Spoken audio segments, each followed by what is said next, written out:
Great. We are live. Can everybody hear us? Just a thumbs up would be great, or just a yes.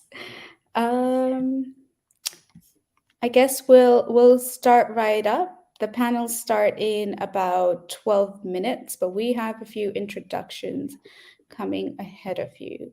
But before we begin, Faithless Hijabi acknowledges the traditional custodians of the country throughout Australia and their connections to land, sea, and community. We pay our respects to elders past, present, and emerging. We also extend our respect to all Aboriginal and Torres Strait Islander people today. And to introduce you to our lovely host here. If you don't know me, well, it's me, Zara, and Vincent from the Baby Lawn Project. If you're watching this on the Faithless Hijabi channels, well, you're at the right place. But if you're seeing me on Harris's or Katie's channel, this is because they have been really nice to help us stream this and reach more people. So, Vincent, do you want to take the floor? No, absolutely. And yeah, thanks to everyone who helped curate this and structure this together. It's fantastic to be here. Really appreciate the honor to have been invited. And it's going to be an exciting live stream that we're going to be having today. We have some of the best people you'll ever meet joining us to have conversations. We have Seth Andrews, we have Maryam Namazie, we have Jimmy Bangladesh. We have so many speakers who have just unique perspectives on different topics, and they'll provide their insights into atheism, Islam, supporting ex-Muslims around the world, and also the psychological challenges that they face. I think that's a big topic that often kind of gets brushed aside. And so we're doing this live stream to help raise funds for Faithless Hijabi, and it's on that note that I'll go ahead and pass the talking stick over to Zara to explain Faithless Hijabi. What is the org? What do they do? And why are they so great? Thank you. I want to say we do plenty of things, but largely we work with supporting ex-Muslims at risk with therapy. So one of the most common issues that sometimes can be forgotten when people are in distress or ex-Muslims who live in the Middle East is that accessibility to therapy is limited, but also accessibility to safe therapy is limited. But putting into the factor that we have many people who are refugees, asylum seekers, who also need the support. And we have partnered up with, I think, over 5 clinics, and I think now counting maybe 19 therapists who provide one-on-one counseling sessions to ex-Muslims at risk for free if they can't afford it, across the globe, in English, Arabic, and very recently Iranian refugees in Farsi, and Afghan refugees as well who speak Farsi. So it's really nice to have all of you support us here. And if you do look at our link below on these channels, you'll find a donate button that you can go and donate. So we would appreciate all the help we can get. But Vincent, I forgot to ask, how's your day been? It's been okay. I really hope that I don't have any issues with connection through this stream, because I think I was telling you backstage, I just got this Nighthawk router because my internet would just constantly go in and out, and so I was worried, for one, about the stream, that it would be causing some issues, but it's also just something that I've been dealing with for quite some time. So hopefully it's good. I know my camera's not exactly 4K, but at the very least it shouldn't be cutting in and out. But aside from that, it's going fine, I guess. I woke up a bit late, but I'll get through it. How about yourself? Yeah, not too bad. I mean, it is Saturday. I could barely get out of bed before 11 a.m. But I did indulge myself with Macca's, and for those who are not Australian, Macca's is McDonald's. Had a very unhealthy Saturday, but hey, we all need those. You call McDonald's Macca's? Macca's over there? Macca's, yeah. In Australia, we do. Oh, interesting. Oh, okay. Wow, I didn't know this. That's an interesting way to. Yeah, no. Yeah, I guess the one thing I also do need to do is probably turn on my fan because it's gonna get really hot in here. So if you see me sweating, it's not necessarily because I'm nervous, but also because it's about 80 degrees in here, and I decided to wear a sweater. Um, Oh no. yeah, but hopefully we should be fine. You know, it's been a while actually since I've done a live stream. I think I want to say the last time I did a live stream might have actually been with one of our guests, Katie from Queer Indian Atheists. I remember about a year ago, actually, March 23rd, she invited me onto her YouTube channel to do a stream for Atheist Day. I think that might have been the last time I did a live stream. It's been quite a long time, but we'll see if I remember the gist of how to do a live stream. And there's Queer Indian Atheists, so shout out to Queer Indian Atheists in the comments. Yeah, I'm pretty sure, but we'll see how I do. I've been slacking on my videos, so we'll see if it shows. I'm pretty sure I've taken a really long break since, like, I guess my arrest, and then just settling back and actually finding the confidence to do this and then going on full out with like 14 different guests. But we do have a surprise host for you because I'm not going to be your host for the entire evening. There are three other hosts, all of them who are lovely, and you may like them almost as much as you like me, almost, not fully. However, while we're waiting for Susanna and Maryam, I do have a 1 minute clip that we want to play to get you all more acquainted with what Faithless Hijabi does. And this clip was put together using the stories of about 5 different women and aligning it to what we can at least kind of have a decent representation of the struggles ex-Muslim face and what Faithless Hijabi does. So if the video is a bit too loud, reduce your volume a little. I can't really control how loud it is, but hopefully it's not that bad. So I am going to play the video now, I guess. I'm Khadija, and I've been living a double life for 3 years. I'm not a spy. I'm a woman of faith at home and a non-believer when I'm out. I started questioning my faith a while ago. I told my family about it, and it did not go well. I was lost and alone. I did not know who to turn to. Then I found out about Faithless Hijabi's mental health program.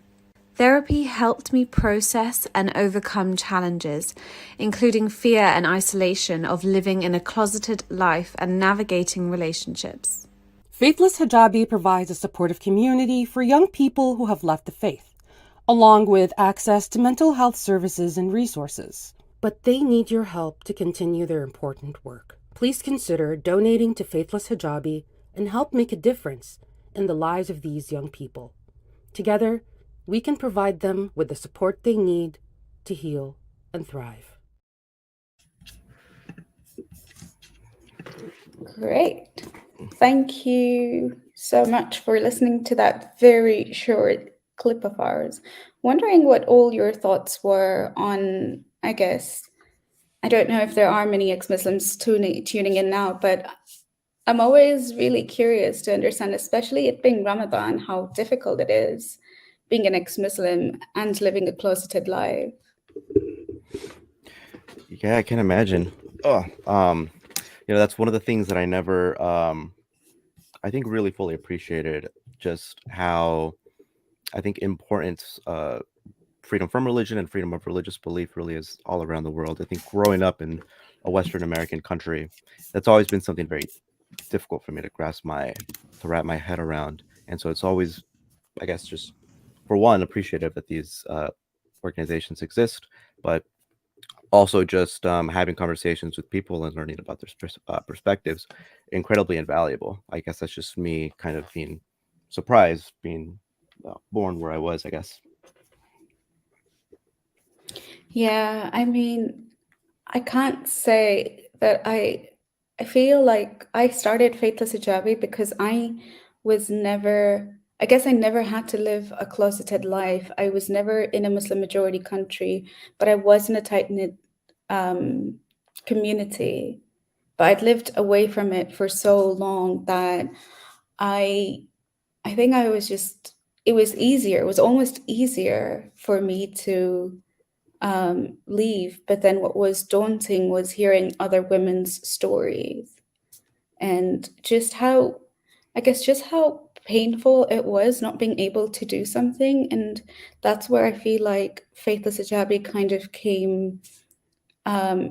really came together to start listening to the story, highlight stories, highlight it to the world, and garner support. And I guess the most important part was to give support as well to the people who are seeking it. Storytelling is one, but then the mental health aspect is always something that I feel like a lot of times, if we're raised in communities where it's stigmatized, we never really get that support to even make the first step. And that's why having the free therapy really helps a lot of people take that step forward. And while we're there, we are just waiting for our 2 first panelists. Maybe we can start by introducing the panel, and while we wait for them, we can perhaps start I guess we can start by introducing it. So our first panel is on Iran protests, a pivotal movement for women's rights, apostasy rights, and liberation for people all over the world.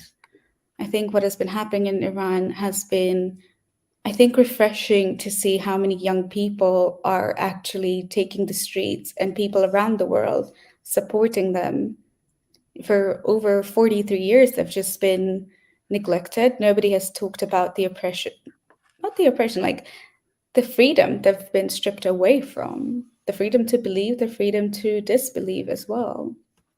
And our first 2 guests are going to be Maryam Namazie and Susanna. They both come from quite different backgrounds, but they've both championed this movement in different areas as well. And it's been amazing just having the time for them having the time for us.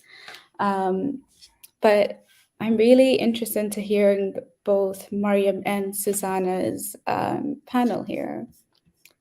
But while we are waiting for them, I am going to play Shelley Seigel's song For Freedom, which was based on Shervin's. Oh, we do see Susanna coming in. So, hi, Susanna. Hey. We were just talking about how amazing and how blessed, ironically, we are with your time. Oh my God. We're so excited you're here. We're waiting for Maryam, but while we are there was a little bit of confusion backstage, but Okay. I think she should be here at any moment. Hi, how are you guys? I haven't talked to you in so long. Hello. Hi. Hi. Sorry, I guess we'd gone on the wrong link, hadn't we? Yeah, it's usually you go backstage and then your host on backstage will push you to come forward. But before we start getting into it, I wanted to play Shelley Seigel's cover of Baraye, which I'm a massive fan of. Definitely. So I'm sure others who haven't heard it will go on Shelley Seigel's YouTube and please listen to it. And without further ado,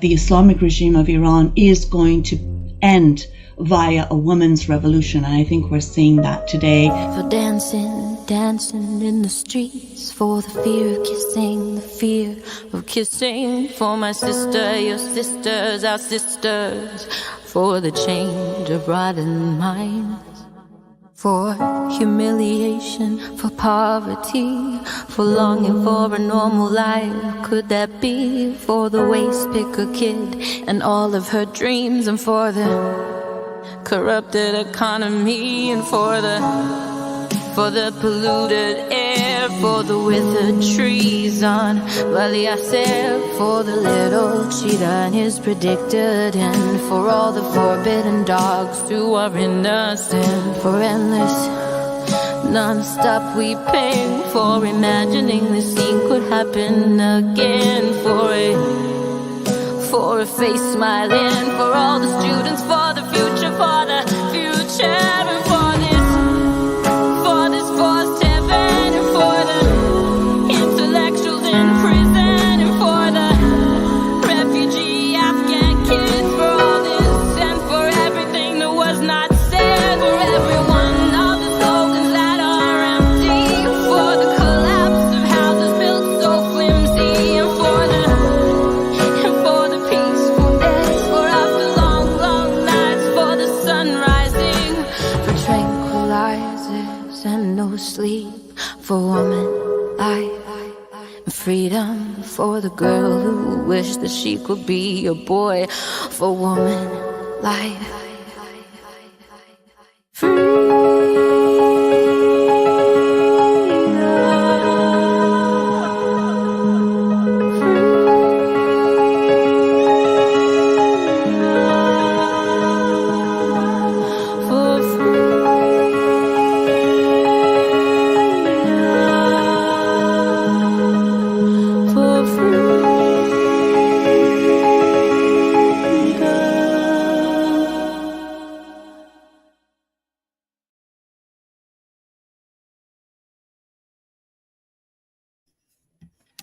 Wow, that was powerful. Every time I hear it, I have goosebumps.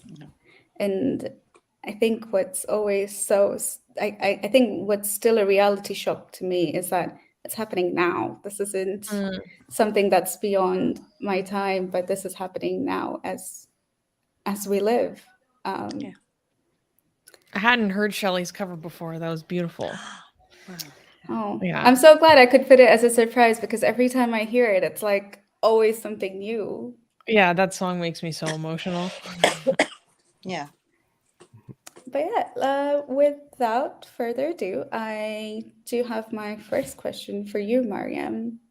So in the past, we've had so many other uprisings in Iran. How is this front different? And how have the recent Iran protests impacted the status and visibility of women's rights and freedom within the country? Well, thank you so much for having me. It's wonderful to be here. It's wonderful to be supporting Faithless Hijabi for the amazing work that you're doing, and you, Zara, as well. It's just so great to be here and to do however small an action to support the work that you're doing. And it's great that we're doing something with Susanna, of course, on the protests in Iran, because, I mean, the reality is it's a really exciting moment in not just the history of Iran, but I think the history of the fight for human liberation. And I think in that sense, you can see why so many people are excited about the women's revolution in Iran and are supporting it, and are looking to it as a source of hope for real change in Iran against the Islamist movement, but also something that could really bring a new change in the region and across the globe. Because we know that when the Islamic regime was established in 1979, after the after it stole an Iranian revolution against the Shah's dictatorship, and suppressed and killed into an entire generation, really, to get into power at that time. It's been a really bleak world, and we've seen the rise of not just Islamic fundamentalism, but all types of fundamentalisms: Hindu, Christian, Jewish, Buddhist, because of course they feed into each other, they help each other, they are recruiting grounds for each other. And so I think that's, we're living in hopefully a time of women's revolutions, because we also have the women's revolution in Rojava in Syrian Kurdistan. So I think why this is different, of course, is as you said, Zara, there's been so many protests in Iran because obviously we know that living under a theocracy is antithetical to 21st century life. But this one is different in the sense that there are no more illusions towards any aspect of the Islamic regime. Because if you remember in the past, there were the so-called reformists, and people thought, oh, they're better than the conservatives. And we always said from the beginning that they're the same. They're just, they're just mullahs which have smiley face stickers on their faces, but they're doing the exact same things. And it was just a difference in strategy. The reformers were saying, if we at least talk about reform, we won't be overthrown because there's so much hatred against our regime. And the conservatives were like, no, if we open up even a little bit, that's the end of us. So it was really a strategic difference. And this time, you're looking at a Generation Z that has no illusions towards Islamic rule. They actually hate the theocracy. And you can see that in the slogans, which are modern, which are secular, which are woman-centered. And it's, hugely anti-clerical. It reminds me of how it must have been during the French Revolution, where they were trying to pull down the church's role and influence in the state. It's the same sort of thing, the turban flying phenomenon, where young people run up behind mullahs and throw their turbans off, burning hijabs, removing hijabs. If you look at, for example, funerals of people who've been killed, it's not the usual Shia mourning. It's dancing, it's celebration. You have some young man like Majid Rahnavard, who's walking towards his execution, and the Iranian state TV asks him, what's your last will and testament? He's blindfolded. He's surrounded by men with masks on because he's on his way to execution. And he says, I want you not to pray for me, not to mourn. I want you to dance. I want you to celebrate. Don't read the Quran for me. Or the mother of Kian Pirfalak. He's a 9-year-old who was killed by the regime. At his funeral, she said, don't read the Quran at my son's funeral. He hated the Quran. So you're seeing this sort of anti-religious backlash, something we've talked about actually for many, many decades, but we're seeing it now come to fruition. So I think it's an exciting time, but we also have to remember that it's also, these brave people, these women and men on the street, many of them very young, shouting for woman life freedom and end to theocracy. They're being suppressed brutally by the regime, over 500 killed. You've got 70 at least who've been 18 and under, 18 to 20,000 people arrested, rape as a tool of sexual violence. All of these things are happening, and business is going on very much as usual in the rest of the world with regards Western governments and how they're reacting to this regime. So we need to keep that pressure on. We need to support it if we believe this is a new era of women's revolutions. And I think it is.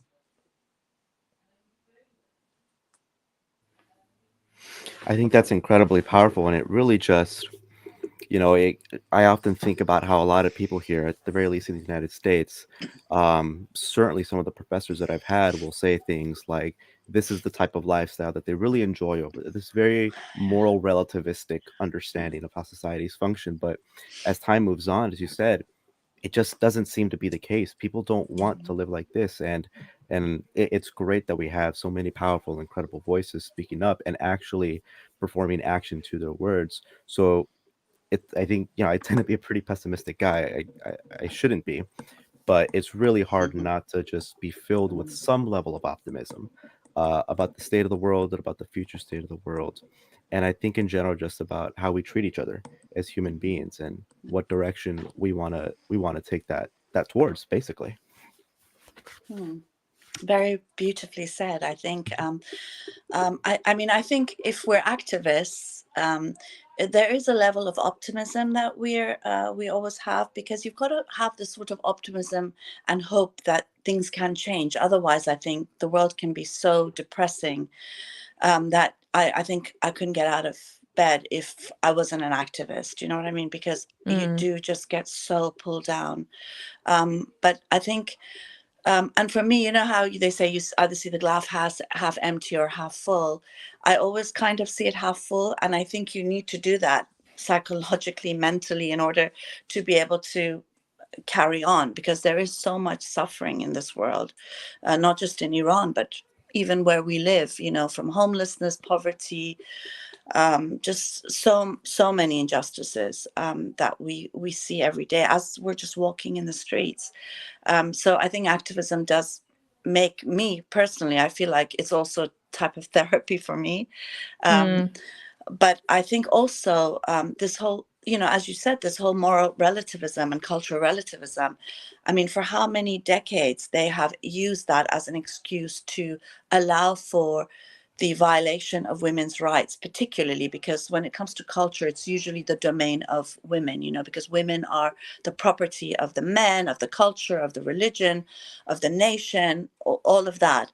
And I think with Iran, it's such a great example to show that, I'm sorry, that no, you know, it's not people's culture to want to be stoned and to want to be flogged for not fasting during Ramadan and for not wanting to wear the veil. So this is a live sort of rejection of that, which I think is a great victory for those of us who've been saying it for so long. And I think it's harder now for people to make that argument.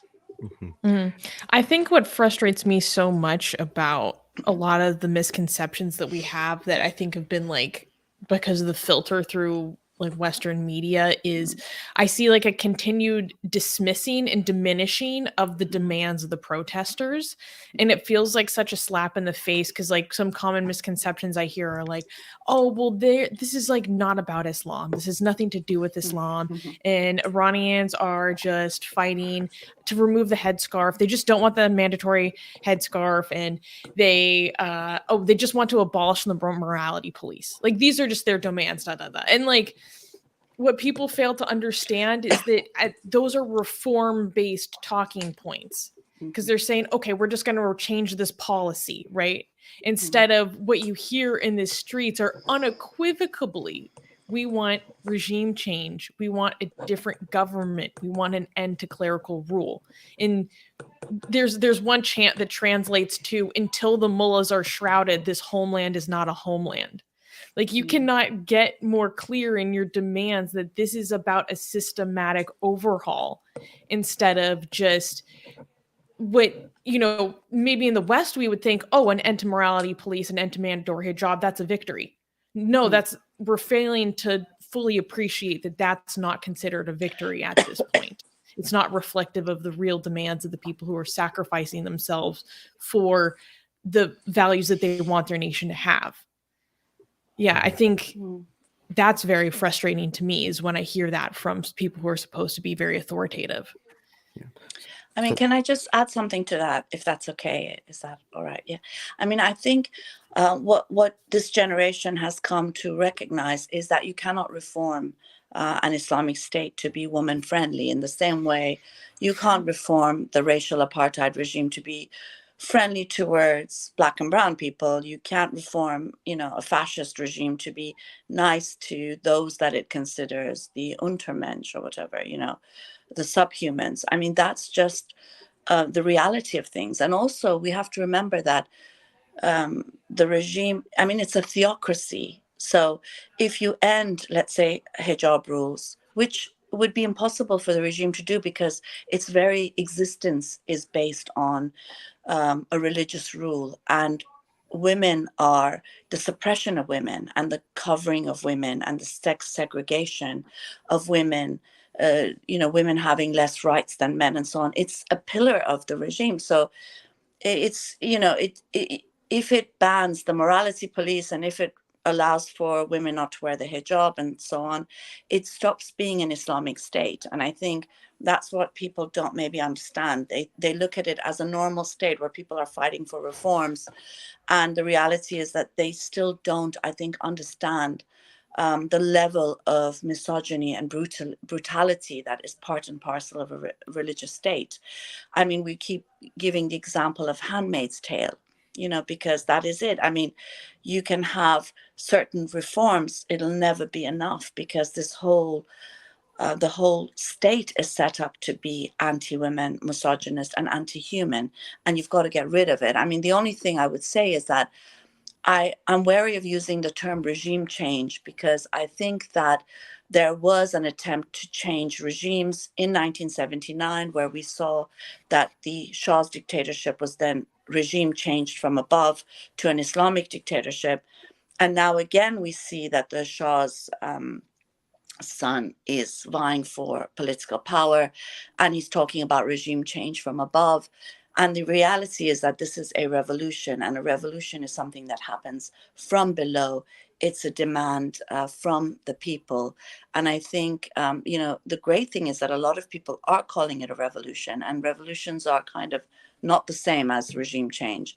So I think, it's important to support the women's revolution if we want to see real change and not just regime change from above, where a lot of the same rules will still remain and apply.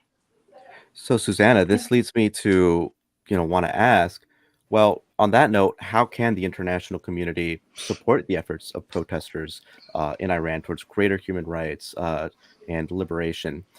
And what long-term impact do you see coming from these protests on the global human rights movement? Well, I think globally, one of the major successes, in my opinion, is that the Iranian people have made it clear that they are not their government, which I think was a common misunderstanding for a very long time. Like their attitudes and demands are not reflected in their government, and because it makes that whole argument of like, oh, this is just their culture so much less salient when you see like the videos that Maryam was talking about of people burning their hijabs to great acclaim, or Kian's mother saying he hated the Quran. What stands out to me about that video is that the crowd cheers. They celebrate her saying that. So that shows the mass approval of such an anti-Islamic statement, right? Like that level of public acceptance of that rejection is something a lot of my friends never expected to see, like in their lifetime, so boldly. And so I think it's been a great success that finally the demands of the people are being recognized more widely, understood more widely. I mean, obviously there's still a lot of misconceptions, but there's progress, right? I think the profile of the incredible work that Iranian feminist activists are doing has also been raised. And I think that's of huge benefit to this movement in general. Like it for lack of a better term, it was put on the map in a way it hasn't been for a very long time, in my opinion. And I'm really happy to see that recognition of, people, including our very own Maryam, who have done so much to push the conversations and the feminist thought from this region forward, like such great lengths.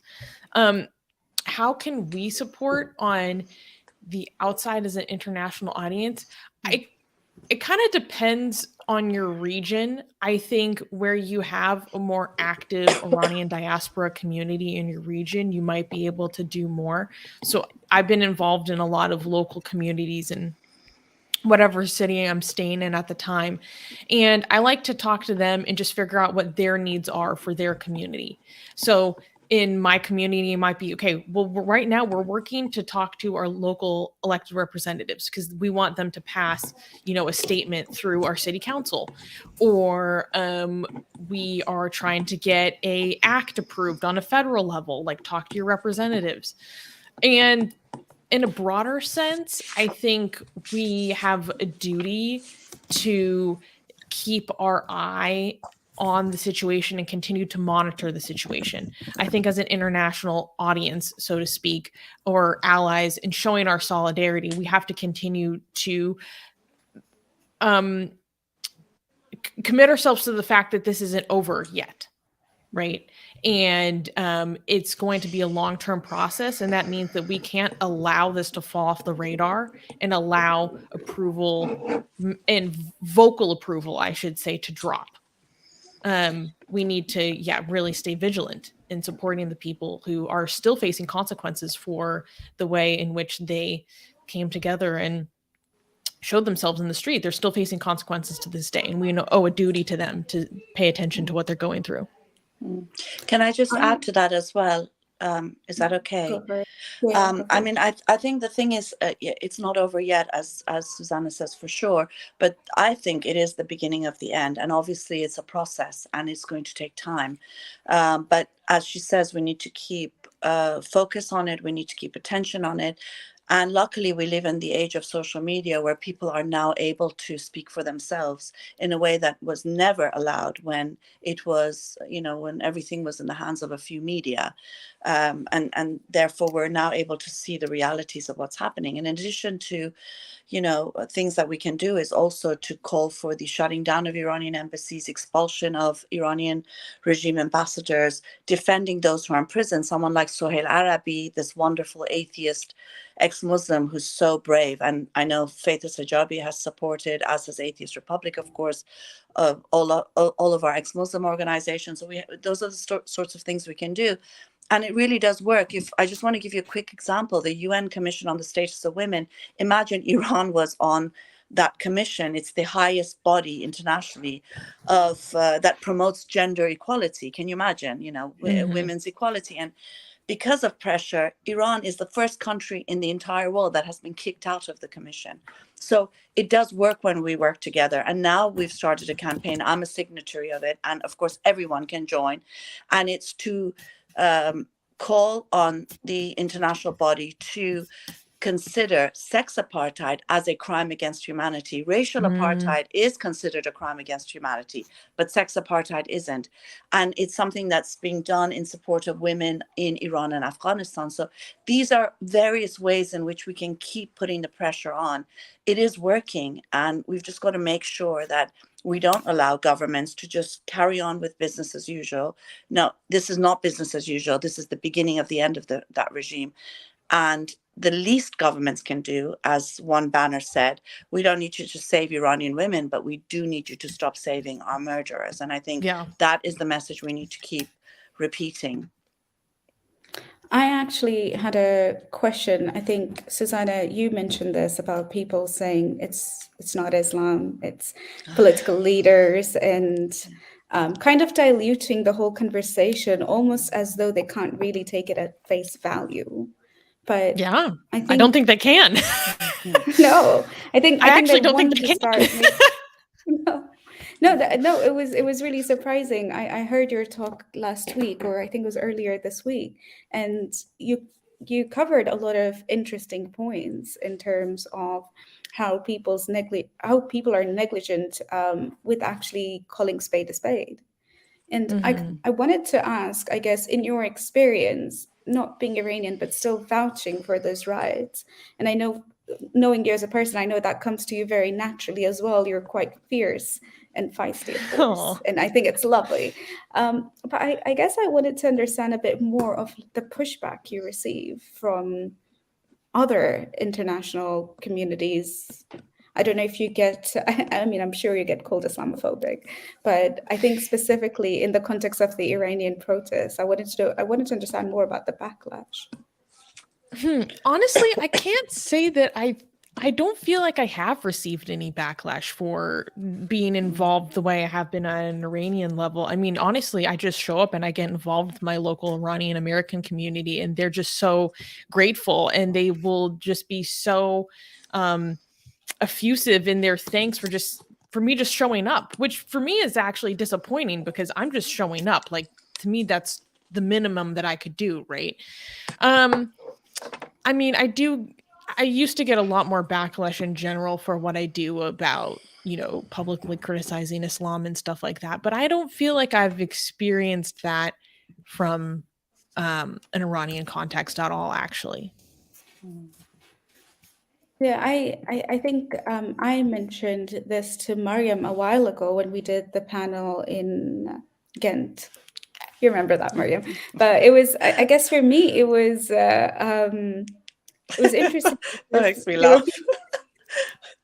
We just had some really interesting chats in Ghent. But I guess what I received was people on the outside being convinced that these are done by spies, terrorists, or Yeah, you Like, do hear some of that. Yeah. and That I'm this is just all a like, Saudi conspiracy. I hear that.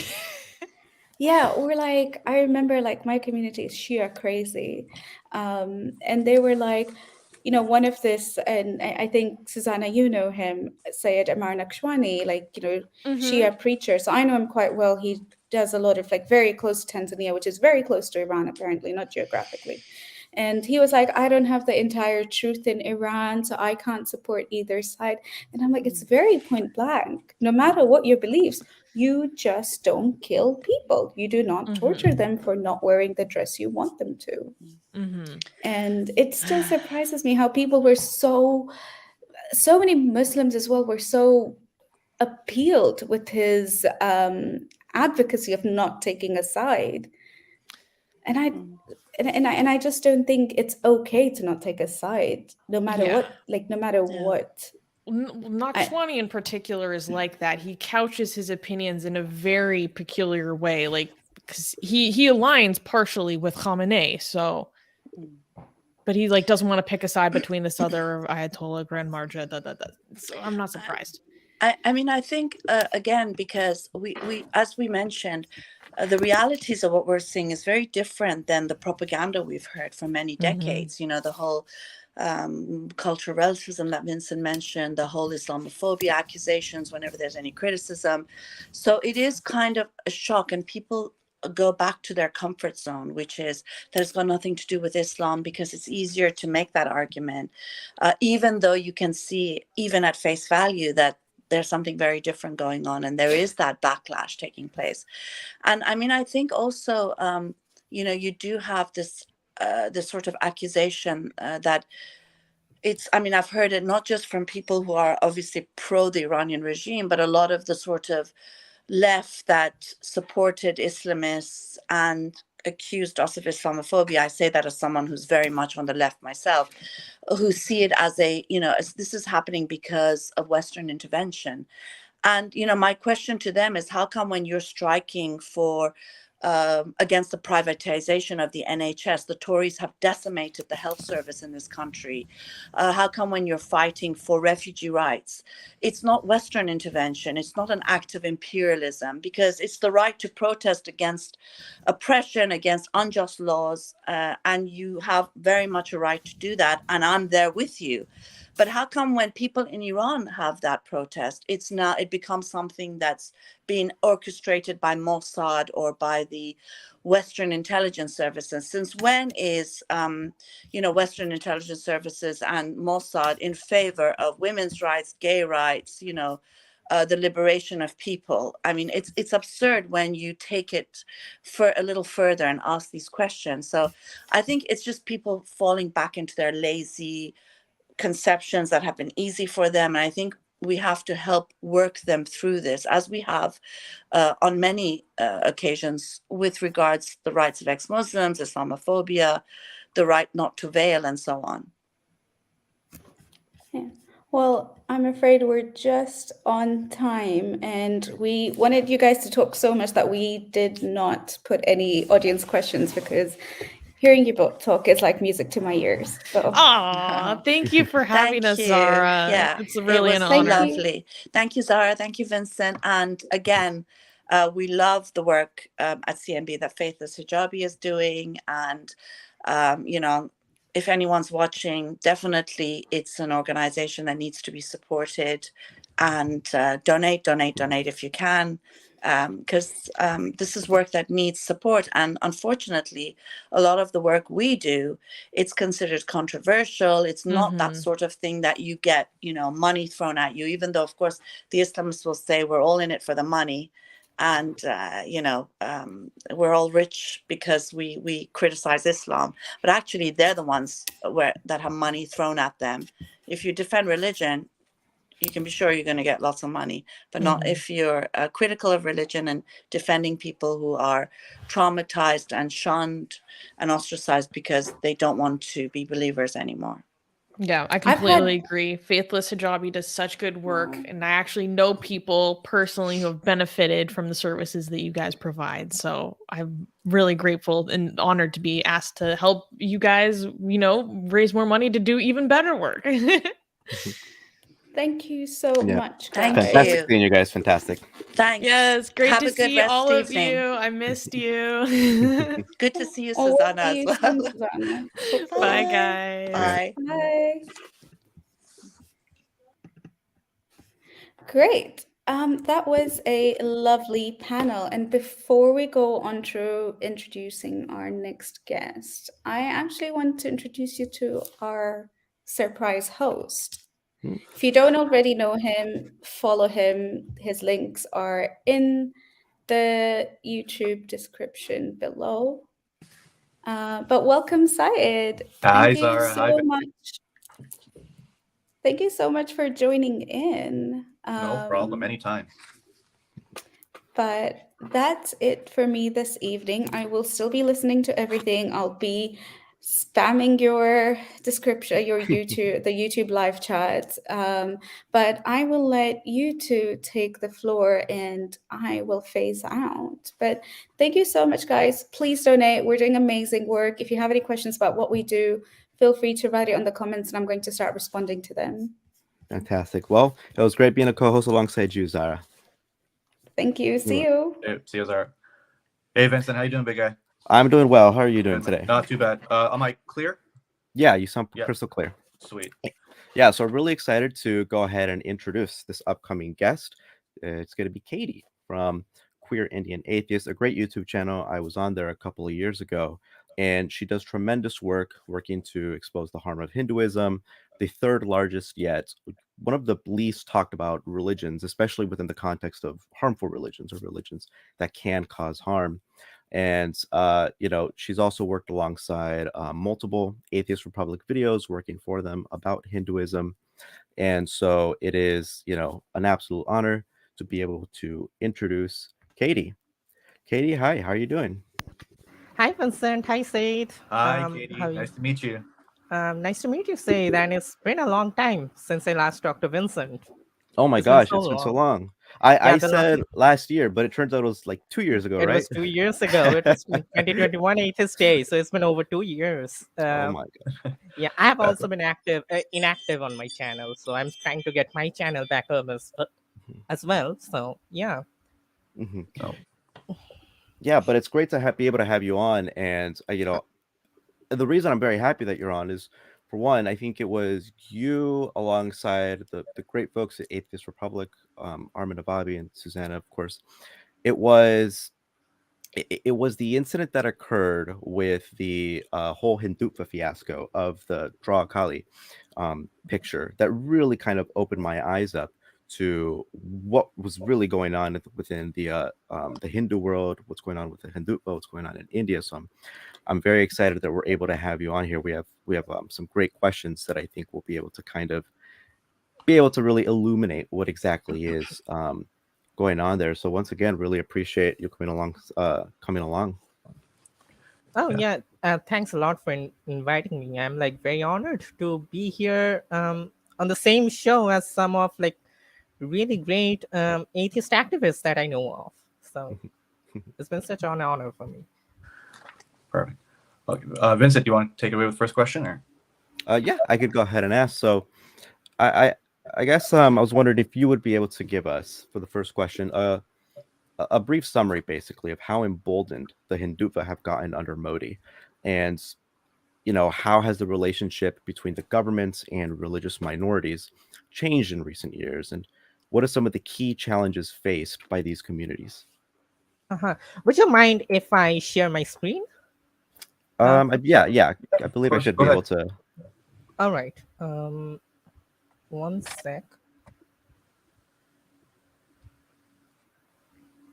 So I just made, I think it should be I made a small presentation kind of thing for this. And first, before discussing how important and everything, I would like to just explain what Hindutva is, because I'm imagining a lot of the audience are not Indians and they might not have an idea.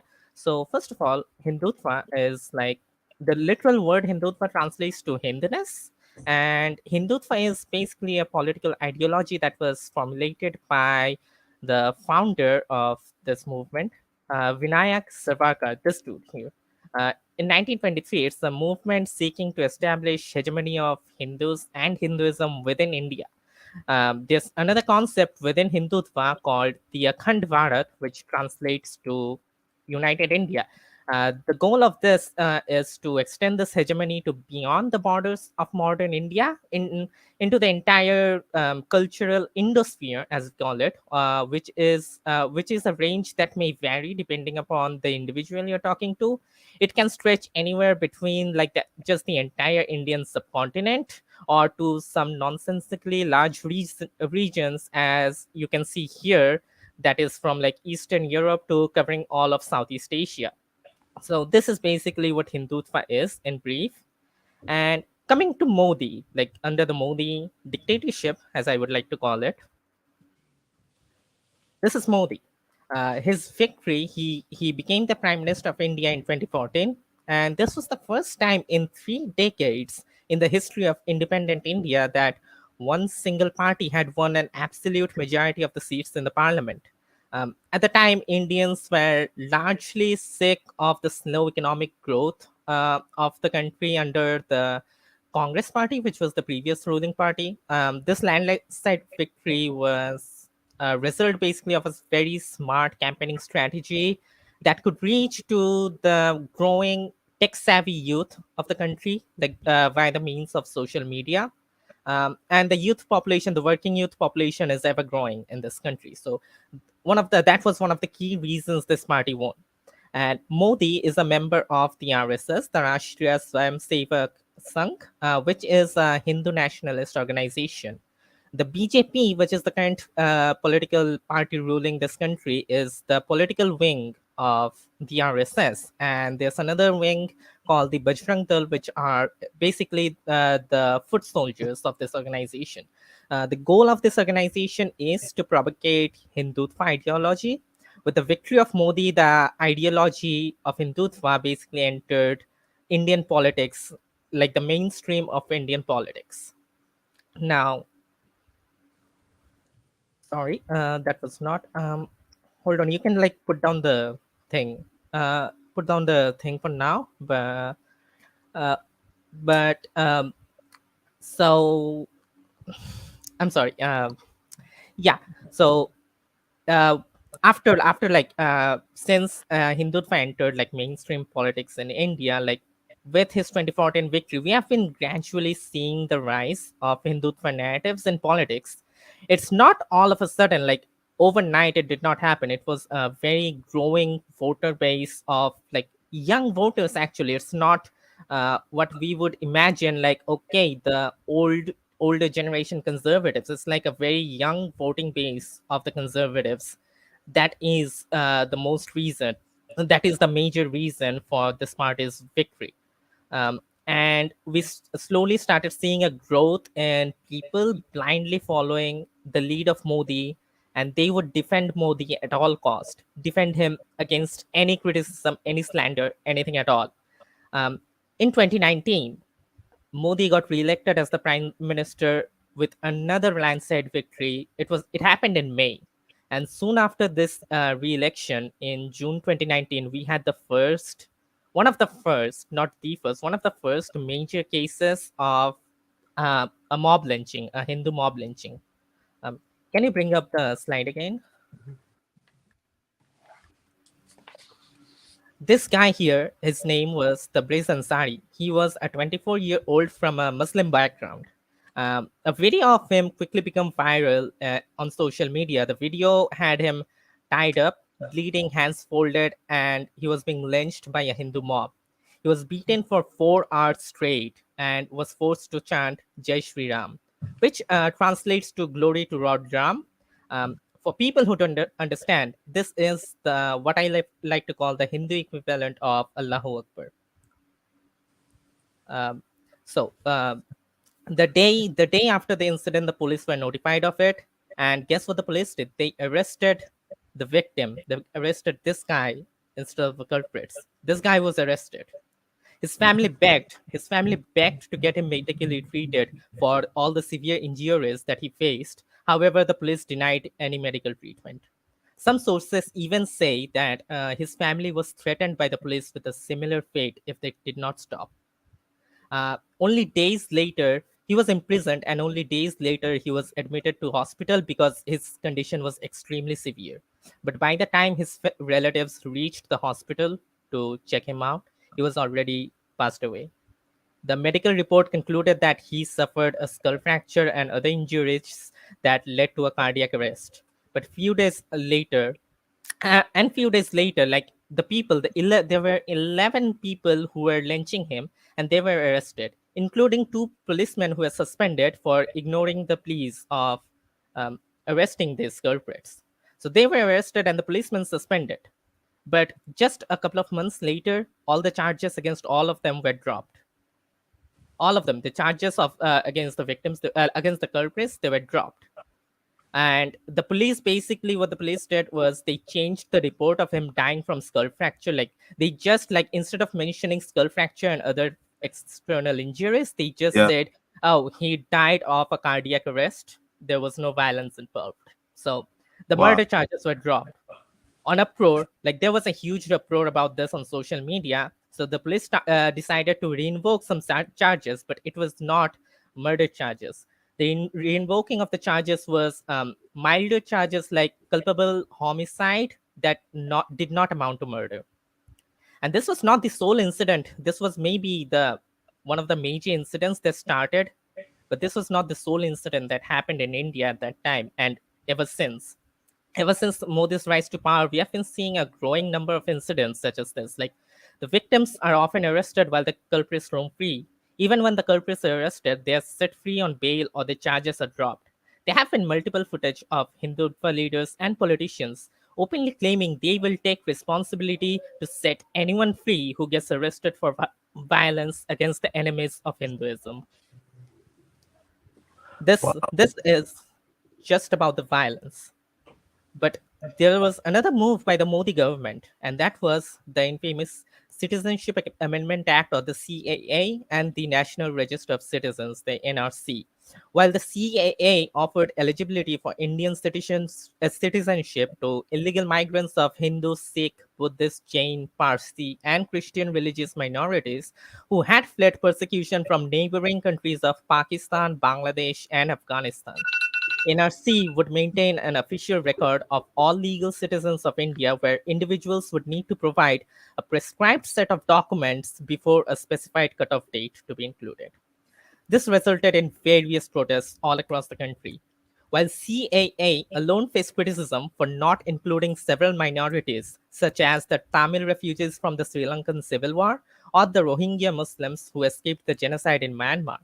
The combination of both CAA and NRC, the combination of these two could mean that Muslims could be rendered stateless by NRC, while the CAA would grant citizenship to non-Muslims. So basically, to make you understand what these two were doing is, the NRC would check, okay, does all of these people have those documents? A lot of poor people might not have these certain documents that were needed to become a citizen of India. A lot of them might have been illegal migrants due to wars in their own countries or whatever not. But all of them would be sent out of India, would be deported. But what CAA made sure was, if you're not a Muslim, then you're getting back into India. So the only people who are ultimately affected are people from Muslim backgrounds. Be sure it's not just Muslims, but people from Muslim backgrounds, because India does not legally recognize atheism or apostasy unless you're moving into another religion. So ex-Muslim atheists who have not become religious in a different religion, they are also considered as Muslims by Indian laws. So, sorry, if I could ask a question. So what, like, this kind of Hindutva revolution was obviously sparked by Modi, but what was kind of festering before Modi to make everyone kind of follow his lead and not just kick him out? So, like, what was happening before that? What was the situation there? The situation, it was not like Modi in 2014, as far as I remember. I was a teenager back then, but from what I remember, it was not his hardcore Hindutva narrative that won him the 2014 elections. It was the promise of economical growth and other things that were not growing as much as they should. If I remember correctly, like one of the economists said, India had a 5% growth, while the youth, like we have like a huge population boom going on in India. So the rate we are getting more and more working young people, the rate of Indian economy was not being able to keep up with that. A liberal democracy with a liberal capitalism was not able to meet the demands of the ever-growing working population. The only way to achieve that was a very staunch authoritarian capitalistic government, which Modi offered, kind of. So that is what made the youth follow him. And after he came to power, then the Hindutva narrative slowly began to become mainstream into the politics. And shit went to hell in 2019 when he got re-elected. Oh, I see. So before Modi, would you say that... Sorry, go ahead, Vincent. Oh, no. Sorry. So before Modi, would you say that there was any sort of divide between Muslims and Hindu in general in India? Like, was this a thing? Or was everyone just kind of living in harmony? No, there was divide. There have always been a sort of religious tension in India. Even in the everyday person, not political, yes, but just everyday. Yes. Oh, There has been for as long as I can remember, ever since, I think the main reason was the partition of India during the time of independence. But there has always been tensions. That there has been minor scale violences here and there. There has been like one of the most major things were some of the most major things were the Gujarat riots, the genocide of Kashmiri Pandits. That was one thing. There have been things happening on scales like very often, but right now what we are seeing is a state-sponsored targeted attack against a specific community. So this was not the case. Like there were scuffles, there were like riots, there were a lot of things, but it was nothing to this extent. Today, I have seen, this is of course an anecdote of mine, but I have seen people who were not as like Hindus in general in India had a very anti-Muslim attitude. Like, do not mix in with Muslims. Even the most liberal ones who would be like, okay, you can have Muslim friends, that's fine. You cannot marry a Muslim. So there has always been, India is diverse, but the diversity also comes with segregation. Right. Every community lives in its own segregated space. There's no mixing. Like there is mixing in urban areas, but considering 70% of India is rural, the vast majority of India is segregated. So. And would you say that was the same on the Muslim side of things in India? Were Muslims also kind of wary of being amongst the Hindus there before Modi? Yes, there were. I was quite young back then, so I don't remember exact instances of then. I can only remember things from now, like after the Modi era, because but back then I know like the majority of India likes to stay away from other communities. That is like even later on Pew Research and other surveys have shown that most religious communities don't like interfaith marriages. That's just a thing among every religious community. Christian, Hindu, Muslim is just common there. Yeah. So everyone stayed segregated. But once again, since Modi came, we have been seeing violence on like a level that has been not like precedented in this century before. Like maybe once in one part of India, but not on a national scale. So do you think that because of the Hindutva, I use this term loosely, but revolution, you can say, right? Do you think that has brought a rise in countering the Hindutva with Islamism in India? Sorry, I didn't understand the question. Can you repeat that? So as a response to the Hindutva uprising in India, right, by the Hindus, pretty much how have Muslims reacted to that? Have they been mostly oppressed, or have they been rising up with their own version of kind of, you know, Islamic fundamentalism and attacking, like retaliating, I should say? Like, how are the Muslims reacting in India? See if we can do a rapid fire too.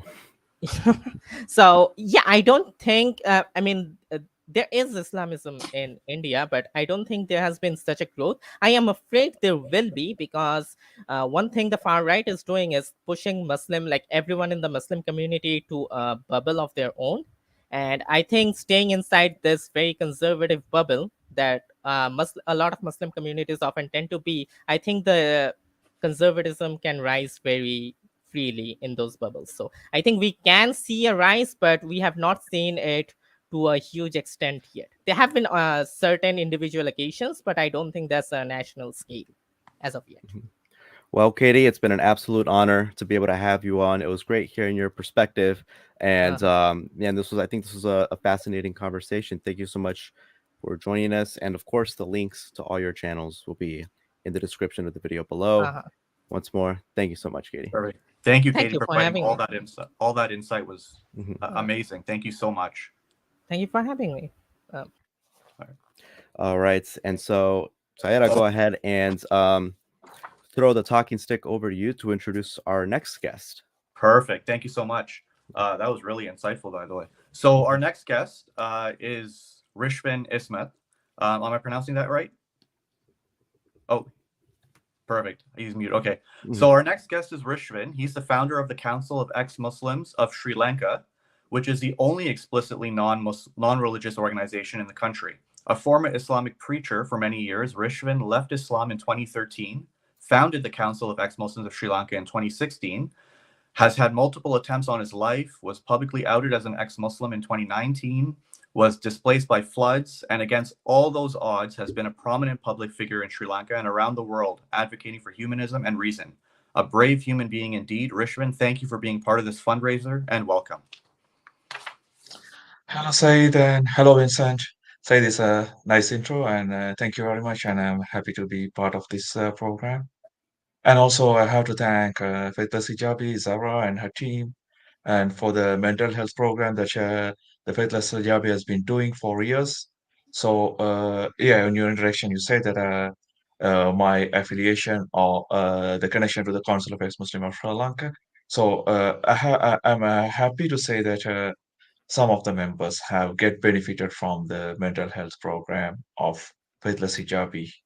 Thanks about that one. And also, before entering to the talk, that I request the listeners or the viewers, please go below the link and do your contribution to this program, because ex-Muslims are one of the most persecuted minorities in the world, and absolutely most of them, especially those who are out of the West, or even those who are in the West, also have happened to live a double life. It's giving a big mental toll on everybody. So this kind of mental programs, even though we don't have a big amount of resources to cater the need of all the ex-Muslims who has been suffering or facing this kind of mental trauma, but still Faithless Hijabi is one of the pioneers and prominent organization doing this help. So do your contribution.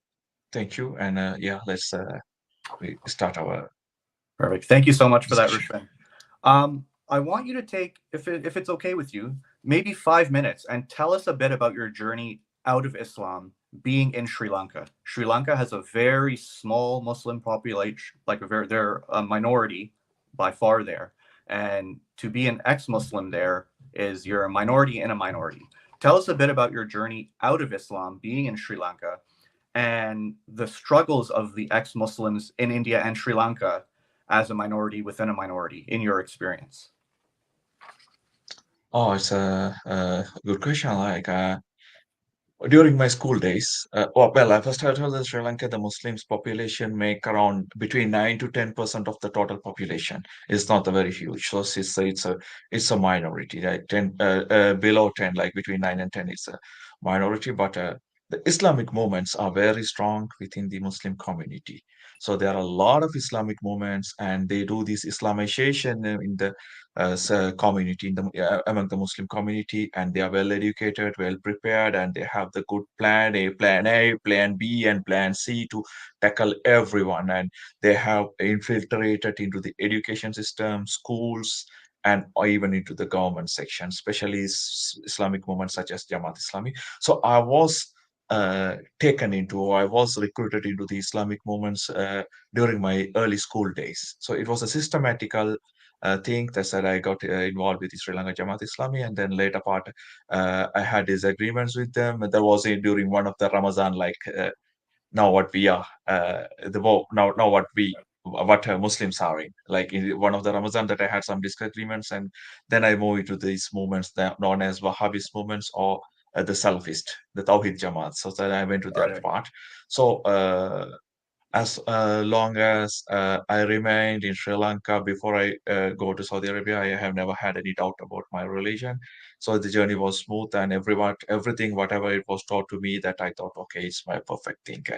And the good or bad, I don't know. This is maybe I'm fortunate or unfortunate. I had spent a lot of time, go deep dive into the religion and study more things than the normal Muslims or the normal mullah studies about the marriage life and the sexual life of and the slavery and how it is articulated in Quran, Hadith, and how it is supported. How what are the laws that are governing these things, like even in the child marriage, how it is justified in Quran, what it is in 64:4, and what are the words and how the tafsirs are working and all.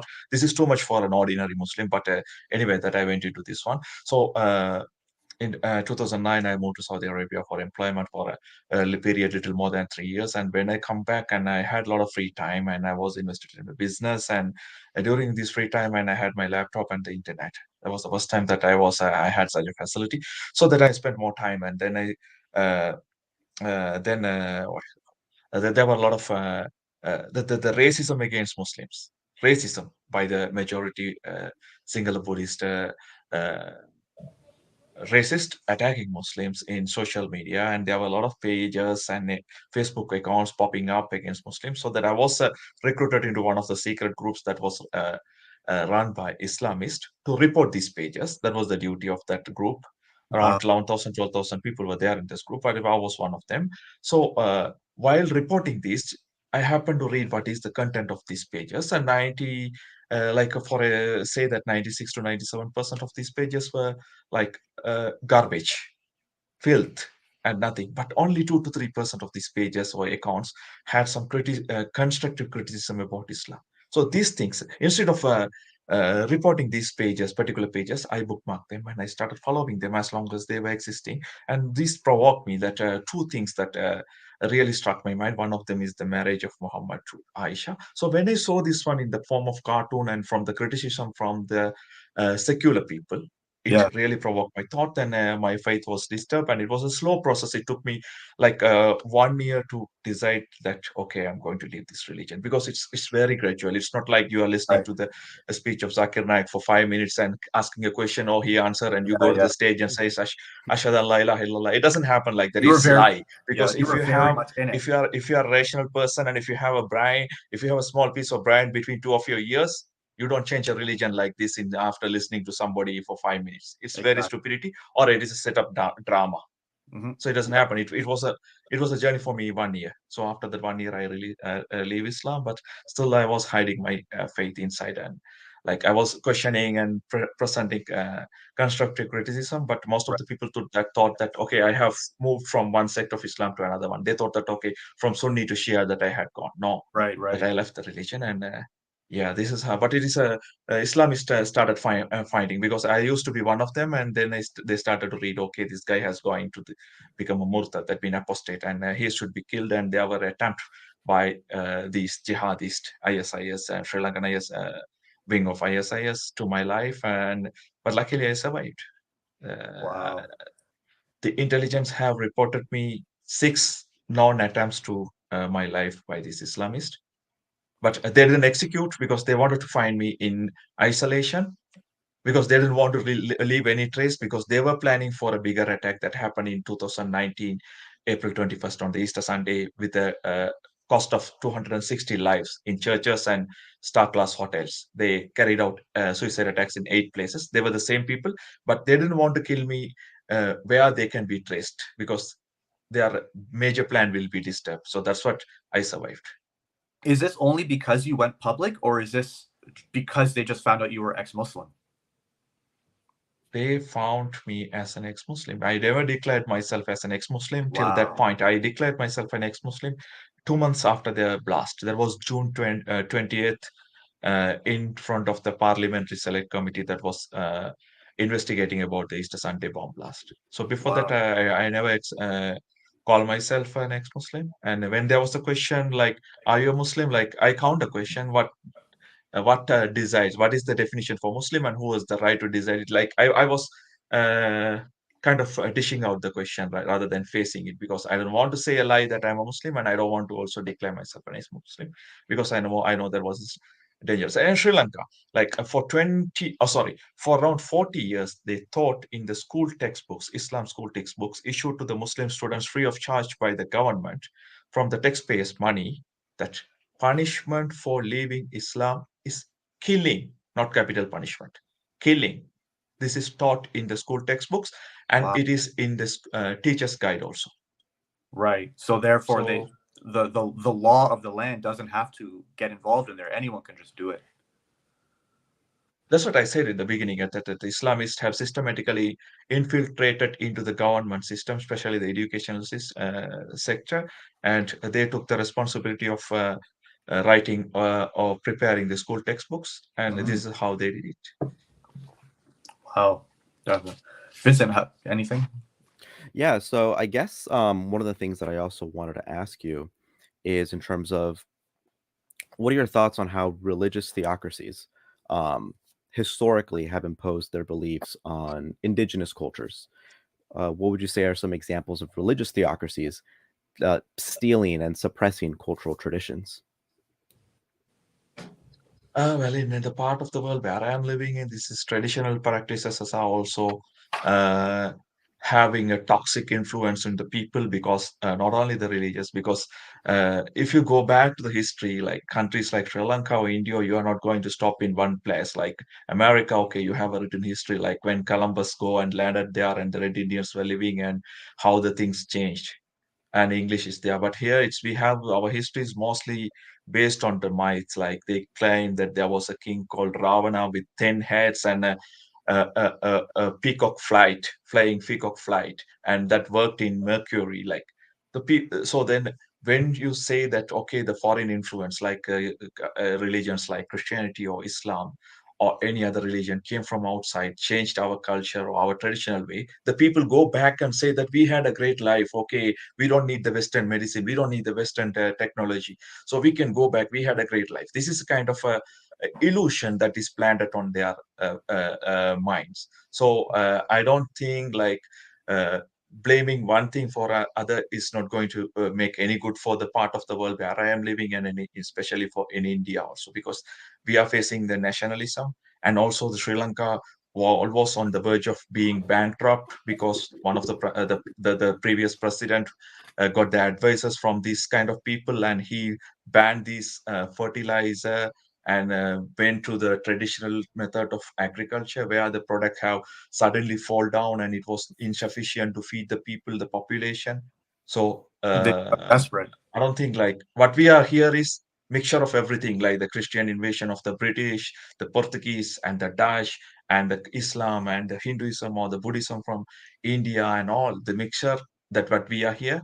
So taking one out of us and saying that we had a great period before our tradition was great is not going to be the good answer to educate the younger generation. So we should stick on what we are here to move forward. That is the best thing, I think, for good for us. Right. So how would you say, like the so-called, like not everyone there is like fundamentalist type of thing, right? But how would you say the kind of the progressives and the left, like what's not, sorry, let me rephrase that question. How are the progressives and the lefts kind of not enabling any sort of change in this environment? Well, it's a it will be another controversial topic to define who is left, because it's like same like Islam, like one sect call the time we are Muslim, and same another sect calling these sects as infidels. So same Right. into the left, that one sect call we are the left and they are not. They are what do you call? They are in the payroll of the imperialists or something like that, and they have the beautiful political terms to label each other. But whatever it is, like they have kind of for religion, like Christianity, they have the Bible, and the Muslims they have the Quran, and out of that they are not going to think. And the left also have something like that in the part. So they call what is the minority means that's Muslims. It is fixed. So, but we are minority between the minority. They don't like to see us. Even they don't accept our existence because they don't want to, because they have already have a plan for years. And all of the sudden that we are coming and identify ourselves that we are prosecuted, and expressing our concerns and exposing the threats that we have, then their political agenda is going to be, or what do you call, destroyed. So they have an agenda and they don't have the brain power to alter it or remake it and make it more progressive, because they are also sticking into certain kind of books. So what they try to do is either they try to push us towards the right wing, or even we don't move, they try to label us the right wings for the sake of their own comfort. They don't want to do changes and they don't want to stick into the Muslims, but actually they don't help Muslims. They destroy Muslims and they help Islam and they help Islamists. So they don't help Muslims. If you love Muslims, you should educate them. You should talk about the people who are oppressed by the religion and who are oppressed into the community. But they don't. They don't want to. They want Muslims to remain their stupid, uneducated, and the slave of Islam, so that they can walk on their head to do their own politics. This is a very bad thing, because left from the other communities have a good life, their children have a good education, and their girls, like daughters, have good education, good life, and good freedom. But the same age girls into the Muslim community, and especially these LGBTQIA plus people, they can't even identify themselves as what they are. But they want Muslims to remain one community, and they want to have the remote in their hand to use whatever the way they want to. But it doesn't happen because Islamists have the control. Islamists Right. have the hold.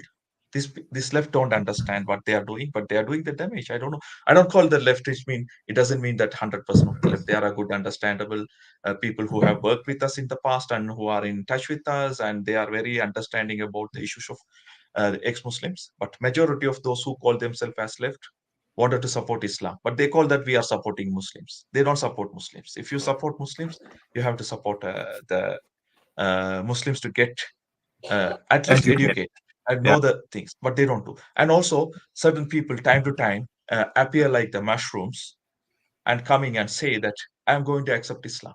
That these people already known as progressive or leftist, or in the field of literature, or some of the progressive field in the political field, but they come suddenly and say that I am going to accept Islam. It is a great religion, and but they close all the door for social discussions with ex-Muslims. They don't care about ourselves. We put a lot of energy to educate Muslims about Islam and just to make a small change, and they come all of the sudden and bombard and destroy everything. Because when these Muslim people see somebody accept Islam, they think, oh wow, there's something great that we don't understand. Allah has made this person to understand, so our religion is great. But ex-Muslims are telling is, we don't want to listen to this one. They do it because Muslims have a tendency of following fake news. Even if you say that Michael Jackson accepted Islam, or there was a news about Neil Armstrong accepted Islam, or Mr. Bean accepted, like Rowan Atkinson, so they don't want to double check it. They're very happy to share it. So when the Right. real person that they know accept Islam, they really get very overwhelmed with the faith of their religion, and they go back. What are the work that we do to liberate them, or at least to educate them, is get destroyed. And these people, they find certain thing and say that this is the thing that I'm accepting Islam. Like, for example, like you want to have WhatsApp for messaging one of your friend, and you are downloading still, but you agree to the terms and condition of the everything in the WhatsApp. So Right. if you accept Islam, you are agreeing everything like misogyny, violence, jihad, slavery, and homophobia, bigotry. But they don't Everything see you are any. agreeing. But they don't see any of that. Yeah, but you are agreeing. Yeah, then you are delivering the same message to those people who are there. Oh, hey, I have come to your religion. You stay there, don't move. We will make a very best society together. Like that, you are giving the message. So this is happening in India. Like recently, one of the writers have accepted Islam, and it's also a good way of earning money. Like if you are from a different religion and you become you got converted yourself in Islam and make a big publicity stunt, they have a lot of perks, free Yeah. tours to Malaysia, Dubai, and Mecca. They got all these just to tell their story. Free, yes, and they can start up a small charity and get a lot of donations. It's a business in one way. Yeah, it's one of the strangest things seeing how this group that you're describing as the progressive or the left here in the United States. It's one of the strangest things how they're more than happy to criticize Christianity and criticize the Bible, but it's very difficult for them to criticize Islam. And I find myself having to constantly say, I'm not criticizing Muslims as people. I'm criticizing a set of ideas. I'm criticizing a book. And I've criticized pretty much every religious book out there that I'm aware of. But it's that one book that a lot of people here are very allergic to, and they're very scared of criticizing it. What do you think is the best way to try to convince people that they shouldn't be scared to be vocal about what they believe, to be vocal about criticizing things that they kind of feel like they shouldn't because everyone else around them is saying, hey, don't criticize that thing. It's dangerous to criticize that. Well, first I have to understand, like when you criticize Islam, that you are helping Muslims. If you love Muslims, please criticize Islam. Let them know Islam. So this is the message that you have to deliver to them first. Like, okay, you are concerned about Muslims, then criticize Islam. This is the best way to liberate, because I'm an ex-Muslim. I know that somebody run those Facebook pages had criticized Islam, and I got liberated myself. If otherwise, I would have been in the status of a Islamist or a jihadi. Who knows what would have happened? Like the period like Ramadan, then when you are engaged in night prayers, is an easy way to radicalize people. This is how Sri Lanka Jamaat Islami did, conducting night prayers. So, but I got liberated because somebody criticized the religion. I did not even know that who ran those pages, but those things helped. So, if they know that when they criticize Bible, that they are not criticizing Christian people, so they know the difference. Like when they're criticizing Christianity, they know that they are not criticizing the Christian people. So then why don't they understand that when they criticize Islam or when they criticize Quran, it is not criticizing Muslims? Why don't they understand? No, they do. But for the political or benefit or for some other hidden agenda, they try to portray it. It is a certain influential people try to do this one, and the big majority fall victim to this propaganda. And also the term Islamophobia is very dangerous. It's very cunningly coined term. There should be Muslimophobia, not Islamophobia. Yeah, it's Muslimophobia. Anti-Muslim Muslims, bigotry, not Islam. Yeah, yeah. And I should say, by the way, for people in the comments, if you guys want to ask questions, we will have, we could probably ask maybe 1 or 2 questions to Rishvin here. So go ahead and send in those questions, guys, while we still have some time. Okay. So let's see if we can. Yeah, sorry. I just want. So going back to when you were saying, like the when popular people embrace Islam. Like I'm here in Canada, and I remember years ago, if you guys remember when Mike Tyson, the boxer, when he accepted Islam, I was at like Arabic Sunday school, and it was like they made a big poster and everything and they kind of sold that, Mike Tyson accepted Islam, therefore Islam is great and true. See, like Mike Tyson accepted Islam. And back when we were young, we were like, oh yeah, of course. Like, Mike Tyson accepted Islam, therefore Islam must be true. And we were saying that stuff in school. Like, and I went to a public school even, right? And Canada's very diverse and all that, right? And back then there weren't too many Muslims, but I was loud and proud. Like, did you know Mike Tyson's a Muslim now?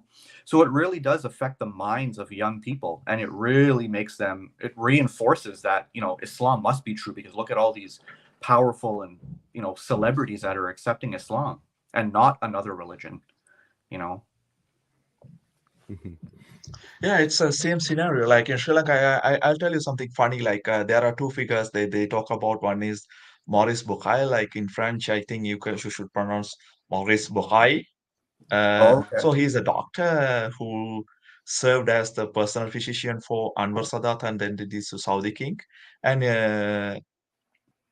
in Sri Lanka, that they in the schools also, the Islamic teachers tell that Maurice Bucaille or this guy Maurice Bucaille accepted Islam, but he never accepted Islam. He wrote a lot of books about Islam and science to make good money from the rich Saudi Arabian kings and the Islamic department. He never accepted Islam. He was a clever.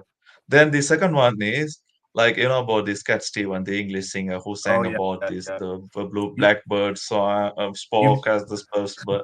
You mean Father and Son and Matthew Moonshadow and all these songs. But people know that the Yusuf Islam was a famous singer from England, accepted Islam, but they never know that what was the song that he sang. Even they don't have, but it's a big propaganda.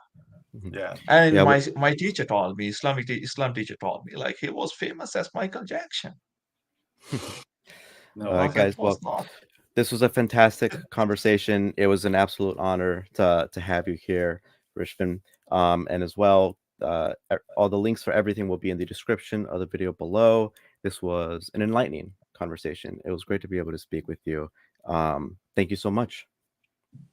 Perfect. Thank you so much. Vincent, and thank you, Seyyid. And it's a real great honor. And also, I thank Faithless Hijabi. I hope this campaign will be successful. And once again, the reminder to the viewers, the links below. Support us. Thank you. Okay. Thank Have you a great day. Bye-bye. All right. Well, coming up, guys, now we have a whole squad of people joining us. This is going to be a very exciting conversation. And it's going to revolve around what we've been discussing about this conflation of criticizing Islam and criticizing Muslims as a people. And this is something that we've been dealing with, particularly here in the West, of how do we talk about this? It's really difficult. But we found some great people to have this conversation with. And so, of course, onto the stream, we have the lovely Thomas Sheedy, we have the wonderful Stephen Knight, and of course, Khadija Khan.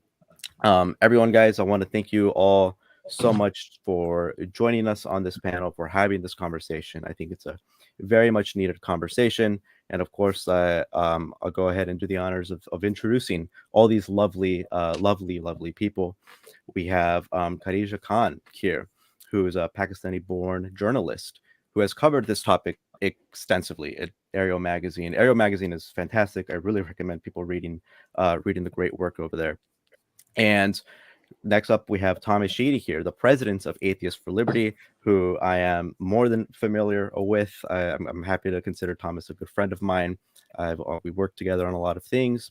And of course, here we have Stephen Knight, who I've known of his existence for so long from the Godless Spellchecker podcast back during the New Atheist days. Of course, all these people are absolutely fantastic, and it really is an honor to be able to speak with all of them here. So, guys, thank you so much for joining us. This is great. Thanks for inviting Thank you for having me. Thank you so much for having us. Yeah, so I guess this whole conversation is basically going to be revolving around this this confusion that a lot of people have of, if you criticize Islam, you must also be criticizing Muslims as people. And particularly here in the West, a lot of people are allergic to that idea. It's very easy to criticize Christianity and there not be a conflation between Christians as people and criticizing the Bible. But that does seem to be occurring with Islam here. And so, one of the first things that I do want to ask is just, Khadija, I'm interested in hearing your perspective on this of, you were recently blocked by Josh Baker not too long ago for, your comments about the silencing of Yazidi women.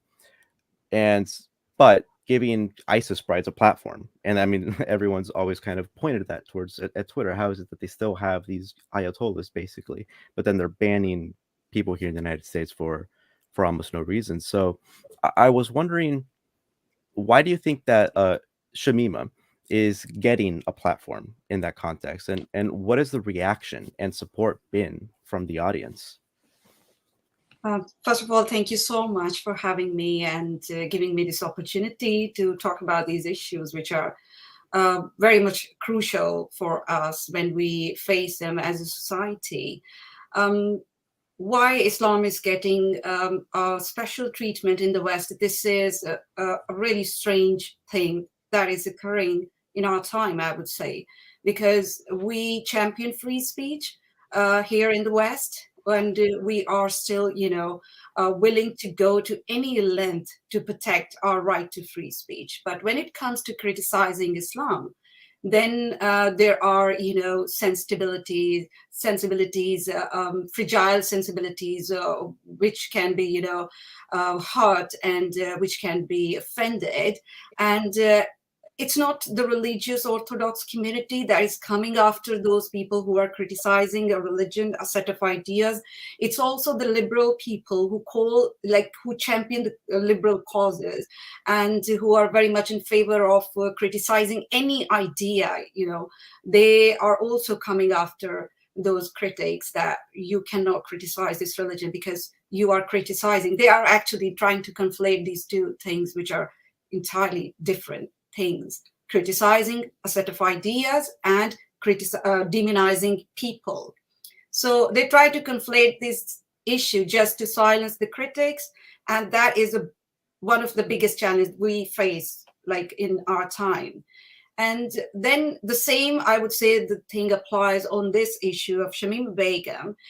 If Shamima Begum wasn't a Muslim, woman, or she wasn't from the Muslim background, so we would be, allowed to criticize her for her, actions, vicious actions, I would say, wild actions that she has been accused of. And we would be supported, and there would be no such thing, that we have to face. Like we literally, I have been called Islamophobe just for criticizing, the treatment we are giving Shamima Begum, the VIP treatment we are giving Shamima Begum in the West. And Josh Baker, he announced a podcast, The Shamima Begum Story, on BBC 5. I was like many other people, I was literally shocked when I heard this news and I read about it. And then I had my doubts. I knew that this would be another effort, to just paint her as a victim and just to shift all the, criticism into sympathies for Shamima Begum, and just try to, just make her look like a victim so that she can be brought back and she can be, rehabilitated or whatever they intend to do. So for me, it was a shocking thing, and I expressed my doubts and, on social media, and particularly with Josh Baker, when I tagged him, I just asked him a couple of questions, because for me, this podcast is not going to include Yazidi women's narrative on this issue. And since then, when they announced this podcast, I've been, following each and every detail about this podcast. I've been listening to each and every episode, just to be sure that I was right to say that it is another effort to silence Yazidi women, who are the real victim of IS. And until the last episode, I have realized now that I was right to call him out on his bias, on his partiality. And I was blocked on every, in the end of every podcast, he asked for the questions and the, criticism or whatever feedback people can give. But I am so surprised that I haven't asked him anything. I haven't said anything that could be seen as, could be taken as an offense. Just a simple question that, are you going to include any account from Yazidi women when you are investigating about the circumstances of Shamima Begum. And that is a quite fair question when you are talking about an IS bride who has been accused of, vicious crime committed under IS. You are investigating into those crimes as well. Throughout the podcast, the journalist, the so-called, I would say, investigative journalist, he never asked her about Yazidi movement and what she has been accused of doing to them. I mean, those women who escaped the horrors of IS, they have said, and it's been reported, that they were dressed up, they were given clothes to be ready by the IS brides, and just to be ready to be raped by the IS fighters. And these are horrific accusations. And she was never asked about them in this podcast.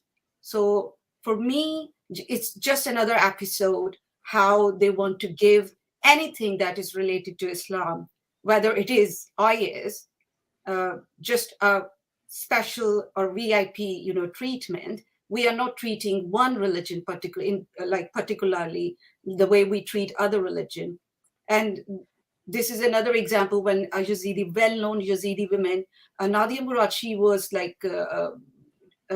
having an event in Canada, and then the event was cancelled only because whatever she would say about IS would offend Muslim students. I mean, that is ridiculous to even suggest that whatever we say about IS, that is going to offend, decent people, decent Muslims who are very much a part of the, Western societies wherever they live. But this is how they treat one religion. It's all about just to protect one particular set of ideas from all sorts of criticism. Yeah, it's so tragic when you can't even, like you were saying about, kind of liberal secular Muslims in the West, they themselves condemn the actions of IS. They would be fully behind them, behind you, behind everyone criticizing the treatment of Yazidi women. But because they don't want to step on the toes of Islamists or because of the whole Islamophobia umbrella term that they have set up, they don't want to touch it. They don't want to touch the topic. But if it was any other religion, they'd have no problem. Any other part of the world. It's tragic. Mm-hmm. And I think that ties in well into, something that I've been wanting to ask Stephen is, so going off of what Khadija has said, what are some contrasting ideas mentioned with the Wakefield incidents? Is the UK or parts of the population agreeing to let in blasphemy laws? Yeah, and I just building on what Khadija was saying, there is this really interesting issue we have with ideology versus the individual. I started criticizing Christianity when I first got into the God debate around about 2012, I think it was. And, people celebrated that, thought it was hilarious. And I was very naive because I sort of pivoted towards Islam and started doing exactly the same things. And that's the very first time in my life I'd been called a racist. Suddenly I was a racist because I treated Islam in exactly the same way I treated Christianity. And I think that's what it comes down to. I think the left specifically are deranged on the issue of race, just as the far right is. There's this idea that everything that can be boiled down to an individual in their identity is related to their skin color. And there is a kind of tacit racism on the left where they see somebody who's a Muslim and they instantly conflate that with issues of race. They don't see that that's just an ideology like any other. And I think in Wakefield, it was remarkable for me to see police officers and Muslim community leaders talk about the division this has caused in the community and the tensions in the community, because some teenage pupil had allegedly dropped a Quran on the floor. And it makes you think, really, what causes more division in the community? Is it a teenager dropping a book, or is it Islamofascists sending threats and trying to whip up a mob in service of ancient blasphemy laws? And I think it's the latter. And I think what we saw there from the authorities, from politicians, from society at large, is this reluctance to criticize anything perceived in their head to be non-white. And I think that's really dangerous. I think it reinforces a conservative Islam as well. There's room here, obviously, for liberal Muslims and secular Muslims to be platformed who are against this kind of behavior. There's endless instances in the UK specifically of the left kind of buttressing and propping up this conservative Islam. I've heard from female journalists who are Muslim, and they've been invited onto talk shows, and the producers rang them to guide them through what they're going to talk about, and they'll ask, just as a throwaway question, "Oh, do you wear a hijab, by the way?" And these like secular liberal Muslims will say, "Well, no."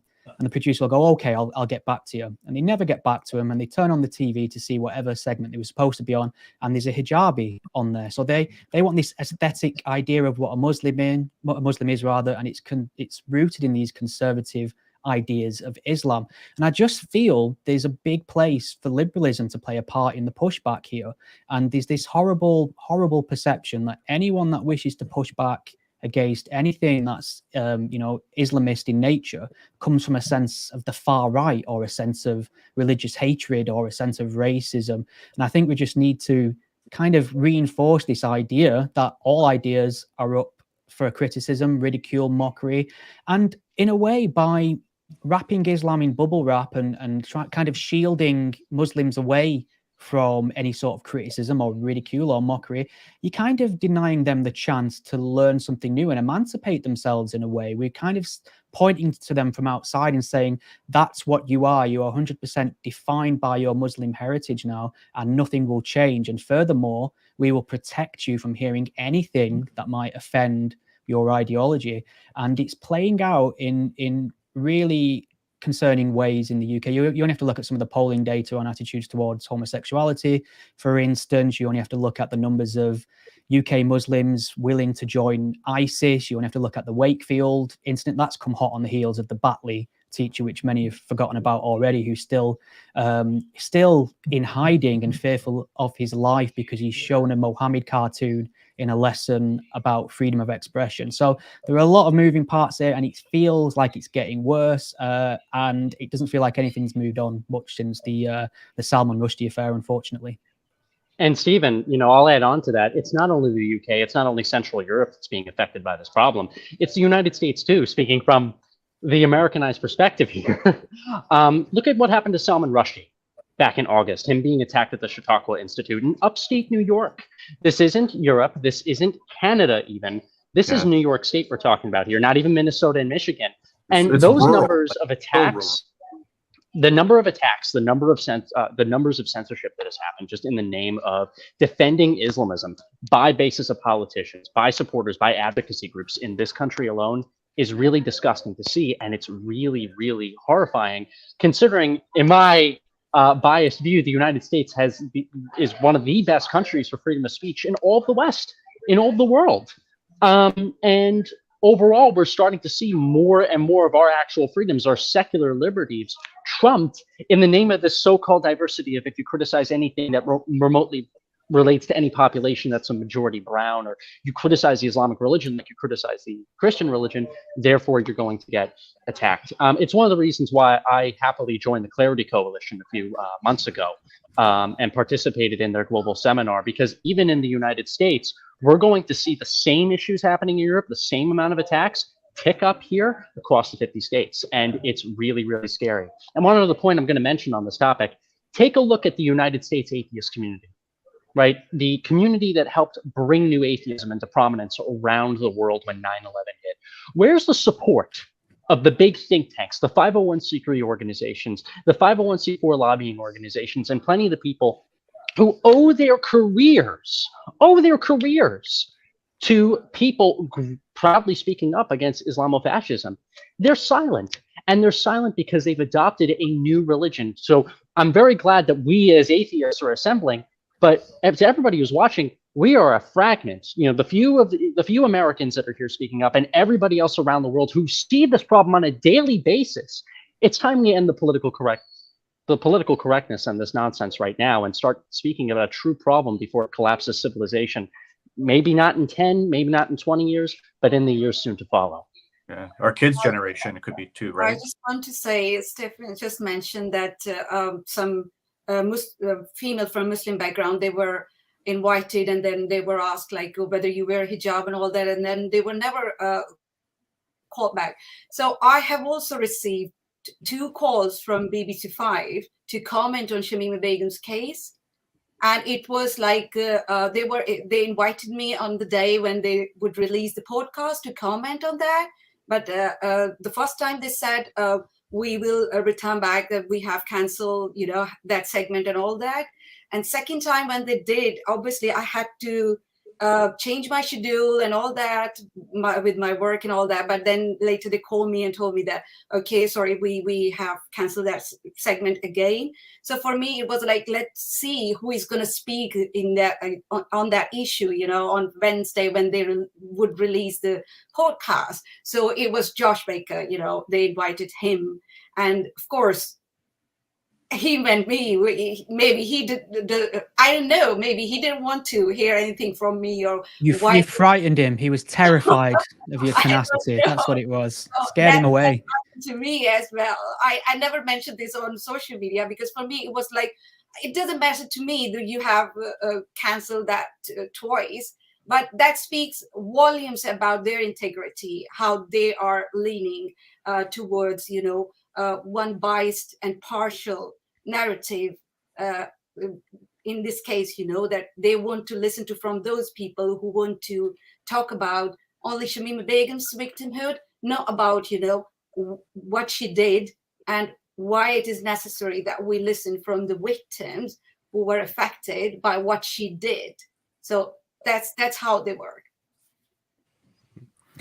Stephen, you brought up something that I'm interested in kind of opening up a bit more. You said that a solution to probably, a lot of this, a lot of these concerns that we're raising is probably embracing liberalism more, and liberalism, not to be confused with the more progressive sort of left-leaning progressive viewpoints that have been basically that we're criticizing.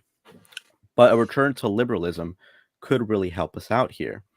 Do you believe that? Do you see a possible future in which that can actually be achieved? Because that word has, people are saying that word very negatively nowadays, especially on college campuses, especially in a lot of these very far left-wing circles.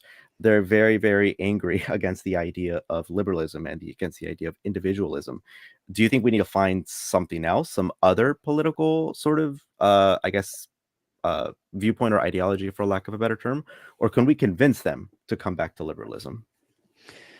Well, that's a great question. And noting that liberalism has pretty much become a pejorative, which I think has been entirely earned by the way the so-called progressive left have behaved over the last 10 years or so, for sure. When I talk about liberalism, I think the response to a lot of these liberal things, which is what they are, is some staunch liberalism. And to me, that means reinforcing ideas such as individual freedom, freedom of expression, freedom from and to religion. All these things, I think, can be defended under the guise of liberalism. I think liberalism now has been replaced with some kind of wishy-washy idea of inclusion and diversity. And we kind of pick and choose what can and can't be criticized based on where they fit in the sort of intersectional structure, and skin color appears to be at the top at the minute. I think it's currently in a battle to the death between that and transgenderism, I think. It'd be interesting to see who wins out there. But I'm quite pessimistic, unfortunately, about a resurgence of liberalism, staunch liberalism. I think, unfortunately, and what is terrifying to me is the idea that perhaps some sort of hard right ideology would be popularized, some sort of return to a sort of staunch national populism, a response to this kind of problem. And that's a shame. And I think we saw that with the election of Trump. I think we've seen that a little bit with the Tory rule in the UK. I'm not saying the hard right or by any means, but this idea that when the average voter sees a problem not being dealt with, they often panic or reach for the first person who's making sensible noises on that issue. And unfortunately, a lot of the time when people are making sensible noises on this issue, they also have some rather nefarious attitudes towards other things as well, which you wouldn't want to place in power. So I don't know how we go about doing this. It's got to start with a discussion, surely. But I think the sensible solution is a kind of secular, staunch liberalism, not being afraid to stand up for liberal principles. Liberalism has come to mean anything goes in the mind of a lot of people, and that's not really what it is. We can stand up for Enlightenment principles and reinforce them, and that all falls perfectly well under the guise of liberalism. And Thomas, so I'm also interested in asking you this question, given that you lead, one of the biggest, I guess, non-woke atheist organizations out there. How has the term Islamophobia really made it difficult for you to criticize Islam in a substantial way? I know you've been in the new atheist movement before I can even remember, before I even knew it was a thing. So certainly you pretty much saw this starting. You kind of saw it happening before your own eyes. So I guess, how have you seen it really affect the way in which atheists can very productively argue against religion or argue in favor of rationalism? So first off, I am in favor of rationalism. I'm not a fan of dogma of any kind. So easy ball right there. But that's a good question, the overall question about Islamophobia. So not from the atheist to liberty perspective, because we're not trying to unify with the people from what remains of the atheist community that don't want to associate with us in any way, right? If they have closed the doors, call us Islamophobes because we dare to criticize the Islamic religion like we criticize the Christian religion, okay, we still have to proceed forward. We still have Western civilization to save. We still have to fight for freedom of speech and freedom of religion and freedom from religion. But speaking from my past experience in the atheist community, before Atheists for Liberty existed, before the atheist community really fully went downhill, but was kind of in that process, my problem that I saw is the moment that there was any criticism of Islam, where an atheist organizer would make a post on Facebook equally criticizing it. This would be in the wake of, say, 2014, the Bill Maher Ben Affleck debate. 2016, Richard Dawkins talking about the issues of Islamism plaguing the West, him getting canceled, I believe, in UC Berkeley and other places. Bill Maher being disinvited from UC Berkeley. Using Berkeley is a lovely example, but Berkeley is just a reflection of a lot of colleges and universities, but also within the atheist community, a mass unfriending. Just from me, I used to identify, I was like milquetoast liberal, just like several years ago. And I even remember then being mass unfriended by hundreds of so-called state leaders, local leaders, and even some national leaders of what remains in the atheist community because I put Islam on the same pedestal as Christianity. And this used to not be the case. Like I said in my first statement here, we sprouted as a movement in the United States, at least successfully, out of the September 11th attacks. Thousands of Americans with people of public policy backgrounds and political science backgrounds and history backgrounds and religious studies coming together to see the true civilizational threat of people that want to kill us, that will do anything that they can to make sure that their belief system wins. If that means then you getting stabbed in the streets of London, fine. If that means that you're a girl in Sweden or Germany and you're going to get raped in the name of Islamic migrants coming in and not respecting secular law and equality of opportunity and religious diversity and religious freedom, oh, that's okay. If you dare make a thread calling out that issue, you're going to be mass spammed and mass unfriended by so many of our so-called friends that we had here in the atheist movement who were shoulder to shoulder with us, side by side with us, when just a few years ago we were criticizing the religious right in the direction that it was going in before Oberfeld v. Hodges. And it's a real shame again. So Atheists for Liberty is not that affected because we're not playing that game anymore. We just like what Stephen said, we are standing up strongly for Enlightenment values. We're not playing this kind of nonsensical game. We have a no nonsense policy at AFL when it comes to standing up for our values and not being politically correct by any means. But definitely in the past, before there was any national atheist organization that was willing to say no to the bloggers, no to the politically correct activists, no to Hemant Mehta, no to P.Z. Myers. I'll call him out. I don't give a crap. We have to.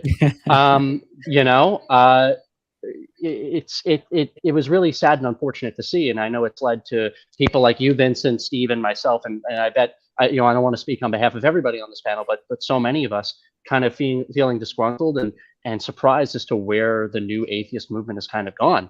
But luckily, over the last 3 years, we've at Atheists for Liberty have started to pick up the pieces, and we as a national U.S. atheist organization have worked closely with our ex-Muslim friends and allies, with other atheist and free-thinking and rational organizations around the world, to speak the truth about this problem and to call naysay on the silly and stupid term Islamophobia.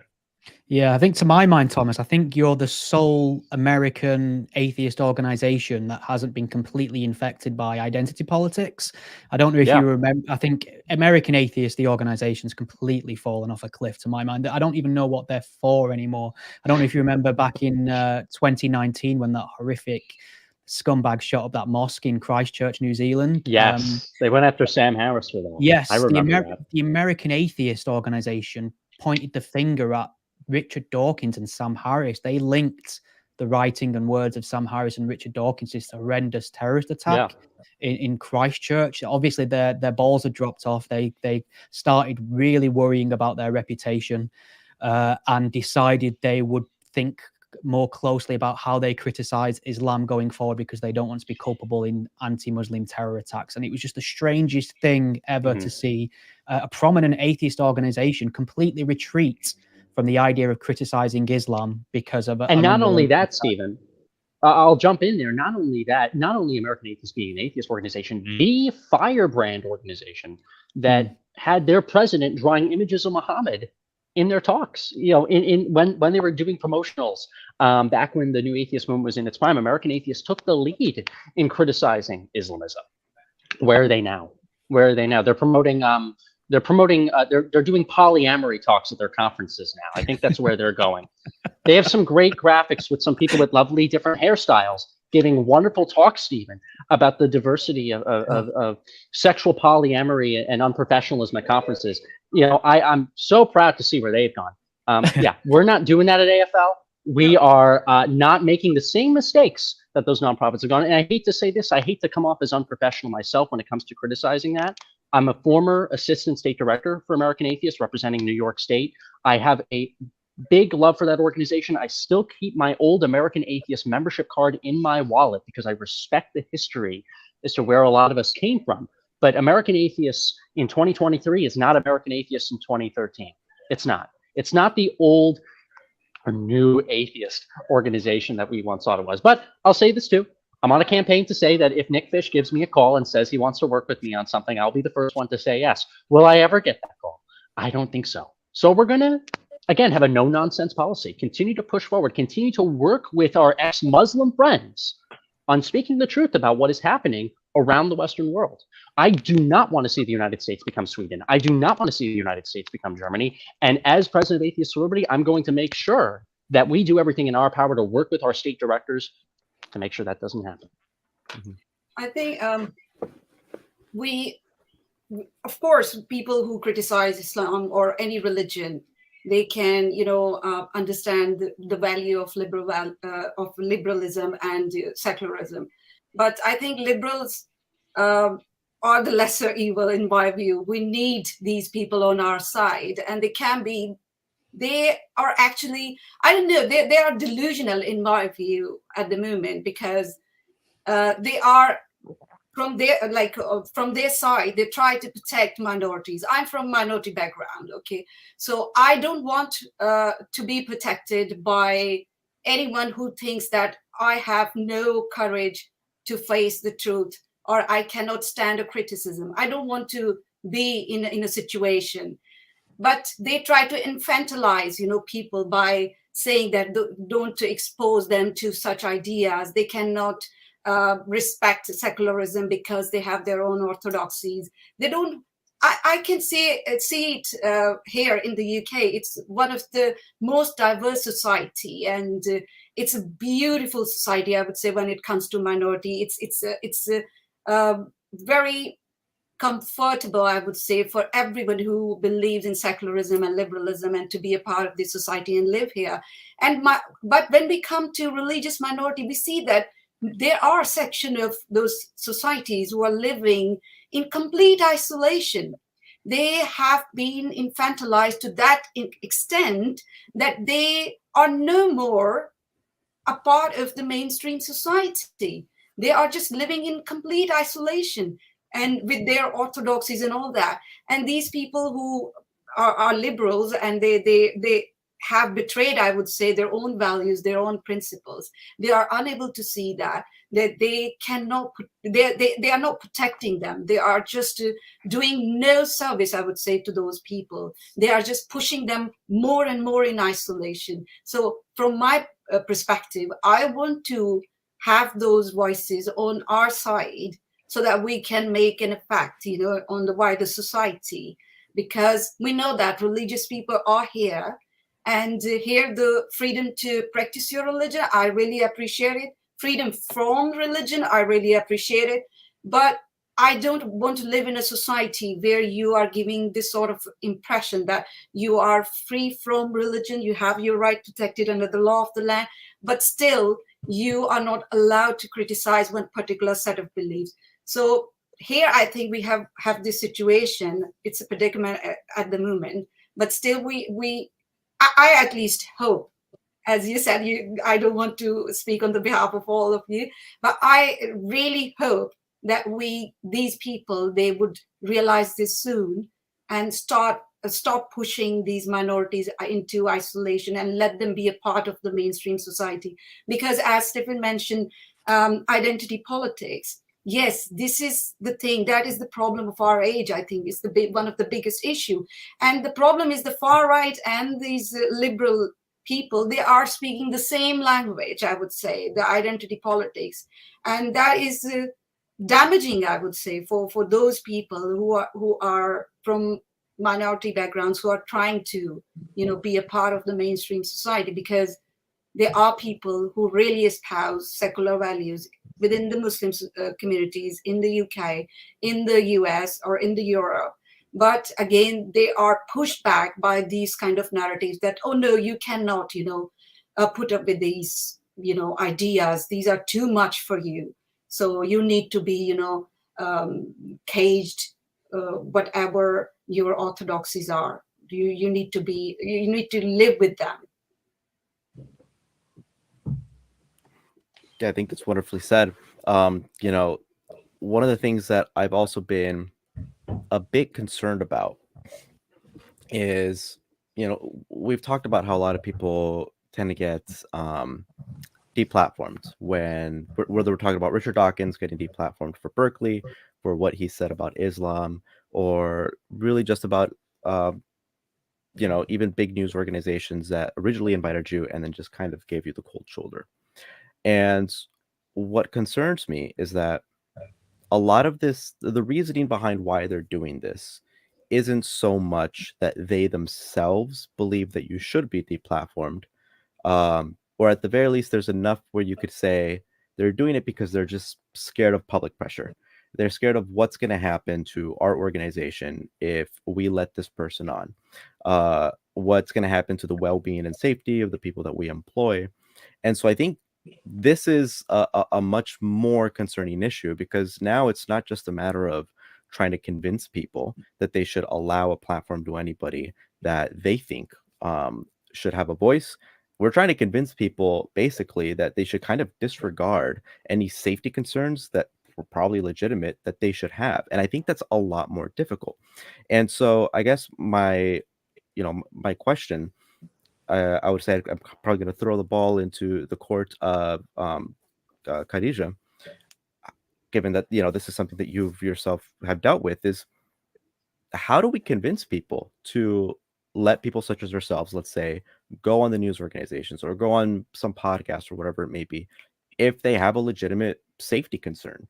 It's not just a matter of trying to convince them that we have a reasonable voice and that we're not what other people say that we are, but it's also of it's also just making sure that they think that they're safe and that they won't have any social ramifications. How do we do that? That sounds like it's a lot harder.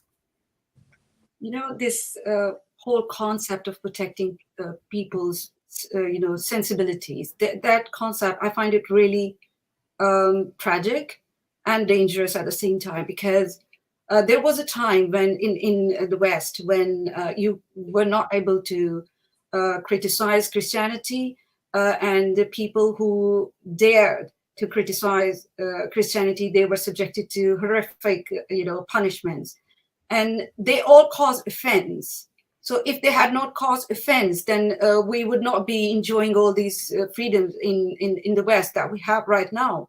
So danger is always, I would say, there, no matter how you try to manage things. But the tragedy is that the concept of protecting people's sensibilities have made it more worse, I would say, because when people who don't feel safe, like I myself, I really don't feel myself safe when I am going somewhere, like on some platform. I know that there would be some people who will come after, after me when I'm going to criticize, so many things they hold dear to that self.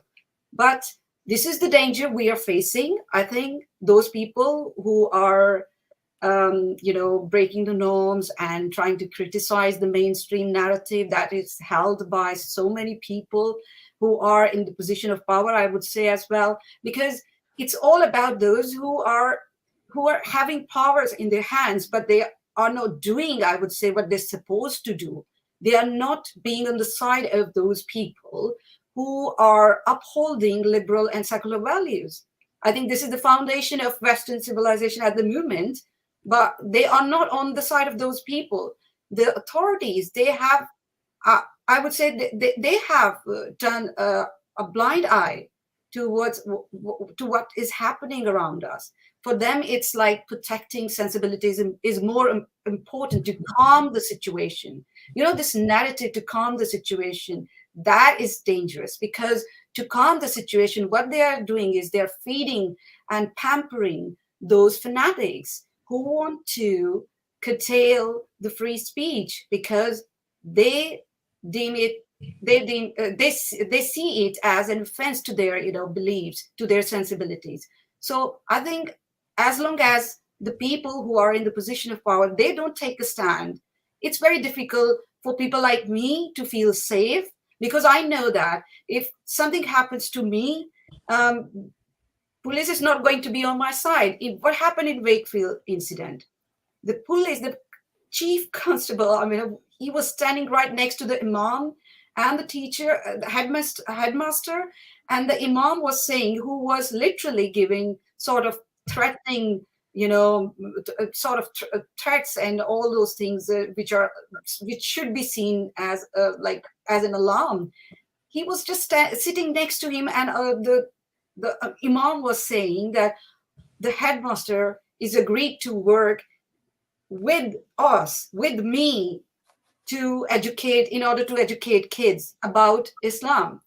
And it was very scary, to be honest, because the authority was there, the headmaster was there, and then there was a fanatic who literally tried to threat the whole society that if you are going to offend my sensibilities, we are not going to let you brush this matter under the carpet. So this is the situation. We need support from those people who have power. But unfortunately, they are playing this game of political correctness, calm the situation, and try to sort things out. But what they are doing is getting the situation more worse and worse, I would say, as it happened in the UK. That first we have the incident in Bexley, then we have incident in the cinemas when they were banned to showcase the movie The Lady of Heaven, and then we had the protest outside the school gates in Birmingham, and now we have this Wakefield incident. This is getting worse, and literally we're going nowhere, because we still have no one in the position of power who can just show a backbone and just say that, okay, we're going to deal with this matter up front. For them, it's always calm the situation by appeasing fanatics. So that is the problem. Unless these people, they realize that they need to take a stand, a firm stand in this matter, I don't think so that people like us, we can ever feel safe when we are talking about these issues. But I think I just got to quickly interrupt. I'm pressed for time. I'm in a room that has a time limit, unfortunately. But I want to say, I'm so sorry for interrupting. I want to say thank you so much for having me. I know this has been planned months in advance. months in advance. I really appreciate getting to give the Atheist for Liberty perspective on things, and I love the cause as to what this fundraiser is all about, and I'm looking forward to supporting Faithless Hijabi in the years to come. So thank you for having me, guys. I just got to bounce a little early, but appreciate for coming on. See ya. Oh, thank God. Thank God he's gone. What a terrible human being. Oh, unbearable. I'm kidding. I love Thomas. Go ahead, Khadija. Sorry. I was just saying that we should give ourselves a little credit that despite of all fears, all things that are going around, we're still speaking on this issue. It's a huge thing. And we are facing this threat wherever we go. I think that is a fantastic note to end this on. This has been absolutely fantastic. It's been an honor to be able to speak with both of you, Thomas as well, now that he's gone. But Mr. Stephen Knight, thank you so much for joining us again. I've been listening to your podcast for quite some time, and I think your episodes on veganism are underrated, I'll say. Oh, you were the one person who listened to those episodes. I finally found you. Wonderful. I'm gonna start. I'm an ex-Muslim vegetarian, so we're the minority. Wow, there you go. I appreciate you both, gentlemen. You've done a fantastic job hosting this panel tonight as well. Oh, appreciate it. And Khadija Khan as well. Thank you again so much. It's been an absolute honor. Everyone, thank you guys. This was fantastic. And again, the links to everything for Khadija and Stephen in the description of the video below. Once more, thank you guys so much for coming on. It was an honor. My pleasure. Thank you. Nice to see you again, Khadija, as well. Thank you so much. All right. Okay. Wow, that was quite insightful. I stayed quiet because, man, I learned a lot in that panel. Yeah, I mean, those guys are absolutely fantastic. And so what we're gonna do now, guys, I am sorry to really disappoint everyone, but it looks like this is the end of my tenure here as one of the co-hosts. So we're gonna have a new set of co-hosts. We're gonna have the lovely Bruce and Ghada, or I don't know if I should. I don't know if it was supposed to be a surprise, but I'm not quite sure. But in which case, what we're gonna do is we're gonna go ahead and play a fun little music video, and once that music video is over, you guys will see you'll see new faces, probably prettier faces, at least on my end for sure. All right. Well, Seyyid, it's been fantastic. Thank you so much for allowing me to be. It's been a pleasure, man. Learned a lot. Thank you. All right, everyone. Well, in which case, in the meantime, please enjoy such a lovely video.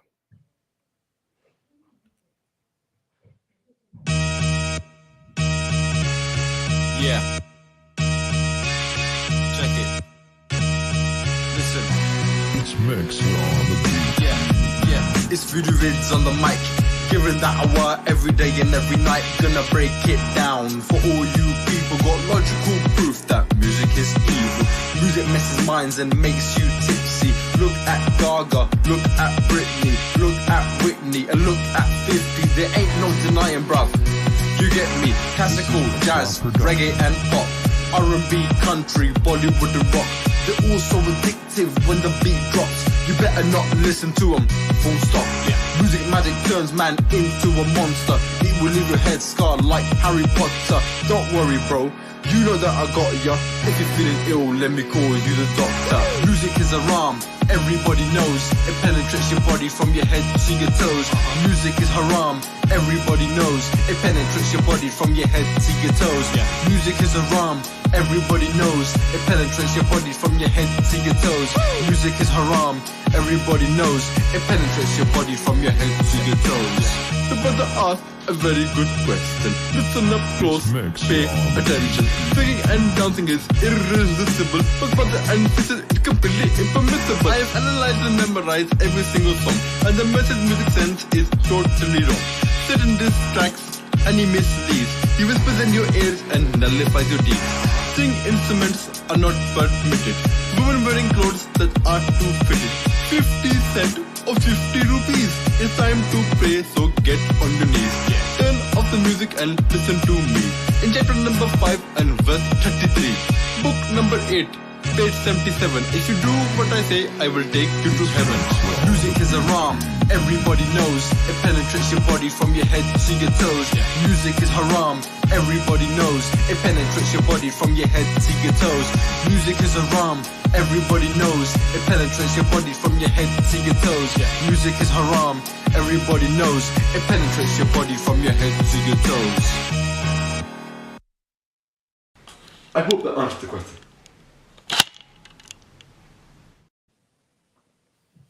Okay, well, we're still here because we are having a bit of a delay.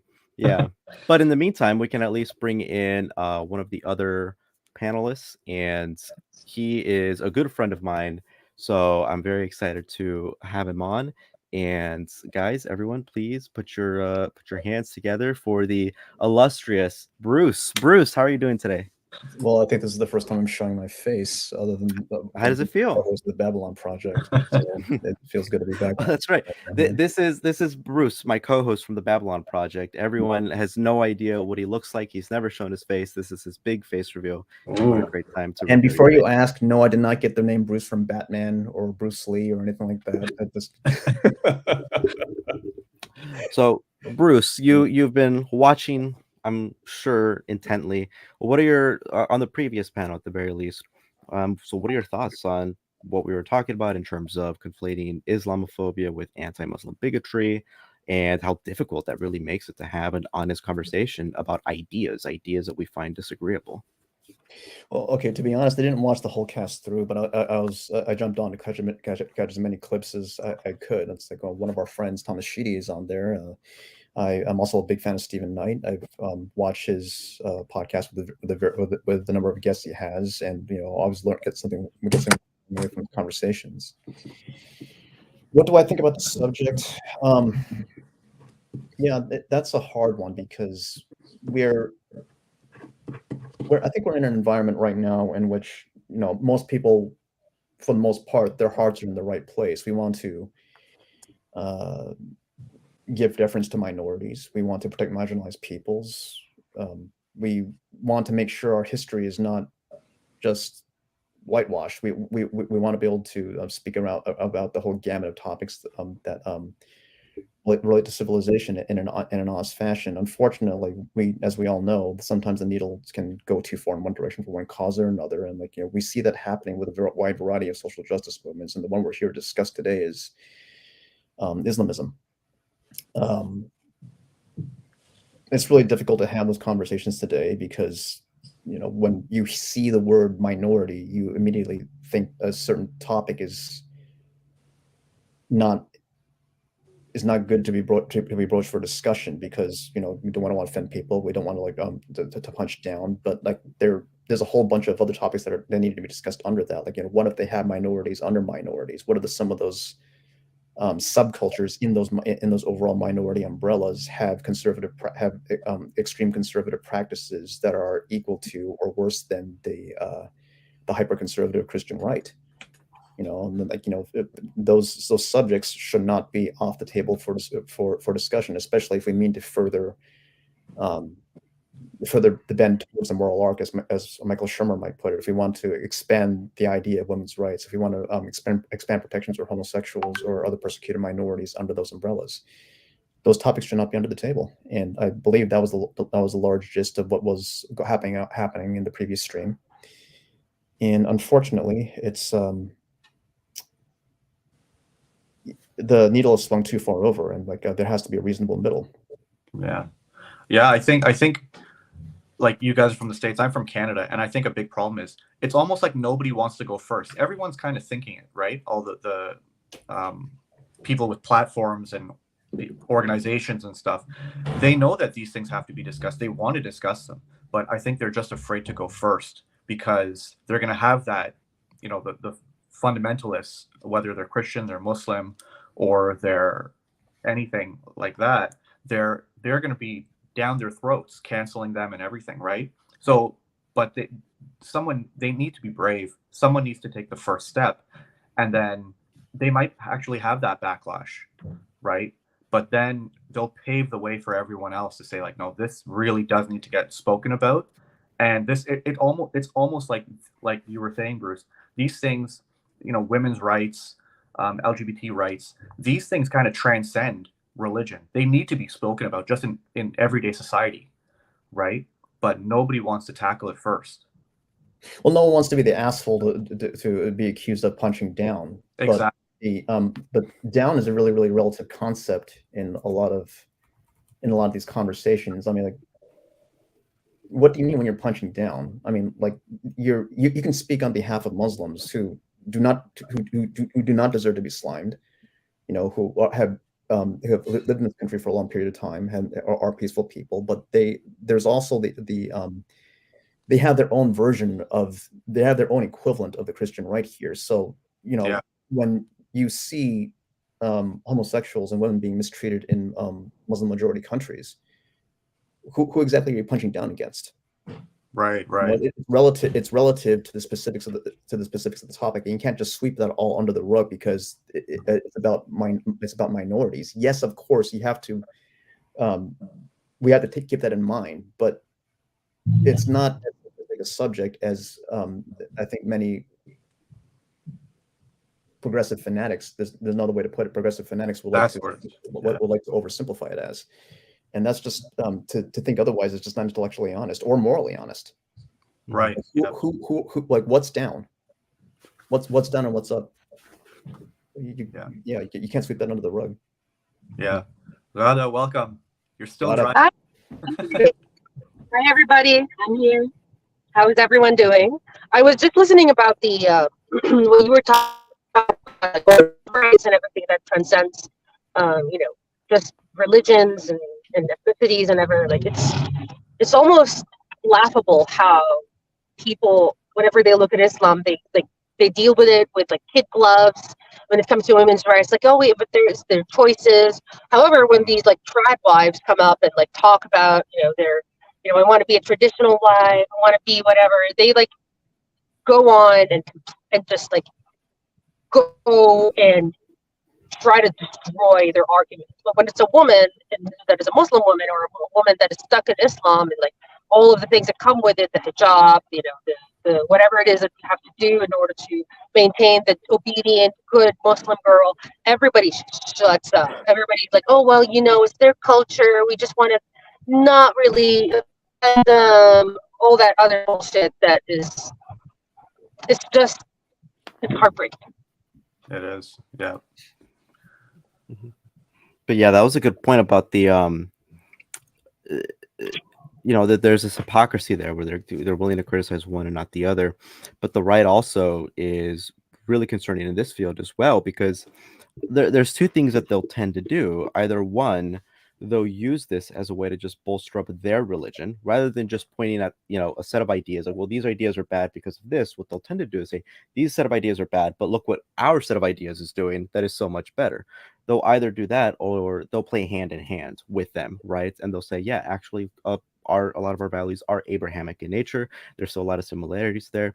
We've seen this with some groupings and coalitions being made between, the Muhammad hijabs of the world and between even, Peterson, the most recent podcast that they had together.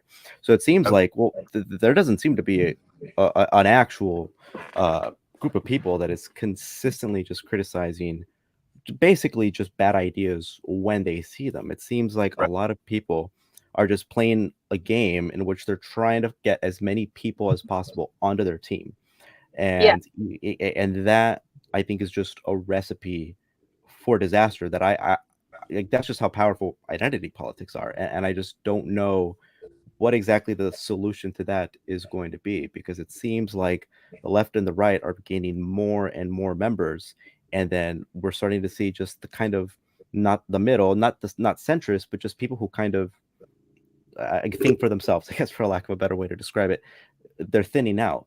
And I think the problem's getting worse. And I guess going back to what I was saying at the beginning of this live stream, me being a pessimistic person, that just seems to me to be how it's going to be, in the direction that it's headed towards. And I don't know how to stop it.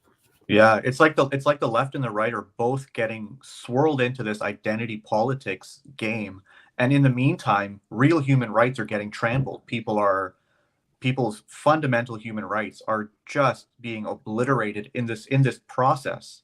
And the extreme left and the extreme right, they themselves don't realize that they're doing nothing for human rights, as long as they feel about the idea encourage their politics on identity. They keep anchoring their thoughts and their ideas around this identity politics thing. How do you all feel about the idea that there is a very, very quiet but very, very reasonable middle? I've never been able to convince myself of that. There's one day I feel like it's true. Most people are quiet. It's not true, because just how unhinged the conversation has become on both sides. You got people on Candaceans on the right. You got like people from the Young Turks on the left just screaming and just really catering to their respective crowds. And there's no real discussion of nuance happening. And we talk about how we're just talking about how the extreme right just plays up the good in their respective religion. But something that's not discussed is like Christianity and Judaism are two religions that have really been moderated and attenuated by philosophy, by modernity, by the Enlightenment, and they've grafted on modern values through a really, really interesting reading of their specific texts. And Islam isn't as far along in that regard. Like, we have to be able to speak to this. We have to be able to speak to a comfortable middle with that kind of intellectual minutia that a lot of the sides lack. But very few people. Okay, well, let me back up a little bit. I don't think it's necessarily the idea that very few people are capable of doing it. I think a lot of people are interested in this, in a more intellectual approach. But I'm not convinced that there really is a discontented middle that is willing to do this. I sometimes feel like it exists. Sometimes it just doesn't seem quite to really materialize. Like, so like I think sorry, Ghada. I think there are, I think majority people are kind of centric, right? But the problem is you put one of them on the ballot to be elected, and that's not what brings in the votes. That's not what brings in the money. You know what I mean? So as much as we are, in my opinion, the majority when it comes to that landscape of centrism or whatever, right? But we just that's because the people that get into power because they are able to raise those funds. And the way society is headed now, or has been for a while, is unless you can get those funds, you can't get into power. How do you get those funds? You have to pander to whatever is currently on the table in terms of controversy and discussion. So they'll never, in my opinion, at least in our generation, they'll be unable to get into power, because reason and rationality and being centric and actually liberal and open-minded, that's not what's gonna get you votes. I agree with you, Seyyid, especially about the part where, like, yeah, it's not going to get you votes. However, like, the way you look at it right now, and especially, I mean, if we all remember, or at least read about, when Ayaan Hirsi Ali came to the United States for the first time, and she was trying to gather people on her side, and unfortunately, the liberals completely turned their backs against her. And then she had to find, essentially, the only place that would take her was the right. And it just shows to you that, how much the Islamists, the fundamentalists, the Islamic communities, they have the money. They have the money from Saudi Arabia, from the Gulf, from oil, all of that stuff is all going into these people's pockets, the politicians. It doesn't even matter whether they're right or left. Like, we talk about a lot about the left and how they've completely turned their backs against us. But the right takes Saudi Arabian and Gulf money, and it's very difficult. However, I don't think that maybe because I'm trying to be optimistic, because if I continue to look at it like, oh, so I'm not going to see it in my generation, then that's just going to be depressing. But I do believe the more we talk, the more we disrupt, the more we show, and it's so easy. I mean, if you talk to these fundamentalist Muslims, and if you let them talk, they turn against. They do our job for us. They show their homophobia, they show their transphobia, they show their misogynist ideals. They show their hateful and bigotry. It's so that's, for me, that's what I want to do. That's how we change the ideas, is by showing these dichotomies. And the more we talk about them, the more we continue to disrupt, the more we talk, which is what we're doing here too, the less likely people are able to just completely ignore us. And we can see that with the ex-Muslim movement, for example. For the longest time, Muslims were like, oh yeah, these people don't exist. And now they have these conferences where they just talk about atheism and all these Muslims leaving. So it is possible, but I'm not saying it's easy. It's going to be very difficult. Yeah. So this is where me and Seyyid must drop out, because looks like you guys will be set to go. But once more, it was an honor to be able to co-host the Faithless Hijabi live stream, and I'm very happy that we have two lovely and capable people to pass the baton over to. Roger that. Thanks. Perfect. All right. Have fun. All right. Take care, guys. Have Take fun. care, friends. Bye.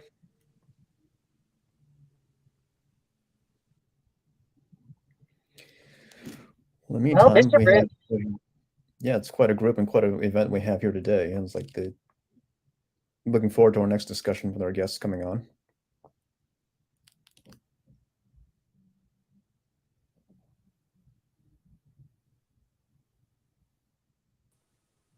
Hey. Hello, hello. Hey. We can hear you, Jimmy. Can you hear Oh my us? God. That was so scary, guys. I'll try to be a little bit more discreet about my entry next time. All right. I'm gonna do my best to introduce our next two guests. They don't need introducing, to be completely honest. They are very well known. We have Jimmy Bangash. Jimmy is an ex-Muslim that is very dear to my heart. He is a psychotherapist that has been working with ex-Muslims and Muslims that come from the LGBTQ community, and he's been an activist, and I've known him for quite a while. Great guy. Hi, Jimmy. Hey, thank you for having me. It's such a pleasure to be here.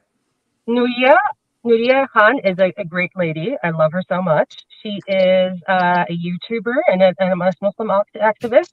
Remind me of your YouTube channel. I'm sorry, I forgot it. Thanks, Ghada. It's called Holy Humanist on YouTube. Yeah. Mm-hmm. And today we're going to talk about the mental health issues essentially that go with us being ex-Muslims and everything. And one of the biggest questions I really wanted to ask to both of y'all, since we all had to go through it. Jimmy, I know you grew up in a traditional family of some sorts, and coming to terms with your sexuality, with your opinions, with your beliefs. What would you say helped you cope during that time? Not necessarily before coming to terms with it, but during that time. So I think one of the things that helped me the most was finding the gay community, actually.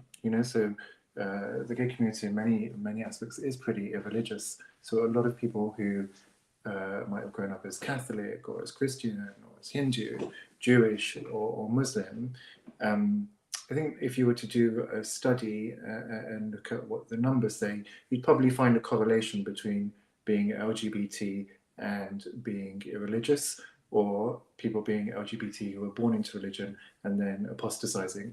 I don't have any data on that for you, just based on all of the gay people and the gay circles I've been in. What you notice is that religion doesn't play such a big part. There are, however, at the same time, gay Christians, there are gay Muslims. That movement has grown since, in the last decade and such. But one of the things that happens when you leave Islam is that you lose community, right? You lose family, you lose your friends. You're often demonized, you're shunned. There's a whole load of emotional blackmail and emotional abuse that takes place. If you're able to avoid physical abuse, that's great. And even where you do avoid physical abuse, often there's the emotional abuse that comes afterwards. And trying to deal with all of that in isolation is overwhelming. It's too much maybe for our human psyche to be able to bear alone. So I was lucky, I guess, to live in a Western liberal democracy where I was able to find gay people who didn't really know much about Islam. You know, the gay community then, possibly it wasn't as diverse as it is now. It was very sort of white as a community, but that represented safety. You know, sometimes I think, well, you know, there's a whole sort of woke movement of white people are the devil, but actually, if you come from an ethnic minority, we have the highest rates of homophobia. And so white society represented a very safe place to be comparatively when you're a gay man. There's a really interesting dichotomy there that people don't acknowledge because it's counter the woke narrative. But it was that sense of finding another community who were going through the same experience as me. So they were all gay, and maybe they were not dealing with religious persecution, but society was quite homophobic itself. So people were dealing with the same homophobic challenges that I was dealing with. And obviously back then, there was no ex-Muslim community, right? And so I wasn't able to find an ex-Muslim community as we can do now. But that was the key thing that helped me navigate it. I felt held by this other group of people. Yeah. I just wanted to add, I remember, because I'm from Saudi Arabia, and I remember growing up there, and just to give a quick overview and not to like completely get away from this, but in Saudi Arabia, it all really depends on your family and where you're from. So if your family is rich and liberal, you're good. You don't have to worry about anything. The only people when I was there that I was able to connect to were people that were from the LGBT community. And because they understood, just like you said, like it's a very difficult time when you're going through that, and when you're going through, you know, just trying to understand who you are, trying to understand and accept who you are. And you hear all of these things that come from everywhere. You know, you're essentially a sin, you're sinning, and it takes so much from you, especially if you don't believe in it. Yeah, I'd like to add to that point, Ghada, if I can. It's been a while since I read it, but I remember reading Ayaan Hirsi Ali's Infidel. And there was one story that really struck me of her experiences that she shared about. It was the one where she started to enjoy something as simple as wine.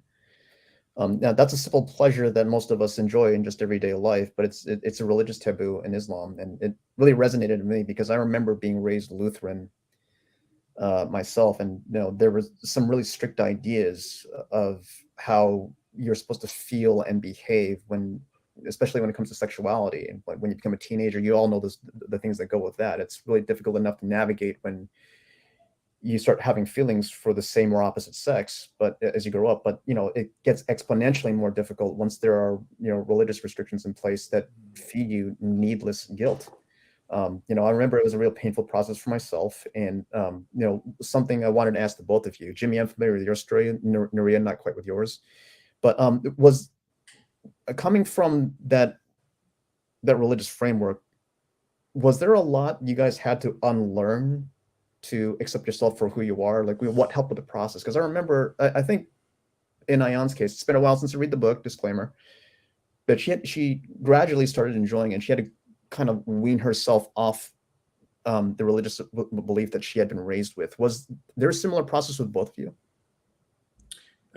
Nuriyah, go for it. I don't want to monopolize the conversation.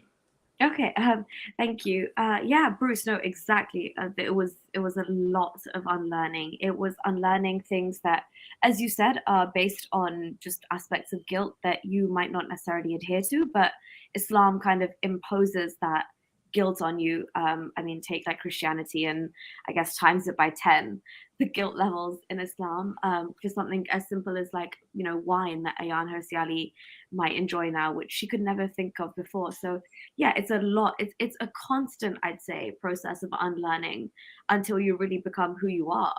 You're shedding everything that you were once taught, all of something as simple as, you know, like me ordering a McDonald's breakfast and asking them not to hold the bacon. For me, that's unlearning what I've been taught. It's so simple. I know it's so minute, but like that's just me going against everything I've ever known, is keeping that little piece of bacon in that sandwich. So yeah, I think it's a constant process, and we're still kind of going through it. But yeah, Jimmy, I'd love to hear your thoughts.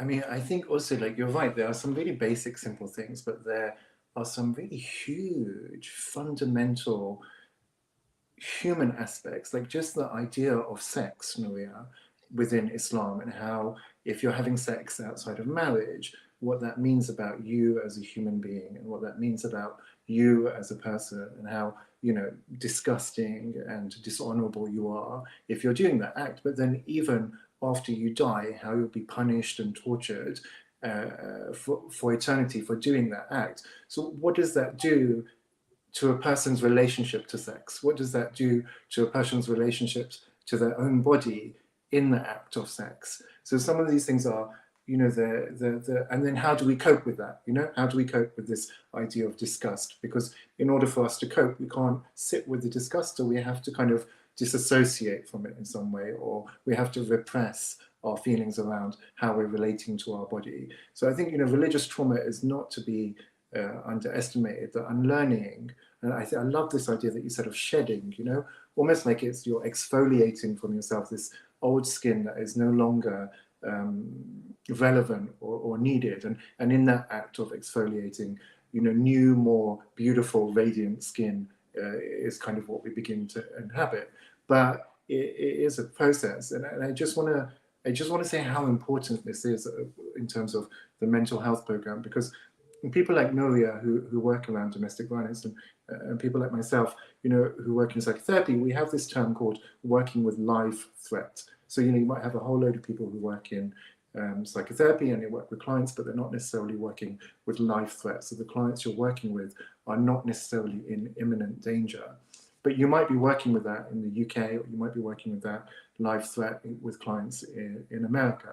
But even when you're working with life threat in the West, you're working with that life threat within the context of Western adult safeguarding. You know that if there is a threat to that woman from her husband beating her up, the police can be called, right? You know that if there is a threat that that husband is going to rape the wife, there is the police that can be called, who can come and enact justice or help her get away. But when you're working with ex-Muslims in Muslim majority countries as a therapist or as an activist or a human rights advocate or a caseworker, you're working with life threat without this holding of institutions often supporting the safeguarding work that you're doing. So for example, if I'm working with an ex-Muslim woman in Saudi, you know, and I understand that she's undergoing marital rape, well, there is no law against marital rape in Saudi. There's no law against marital rape in Egypt. There's no law against marital rape in Yemen. So some of these things that we take for granted as therapists or human rights activists or caseworkers in the West, they're not even available conceptually in these Muslim majority countries. And that's such an important reason why this work is even more important, is that these people don't even have some really basic rights, like being protected from rape in marriage, and offering a space for psychotherapy for them, you know, really makes a difference. One question I have for the both of you is, like, you know, with the kind of treatment and services you're able to provide for people without those liberal frameworks, are you limited in, well, are you limited in what you're able to prescribe, especially with what advice and what help you can provide for them? Because although you might be speaking from them from outside the cage, the society they live in may severely restrict what options they have to recover, to what extent they're able. Like how does this confine your work? Yeah, and so I think for me it's all about exploration with your client, right? Your client knows their life best, they know their levels of safety best, they know what accesses they have to institutional support, and so exploring that with them is what's really important. And yeah, there's definitely things that you can do with clients in the West who might be ex-Muslim that you cannot do with clients in Muslim majority countries. It's just not an option, because, you know, in all of the countries where apostasy is illegal, they're all Muslim majority countries. And where it is illegal, for a number of those countries, the penalty is death, and others, the penalty is imprisonment. Perhaps those kind of things you don't have to worry about in Western secular democracies, and so you have access to more. But that doesn't make the work any less meaningful, because working with somebody who is in Iran or in Saudi or in Pakistan, who is closeted about being an ex-Muslim and holding the space for them, like for 1 hour a week, 12 hours over the course of the week, can do so much to their ability to reintegrate their psyche into themselves. So if you think about when you are in the closet, whether it's about being gay or whether it's about being an ex-Muslim, there's a lot of disassociation taking place there. Half or a significant part of your life has to be divorced from the truth, right? So when you're working with somebody and you're able to hold a space with them and they can bring all of who they are into this 1 hour a week for 12 weeks, there's some process of reintegration there that happens that can do a lot to alleviate depression, anxiety, do a lot to enhance self-esteem, self-confidence, which is the damage that disassociation can do. Yeah, I just kind of want to echo what Jimmy said as well, if that's okay. But for example, well, like in my line of work, I'm not as grateful to work with as many ex-Muslims. Few and far between come through to our service. But in general, for me, what I've seen is that religion is the overarching obstacle in people wanting to kind of take a situation further, or like whether it's something as basic as reporting rape to the police. As Jimmy was saying, so where you can focus on kind of the rehabilitation part of it, we don't even get women who are willing to kind of come out with basic things that have happened to them, even when religion is used as the tool that's justified the abuse against them. So I've hardly come across situations where women have been in like, for example, an abusive relationship or an abusive marriage, and they've come out and recognized the role that Islam or religion had to play in their abuse. That's kind of just wiped under the rug and almost minimized in their greater experience. And I think for a lot of them, the opposite situation is true, where they rely on God so much, as then God is the only thing that they've got left to believe in, when the whole world has kind of let them down. And so I'm not saying they're by the book Muslims at all. I don't think they even know the reality of truth of Islam, but in a professional capacity, it's not my job at that moment to tell them that Islam is not true. Yeah, I agree. So when I'm working with Muslim clients as well, if there are issues around domestic violence or whatever the input of Islam is, that's not my role as a professional to dissuade you from religion. Or even, Nuriyah, you know, when we talk about people coping, they have resources. And if religion is one of the resources you are using to cope, you know, perhaps as professionals, our space is to respect that this is how you make meaning and sense of the world. But obviously for ex-Muslims, that isn't the case. And I think, you know, we really have to be aware of the impact of or the concept of state as traumatic, you know, the religious state inducing trauma through religion on ex-Muslims. I want to follow that line of thought there for a second, Jimmy. I'm curious if either of you two have ever tried to go back to faith, but try it out in a more progressive format. Like in my case, several years ago, this is way back before I discovered Sam Harris, Christopher Hitchens, Dawkins, that whole original crew of New Atheists. You know, I tried attending an incredibly progressive Christian church, and you know, I actually ended up finding a community for myself there. And you know, when I joined that environment, the funny thing is, if you walk inside there, you talk to the people, you'll find people of different religious denominations, you'll find non-believers, you'll find gay, transgender, all kinds of people.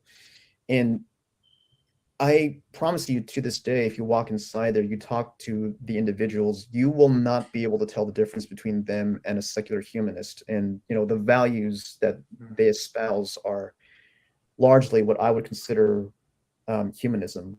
Now, I do have a problem with reformed interpretations, as I don't believe that that's intellectually honest. But the community mattered more to me.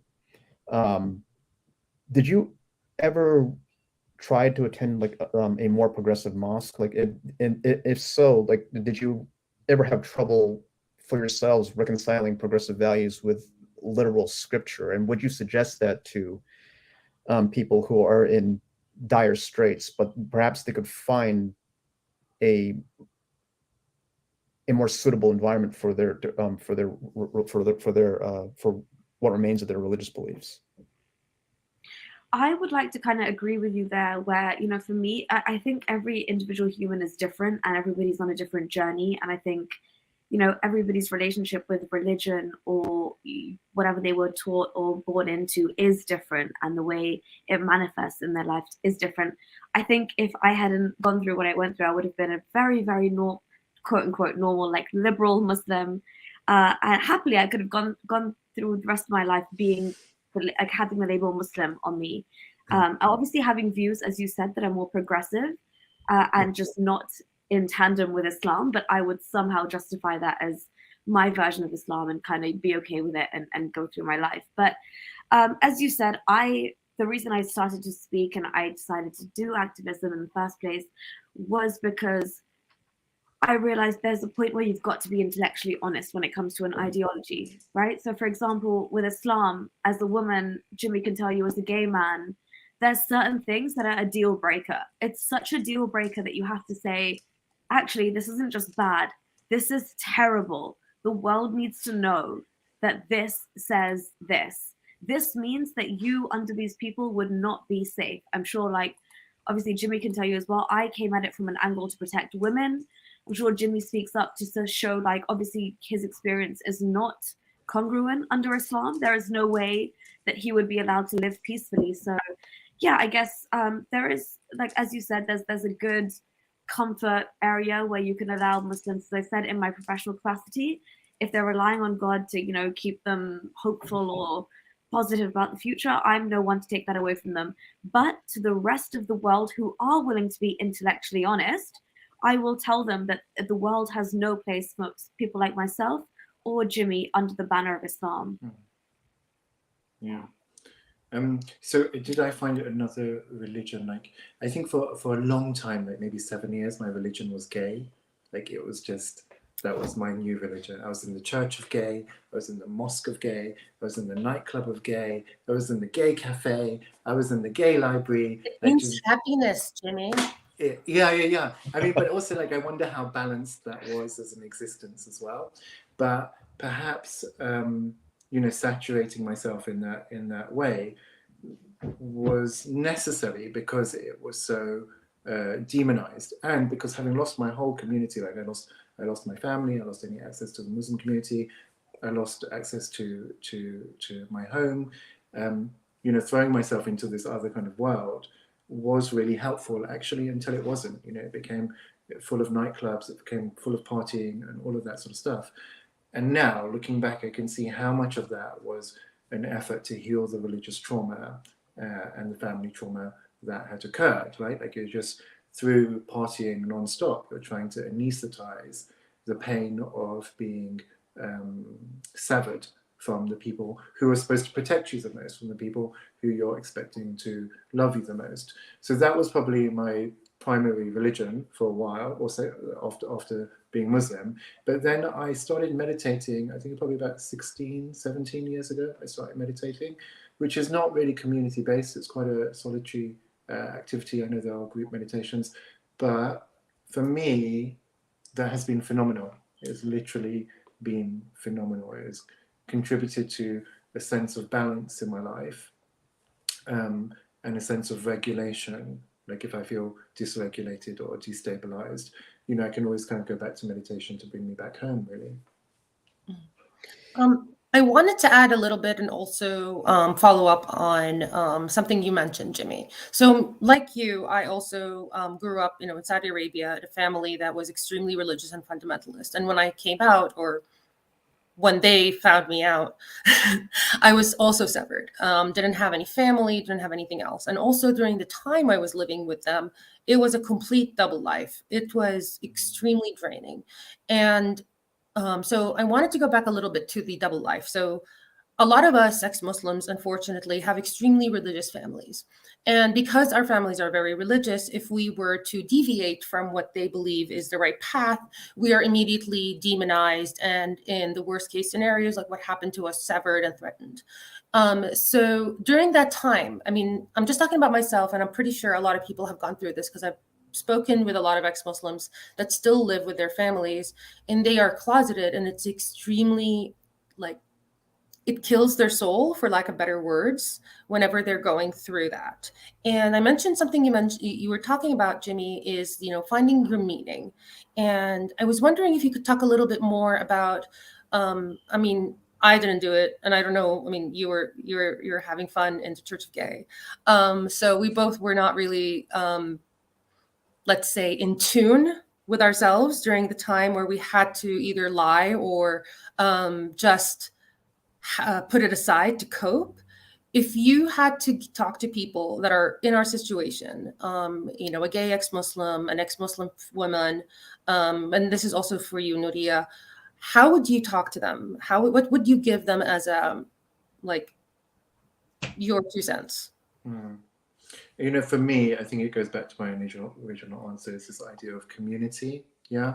Because, you know, one of the things that we know is when you're living this double life, like certain things, through that act of having to divorce yourself because you're lying, you know, you might put the hijab on and then you have to go to work, but you're not believing in this hijab. And for some people, when they get to work, they might take off the hijab, right? And then they put the hijab back on when they're going back home. Or the same thing, they might be going to school and they're wearing the hijab, they take it off when they get to school. So there's this constant state of lying or denial, and it becomes, authenticity becomes difficult to grasp, yeah? Like who you are as an authentic person, you know, becomes convoluted and it becomes murked. But what you can do is find a community of ex-Muslims now. And this just was not Ghada an option like 20 years ago. It was certainly wasn't an option, right? The advent of the internet and social media, and guys, you know, I'm not the hugest advocate for social media. I think it does a hell of a lot of damage. But one of the things it does do is allow people to connect with each other in ways that leaves them not feeling isolated. And I think when you're splitting or when you're doing this double life dissociation, that can be a very isolating experience. But the moment that you find other people who are going through the same thing, you know, perhaps we can self-actualize in that group of people. Perhaps we can acknowledge our growth. Perhaps we can acknowledge our own achievements with that group of people in a way that we cannot when we're isolated, living a lie. Yeah, and I'd have to agree with what Jimmy said there. I think community is the biggest, I guess, the gift you could receive once you've realized that you don't follow the groupthink of people that surround you. For me, personally speaking, as a doubting Muslim that realized I don't want anything to do with this anymore, it was the Twitter community. It was finding YouTube that I would honestly say, in a sense, saved my life. So I can only empathize with what Jimmy is saying, just to know that there's other people out there like you, first and foremost, that you're not crazy for questioning God, for questioning Allah and his deal with Satan, for questioning, you know, Eve being born out of the rib of Adam, questioning little things that you're not allowed to, questioning Muhammad's marriages. I think the sense of community is just one of the most powerful things to allow you to bounce back into society. And again, as Bruce mentioned earlier, it really goes hand in hand with the process of unlearning and being open to kind of letting go of everything that you were once taught, from coming from a religion like Islam, which is so totalitarian in nature, where, you know, like Jimmy said, everything from going to bed with somebody to, for example, the foot that you use to step into the bathroom is monitored. So leading a religion like that to just think freely and, you know, as Jimmy said, like, speak with who you will, make your own choices, eat what you want. Nuriyah, the hand that you wipe your bum with. Yeah. Even the hand that you wipe your bum with is prescribed to you, right? Like, to that level of Which shoe should you put on first? How many sips of water you should take from your cup and how you should Jimmy, drink it. three now. Three, and I think your hand has to be placed underneath the bottom of it as well. It's these insane You rules. probably need to say a whole bunch of subhanallahs and mashalahs and alhamdulillahs when you're done as well. That's completely insane. But that level of control, and I think that's the other thing is about, you know, not only are you isolated, maybe in terms of no connection from people because you're pretending to be something that you're not. and you don't know that there's, and you're not connected to any other ex-Muslims. So when you make connection with ex-Muslims, you're not isolated because you've got some maybe friends or connections. But what is more important perhaps is you're not isolated in experience, right? Like what you're going through and the quirks of having to wipe your ass with this hand, other people understand. I mean, because, you know, unless you're Muslim, you don't really understand what that's about. But other people understand what that's about. Are you allowed to say ass on YouTube? Or is that Yeah, I guess so. Are we Now you are. demonetized? Are we demonetized now? You're good. You're good. It's a religious context. Surely it's okay. It's called Don't ours. get wrong if you feel guilty about that, Jimmy. Yeah. So I really think like that there's, you know, that is the beauty of the internet. I think it was Maryam Namazie who said the internet is doing to Islam what the printing press did to Christianity, and you know that's probably one of the most beautiful quotes that I can think of. Yeah. Friends, we're coming up on the end of our session, but I want to throw out one shotgun question that hopefully you, Jimmy, and Nuriyah will be able to answer. Dealing with your clients and as they begin their journey from whatever is distressing them and what you two had to go through, do you ever get angry about the kind of life that you could have enjoyed, or the kind of person you might have been if you hadn't have to unlearn so much at an advanced age when you started divorcing yourself from fundamentalist religious beliefs? Has that been a pattern in your clients and yourselves? We're running out of time, so if you guys keep it to a shotgun answer, that'd be great. I mean, I just want to say one quick thing which we didn't touch on, which is just safety, Sure. guys. So if you are reaching out to ex-Muslims, if you are trying to form links with ex-Muslim communities, and you're living in Saudi, you're living in Pakistan, always prioritize your safety. If you need to do this behind anonymous Facebooks or anonymous Twitter accounts, it's absolutely fine. Like, you have to think about how safe you are in doing what you're doing. And then in answer to your question, Bruce, that might have been a different answer several years ago, but I think now, you know, where I am in my life, it's flipping amazing. I have like such an amazing life. I get to talk to amazing people like Nuriyah face to face over coffee. They hang out at my house. It's just beautiful, right? So I'm actually really grateful for the life that I have. And I think that's accessible to every ex-Muslim. I really do. Yeah, I agree exactly. I'm where Jimmy's at as well. I think I would not change this for the world. I would not change the way I think, but I do look back at a younger myself and think, oh my days, if you didn't give over so much trust to authority, and you believed everything that you were told, including my clients who it's not my job to shake them out of religion, but they use it despite being abused by it.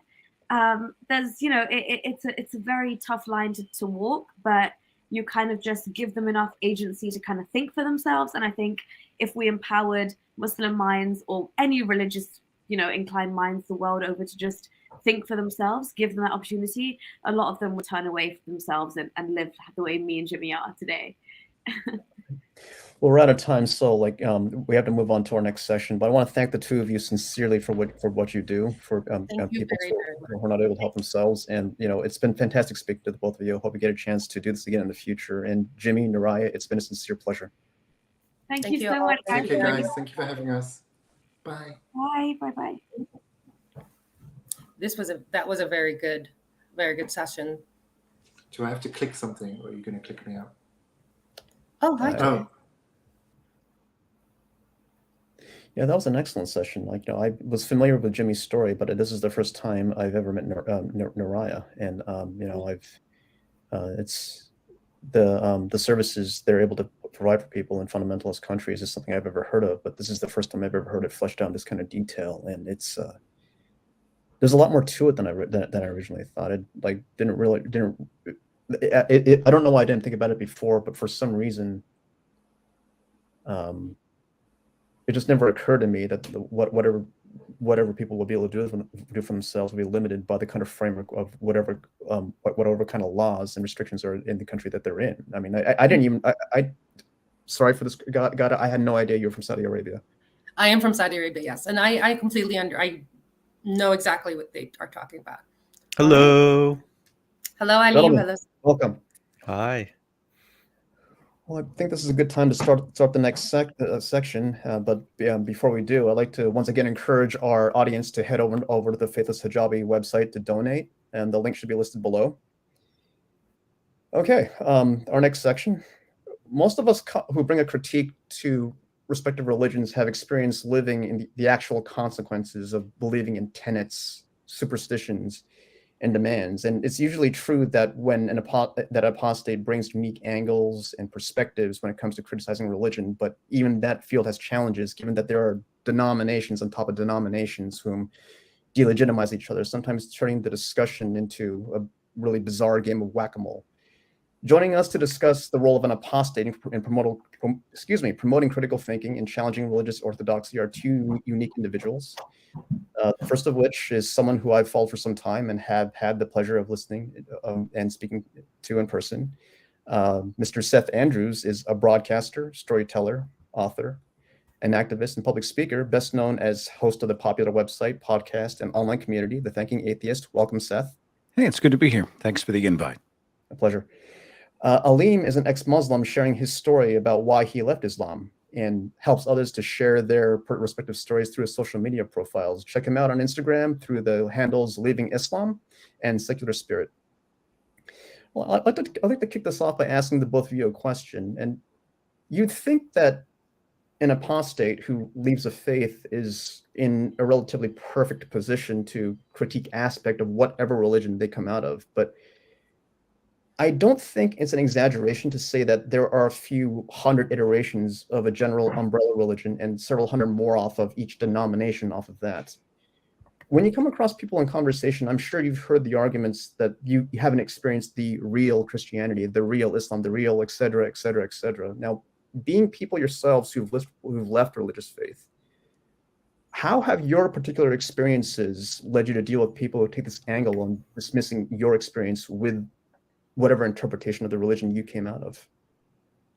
I'll defer to Aleem on this one. Thank you, Seth. And thank you for having me here. I appreciate the invite, and nice to meet you, Bruce and Ghada. I don't think I've had the pleasure to meet either of you before. Well, the best way to put it is, in a sense, it's kind of the perfect out to say that to anyone who criticizes your religion. Oh, well, you never really practice it, or your version isn't the true faith. So in a nutshell, what I try to do when I talk about my own experiences is, first of all, to clarify that this is my own subjective experience. But I also try to touch on the universals that, if not every single, if we're just going to talk about Islam, that every single Muslim believes, that most of them believe. So when you talk about those kinds of things, and for example, it would be the idea that there's a loving God who created us all, and that there's a heaven and hell, and that the word of God is the Quran. That's kind of a basis that I would say most Muslims will say is part of their core belief. And then I kind of go from there. So I target the things that are most universal, and then I expand from there. And yet some people will still say, obviously, oh, well, your interpretation is wrong, or, well, I don't personally believe this, but you got to start from somewhere. I'm struck by the protective mechanisms that fundamentalist faiths have. Rather than risk legitimizing somebody who left for legitimate reasons, the whole culture has to kind of shoot the messenger. Well, nobody who truly knew the love of Jesus or Allah or whoever would have ever left their embrace. And that's a way of sort of disqualifying us before we are to be heard. It's a way of sort of washing away any positions, arguments, challenges, questions, doubts, etc., by saying, well, we've discredited the witness. And I think that religions have evolved, for lack of a better way of saying it, a lot of defense mechanisms that brush away criticism. We've certainly seen this with Islam, right? If you and I go after, Islamists, Islamic theocracies, Muhammad, the Quran, whatever, they just scream Islamophobe, which is a way of discrediting the messenger, right? And that way everything else can be brushed away because, well, you don't get it. You were a false prophet. You were never a true Muslim, or you are just getting it all wrong and we shouldn't listen to you, la, la, la, la, la. And there's a lot of that, I think, in the faith that serve as a protective mechanism against having to field genuine questions, challenges, and criticism. It really is as simple as, for many Muslims, if they were to encounter Seth, they were to encounter you and what you're saying about Islam, they'll say, well, his name is Seth Andrews. What could he possibly actually know about Islam? Yeah, a white American ex-Christian. Well, Clearly why he in the has an world are agenda. we listening to that guy about Islam? Yeah, he's wiped me out of the conversation. You got some sort of white supremacist ulterior motive going on, of course. But you also get this kind of blowback from the more progressive churches as well. This reminds me of something that happened several years ago. A few years back, I had a chance to ask Sam Harris and Richard Dawkins during one of their events about, what did I say? I asked them, like, what makes someone a quote-unquote real Christian, a real Muslim, a Hindu, Buddhist, what have you, because we have so many different interpretations of these beliefs. Now, this is early on in my introduction to new atheism. So I didn't really understand the answer that Sam and Richard gave me at the time, but they stated something along the lines of, you don't necessarily need to care about that angle, but what you do need to be aware of is what happens when you follow through to the consequences of believing in certain tenets that come from their beliefs and their text. I mean, it's in the Bible, it's in the Quran, it's in whatever forms the foundations of these faiths, and speaking of these consequences, the most obvious ones I can think of at the moment is like, how should women and homosexuals be treated? When it comes to this weird game of whack-a-mole, when it comes from either critiquing fundamentalism or progressivism and the kind of apologetics that come to the background, is the core of the criticism we should be developing, should we bring to bear the criticism on those fundamentalists' texts, regardless of the interpretation of the faith, whether they're progressive or conservative? I don't want to walk on Aleem, but I'm going to jump in first. Go ahead. There's a larger issue that you speak to, which is the ever-moving goalposts. Yeah. So, I condemn slavery in the Old Testament. Well, it wasn't slavery. It was indentured servitude, or it was a different time and God had to condescend to the culture of the era, or it was a mistranslation, or you're using the wrong translation, blah, blah, blah. And it doesn't really matter. It's interesting. I quote the verse in 2 Timothy where God silences women. Well, Paul didn't actually mean that women should be silent, and God loves women. And here's another verse where women are to be honored.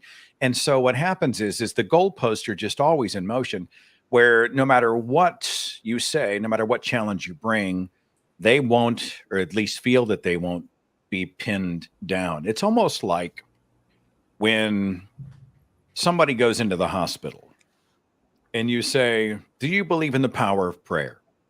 Yes. Do you believe God does miracles? Yes. Do you believe God wants you healed? Yes. Why are you going to the hospital?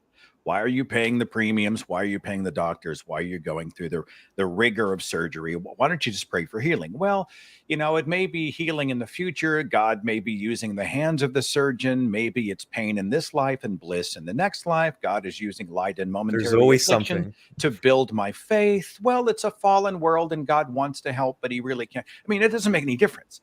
And I know this has got to be true with Islam, where if you throw something out, they're playing dodgeball, right? They'll just step to the left and say, well, no, you got that wrong. And they two-step around it. And I'm fascinated by this stuff. Well, just kind of add to that. Go ahead, Ghada, please. No. Continue. I'll go ahead and ask my question after. Sure. I just wanted to add one point to that, is that I think what is usually the case when you see this kind of behavior, it's because if you want to call them fundamentalists or just believers in general, is because they haven't really confronted or addressed these questions before. And I don't even mean to others, but within themselves. I can tell you just like from my own experience. So I spent half of my life as a practicing Muslim. I had all sorts of homophobic beliefs. I was a homophobic person, but I never asked myself the question of, why is homosexuality wrong? Like, what is it about it that is wrong and it makes it bad? And it was only after I left that I began asking myself those questions. And so for a lot of these believers, they haven't thought about it. They haven't been asking those questions, those critical questions of why and how. And that's why you get all this nonsense with the shifting of goalposts and rationalizing things, because you're really hitting them at places where they don't really have good answers. Do Muslims have a working knowledge of the Quran? Because normally what I hear is this sort of parroting of a few catchphrases, but I sense, I mean, I thought Christians didn't know their Bible, but I just get Nobody this really sense knows that their religion. Seth. That's really, the unfortunate truth. Like from I'm from Saudi Arabia, so like my language is Arabic, and everybody learned Quran and Hadith and fiqh and all sorts of religious stuff in school. And even with all of that, I mean, I can give you at least from my perspective, and that's not like the majority of Muslims, because the majority of Muslims do not speak Arabic or even know how to speak Arabic. So to them, just like the fundamentalist Christians, when you go and tell them like, well, the Quran says that you should, women have like, half the testimony of men, and well, you can beat women and you can discipline them and you can marry up to 4 and you can marry a prepubescent child. And they'd be like, yes, they can just imagine that Chad Weird like meme was like, yes. And if you go to like the other ones, the apologists would be, I know, I swear to God, they do that. I mean, I say God, but whatever. But yeah. I mean, if you go to the others, the apologists, they'll be like, oh, there's nuance. And they give you these like insulting apologetics about why women need to be beaten, or like why homosexuals are being killed, or why apostates need to be killed. I wanted to ask a question to both of y'all. And it's more related to, there's this saying back in the day, like, don't talk about politics, sex, or religion, that those 3 topics, you'll never agree on anything. So when it comes to people that, live in fundamentalist countries or people that live in religious communities, how would you even suggest or encourage dialogue between those that are religious and those that are non-religious? If you do, how do you say we would do that? That's a very good question. So essentially, Aleem, she's asking, how do we fix the world? Okay, God. Well, that's a big one. Go ahead. Well, I think one of the things I wanted to talk about specifically in the segment was something I discovered. So my background is Palestinian, and something I discovered that exists actually in Palestine and Israel, and you'll find it across the world too, are these workshops that are built on the concept of nonviolent communication. And the basic idea of nonviolent communication is that it gives a platform for people who perhaps have conflicting ideas or are angry at each other, even in that most simplistic form, to share their feelings and their needs in a way that's not blaming the other side, that's not attacking the other side. And I think this is a critical point here too. The point of it isn't to resolve the issues and fix everything, but just get both sides talking and listening to hear each other's perspectives, and then take it from there. And I think that's something that's actually worked in the Israeli-Palestinian conflict, where people who would never talk to each other before, would never even listen to what the other side has to say, are actually listening to each other. And when it comes to religion, and let's talk about Islam specifically, I think that's a good foundation. When, let's say, I'm an ex-Muslim, you're an ex-Muslim, the other party thinks I'm working for the devil, I'm trying to destroy the world, and that I'm ultimately going to hell. Now, if you can kind of talk without them, you're going to still have that bias, but where they can just like listen and see where you're coming from. I think that's something that's so greatly lacking in our discourse on social media, unfortunately, today, and in day-to-day life as well. I've been doing a lot of broadcasting lately, speaking to psychologists, experts in the brain and belief. And it's interesting because when somebody is presented with an ideological threat, and religion and politics specifically, these are beliefs linked to our value system. They're linked to our identity. And it has been measured that when people feel that their beliefs are attacked, the same part of the brain, the amygdala, fires up when they feel a physical threat. It's the same mechanism going on. And so the fight or flight scenario kicks in. They're either going to do battle and say, you're wrong, you're doubly wrong, blah, blah, blah, you're of the devil, or they're just going to get out of Dodge. They're just going to leave as quickly as they can. Well, when I first was an apostate out of evangelical Christianity, in my naivety, I used to walk in with believers thinking, wow, look at all this information I discovered. I've got a list of data points, and all I must do is show them what I have exposing the problems in the Bible and with doctrine and all this, and they will see and they will be eager. They will want to know the information that I have uncovered, and we will all frolic together into Reasonville, and we will all leave superstition. And that just never happened. Right? It never happened. And in fact, they were doubly convinced that they were right and I was going to help. And I was so frustrated because I was approaching it wrong, right? They weren't believing it for reasons of data. This was a connection, a heart connection to something linked to who they were as human beings. So my tactic has changed. The first thing I do is I develop a relationship with them personally before we ever talk about life, the universe, and everything. It's like if I know somebody on my tennis team who's a devout churchgoer. I don't walk up and say, hi, I'm Seth. I don't believe in any God anywhere. How are you? I walk up and we talk about light stuff. We have a cup of coffee. We go hit the ball for a while. We may go have dinner at some point. We just get to know each other in 3 dimensions. Once those social circles are there, then the walls begin to break down. It's harder to put me in a box. I'm not a cliche. I'm not a stereotype. Wait, Seth's an atheist? They'll find out. Seth doesn't believe in my faith, but he's such a nice guy. Now we're at a point where they aren't feeling attacked, where they've humanized me. And then I tend to lead with questions. Not attacking questions, but the Socratic method. Well, how did you get there? Well, where did you learn that? Well, how do you come to that understanding? If I had a question, how would you approach that? Keeping them in a place where they don't feel attacked, because I remain convinced minds are changed from a position of safety.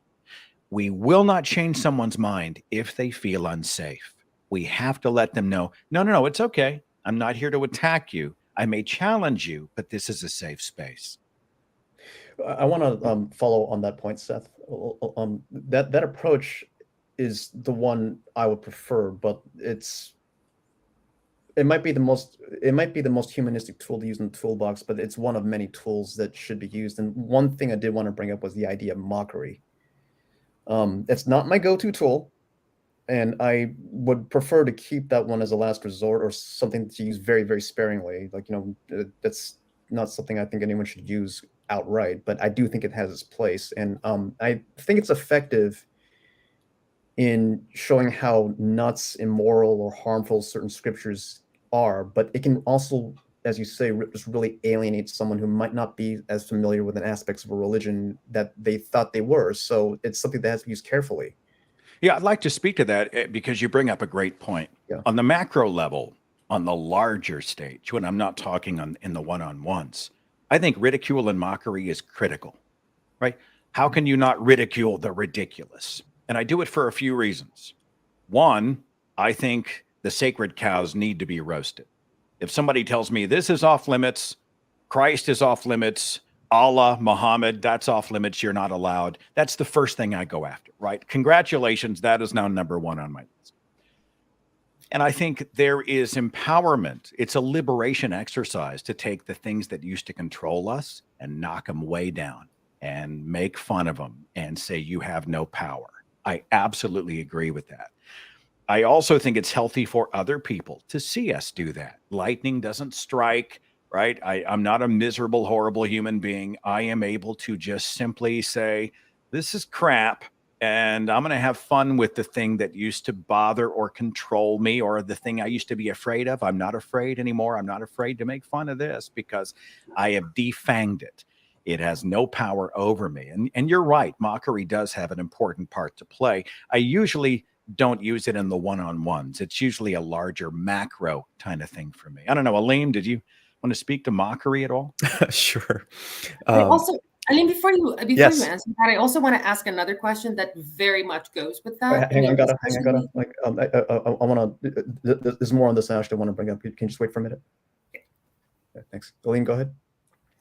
Oh, well, I was just going to say, well, because Islam is Muslims are particularly vulnerable, or that they take offense to any sort of mockery, especially when it comes to the Prophet Muhammad. this is something I personally struggle with because I talk to a lot of Muslims talk to me, and I adopt a bit more of an non-offensive approach. I try not to use any of the commonly used insults or jokes that a lot of ex-Muslims use in social media. And the reason why is because I can think of so many examples where a Muslim has told me, well, I'll never listen to, let's say, Seth over here because he said this about the Prophet Muhammad. And it, as ridiculous as that can be, it's incredible to me that one thing, let's say Seth said, one joke he made at some point 5 years ago in some video, that immediately nullifies everything that he ever said, even if they're completely valid. And what does that mean? Does that mean that we just try to not say anything that might offend a religious person? No. So there needs to be some sort of balance, and it's a difficult one to figure out because you don't want to just cater to their every whim. That's where I struggle a little bit because I haven't figured that out for myself in my personal life. Like, I think Seth makes a great point here about, like, you know, one approach is better for one-on-one conversations. The softer one-on-one is probably better for a more public dialogue, so to speak. But, like, you know, the next question I have is for the both of you, and where do we find this balance? And I want to ask the question this way because in my own personal life, I'm a Star Trek fanatic, and I believe Seth is a Star Trek fan himself. This question, look at Ghada. I want to ask this. Oh, Seth. God. Seth, being a Star Trek fan, when do you decide to set your phasers from stun to vaporize? Well, usually if they say they like the Star Wars prequels, then I think to absolutely decimate them. Anybody who says that, I've given up all hope on them, you know, so no. But, you know, it's funny, when I was growing up, my parents were a little bit distrustful of kind of the humanistic messages that used to come out of Trek, you know, and still do. And now it's funny looking back and hearing the story about the origin of the entire franchise and seeing it with new eyes. It's really a beautiful thing. And I think it's this whole notion that human beings need to be here to solve our own problems because we don't see help coming from above. I mean, that's a beautiful message that I think we are seeing expressed in both fiction and in nonfiction media all around the world. So, well, Ghada, did you want to ask something? I'm sorry for interrupting. Go ahead. My question was mainly related to what Aleem was talking about before, when he was talking about how the Israel and Palestinians were getting together, and it was mainly also related to, you know, how you're talking to, you know, between believers and non-believers. So, I mean, I know when it comes to the Israel-Palestine conflict, and it's extremely emotional, it's extremely like opinionated. So, have you seen or been to any of those, you know, believers, non-believers meetings, or from your speaking, from your information, like from your activism, when you were talking to, you know, Muslims or religious people, and, you know, talking to them and giving them the kind of, you know, more respectful approach, did you still find that offense? And I'm going to give you just an example of, like, from my perspective. I never, and I do the same thing that you do. I mean, if somebody from my family or somebody that is Muslim especially comes talks to me, I don't insult, I don't bring anything else. I try my best to bring it to the, we are here, we agree to disagree. I mean, you want this religion, I don't think it's my religion. Mm-hmm. But from your perspective, especially with how almost everything you say in Islam, like, as a criticism, is considered immediately an attack. How do you go around that? How do you lessen the blow? You know, if you can speak from your experience about that. Sure, yeah. I mean, the best way to explain it is, let's say you're walking down the street and a Jehovah's Witness tries to convert you. You're immediately going to kind of be like, oh, like you're going to be skittish, and you're not going to really want to listen to what they say, and you're going to try and escape, basically. And the reverse is true. If you go in, if I was to go in talking to a Muslim with the intention, I want to deconvert you, and I'm going to show you how all your beliefs are wrong and harmful, and because I want you to be an atheist like me, they're going to sense that because it's going to impact the entire interaction. So kind of going off what Seth was saying earlier, I basically do the same thing where I don't go in with the intention of, you know what, I want you to stop being Muslim right now. I just ask questions. I share my story because they want to understand where I'm coming from. I go into detail explaining of why I left and what my issues were. And that's where the dialogue really begins. And my objective, my intention isn't to get them to stop believing. My intention is to ask them questions they haven't asked themselves before. Get them to look at things from a new perspective, a different kind of perspective that they probably didn't have. And I know this because I didn't have it when I was a believer. And then the ball's in their court. They can decide what they want to do with it. They can do nothing with it. And what I can tell you is, I've done this in person a little bit, but for the most part, it's a lot of DMing on Instagram, on Twitter, Instagram calling.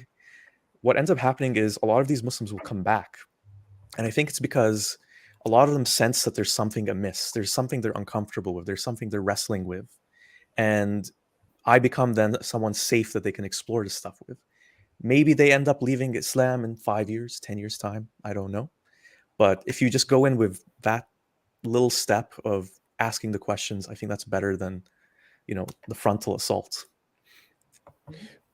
Putting those two ideas together, my all-time favorite, hands down, religious debater is Matt Dillahunty. I used to watch the Atheist. I have something to say about him. I'll let you speak. I used to watch the Atheist Experience religiously, and Matt has just this incredibly debating style. And the kind of example I give whenever he debates is that he latches on like a rabid dog onto intellectually dishonest points and does not let go of the interlocutor's arm until he or she acknowledges something that he or she may have brought up that's intellectually dishonest. And the more and more someone decides to latch on to whatever it is they want to protect, the more awkward they look. But I'm also a fan of Anthony Magnabosco's street epistemology and the kind of Socratic. Me too, big fan. Yeah. Yes, the methods he uses when you see the conversations he has with people, it rarely, if ever, is antagonistic. I used to go on his channel all the time and just watch video after video. You can see the gears turning in their head about he's really you can actually see he's making them think in real time, and he's forcing someone to really explore their positions. Do they have any foundations for their beliefs? Now we see two different methodologies with their pros and cons, and I think Matt's method is generally better for speaking to crowds, but Anthony's is better for one-on-one. But again, that's just a very simplistic assertion on my part. What's your take on each individual style of persuasion? What do you consider the pros and cons, and how would you use those in your own lives, in your interactions with religion or ideology? So Seth, I'm just going to say something a little bit about Matt, and then I'll pass it on to you.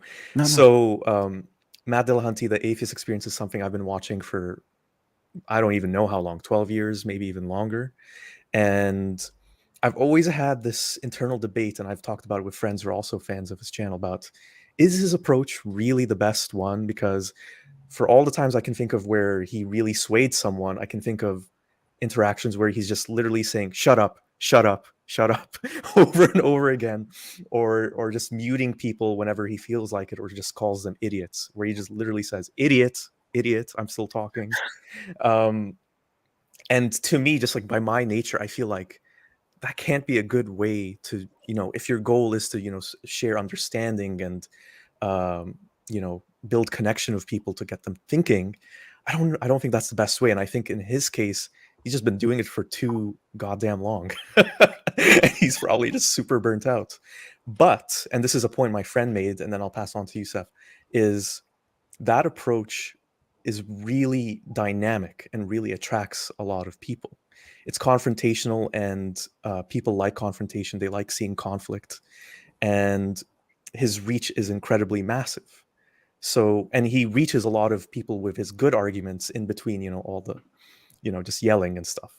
So it's again, one of those things where you got to take the good with the bad, I suppose, with Matt Dillahunty's approach. I wouldn't personally do it, but I think it definitely has a place within the community. I like his approach, though.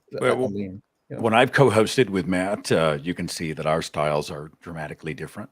where we approach callers differently, and we have some, we have a different frequency that we operate on when dealing with people. So I totally get that. With the atheist experience and call-in shows like that, I tend to suspect that dissecting the bad argument of the caller, even in an overt and very direct way, is not as much about the caller, is about the people watching from their own, from a position of safety, because they don't feel like they're being attacked, but they're watching a belief that they may hold in this safe space. They're watching that belief just dismantled.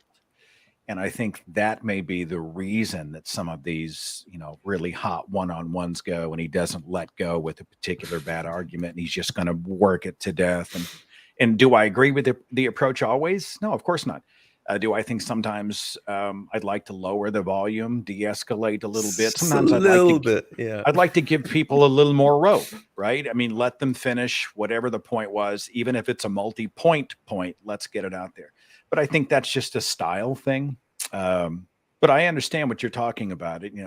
You're not going to browbeat or berate someone into saying, you know what, maybe I am an idiot. I will now reverse everything that I once believed and held dear, and I will be a completely different person. It just doesn't happen that way. I have a question that is, it literally came to mind after I finished reading about, after finishing reading Rules for Radicals by Saul Alinsky. And if people don't know what Rules for Radicals is, it's essentially a very leftist book written by Saul Alinsky, who helped organize a lot of leftist movements, including the civil rights movement, the war, protesting against the war in Vietnam. It was written in the 60s, 70s. So he talks a lot about, essentially, he talks about, how you can make your point, either demonizing the other person, but the one thing that he kept on mentioning is not necessarily that the ends justify the means, but this end that I am thinking of justifies this particular mean. And from what I've seen in a lot of these, atheist channels like Matt Dillahunty and others, is that they use that in like trying to disrupt the other person. What do you think about that kind of strategy in the atheist communities, in the humanist communities, and should we use that kind of radicalized rules that Mr. Alinsky talks about, for example, in his book, things that may not necessarily be, morally black and white, but it's more on the gray side? I have one point to say about this. I think there's a lot of people in the space, and I'll talk about the ex-Muslim space specifically, who are doing that already. And I think what we need more of is shifting away from criticism and confrontation to talking about the things that we hold in common, our heritage, our background, the positive things that we know can come out of religion, and just present people with an alternative. And one of the things I do a lot is just share how I kind of rebuilt my life philosophy and how I found my life values without Islam. Because a question I often get from Muslims is, what do you believe in now? Like, how do you know what's right from wrong?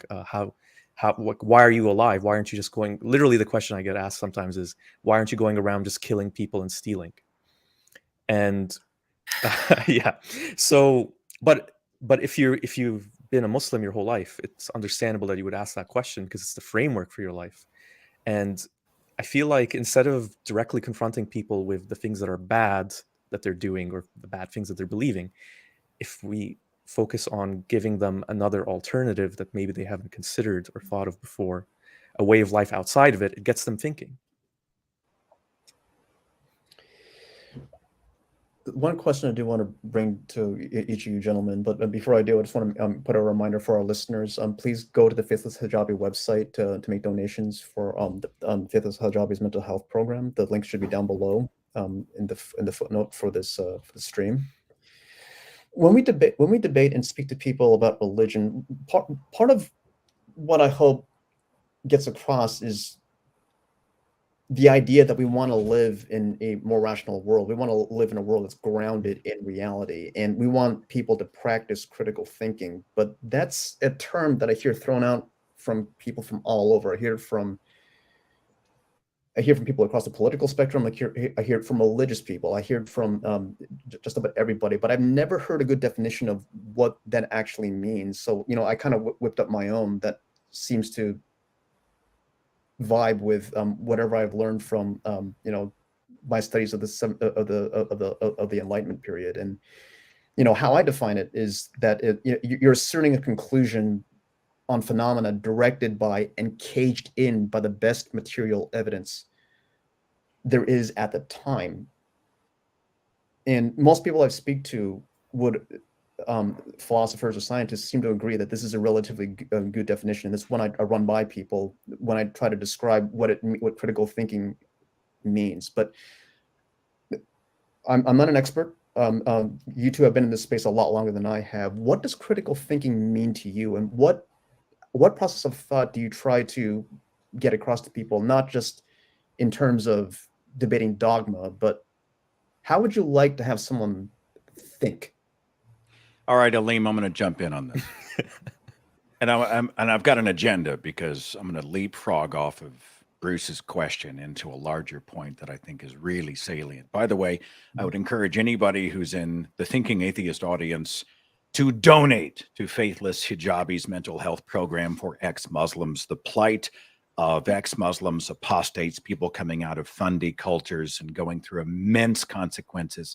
They need all the help we can give them. And if we can't be there in person, or we can't provide the infrastructure, the donations to an organization that can do that, is doing that, toss them a few bucks.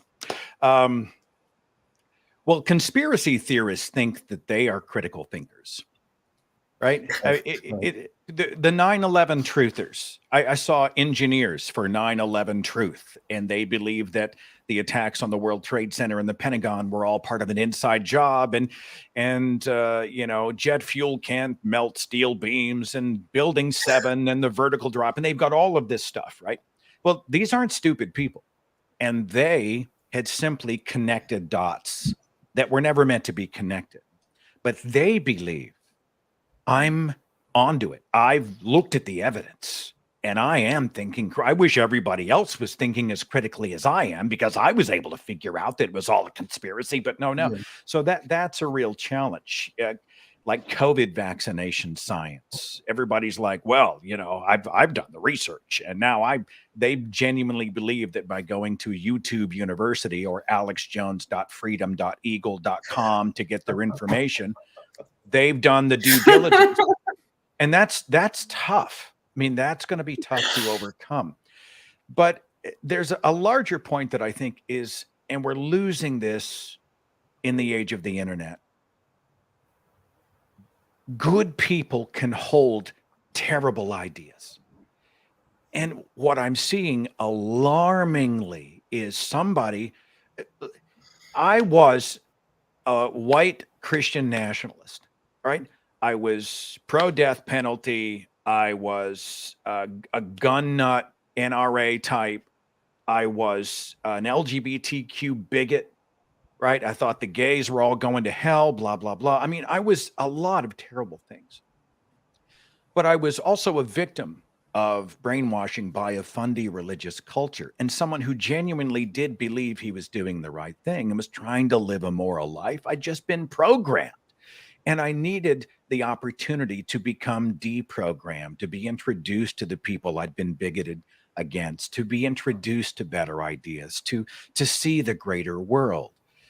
And I so often, especially in the age of online quote unquote discourse, we see someone who's got a bad idea and we nuke them from orbit. They are not human. They are now dead to us. I block you. I'm not going to engage you. I'm going to call you every name in the book.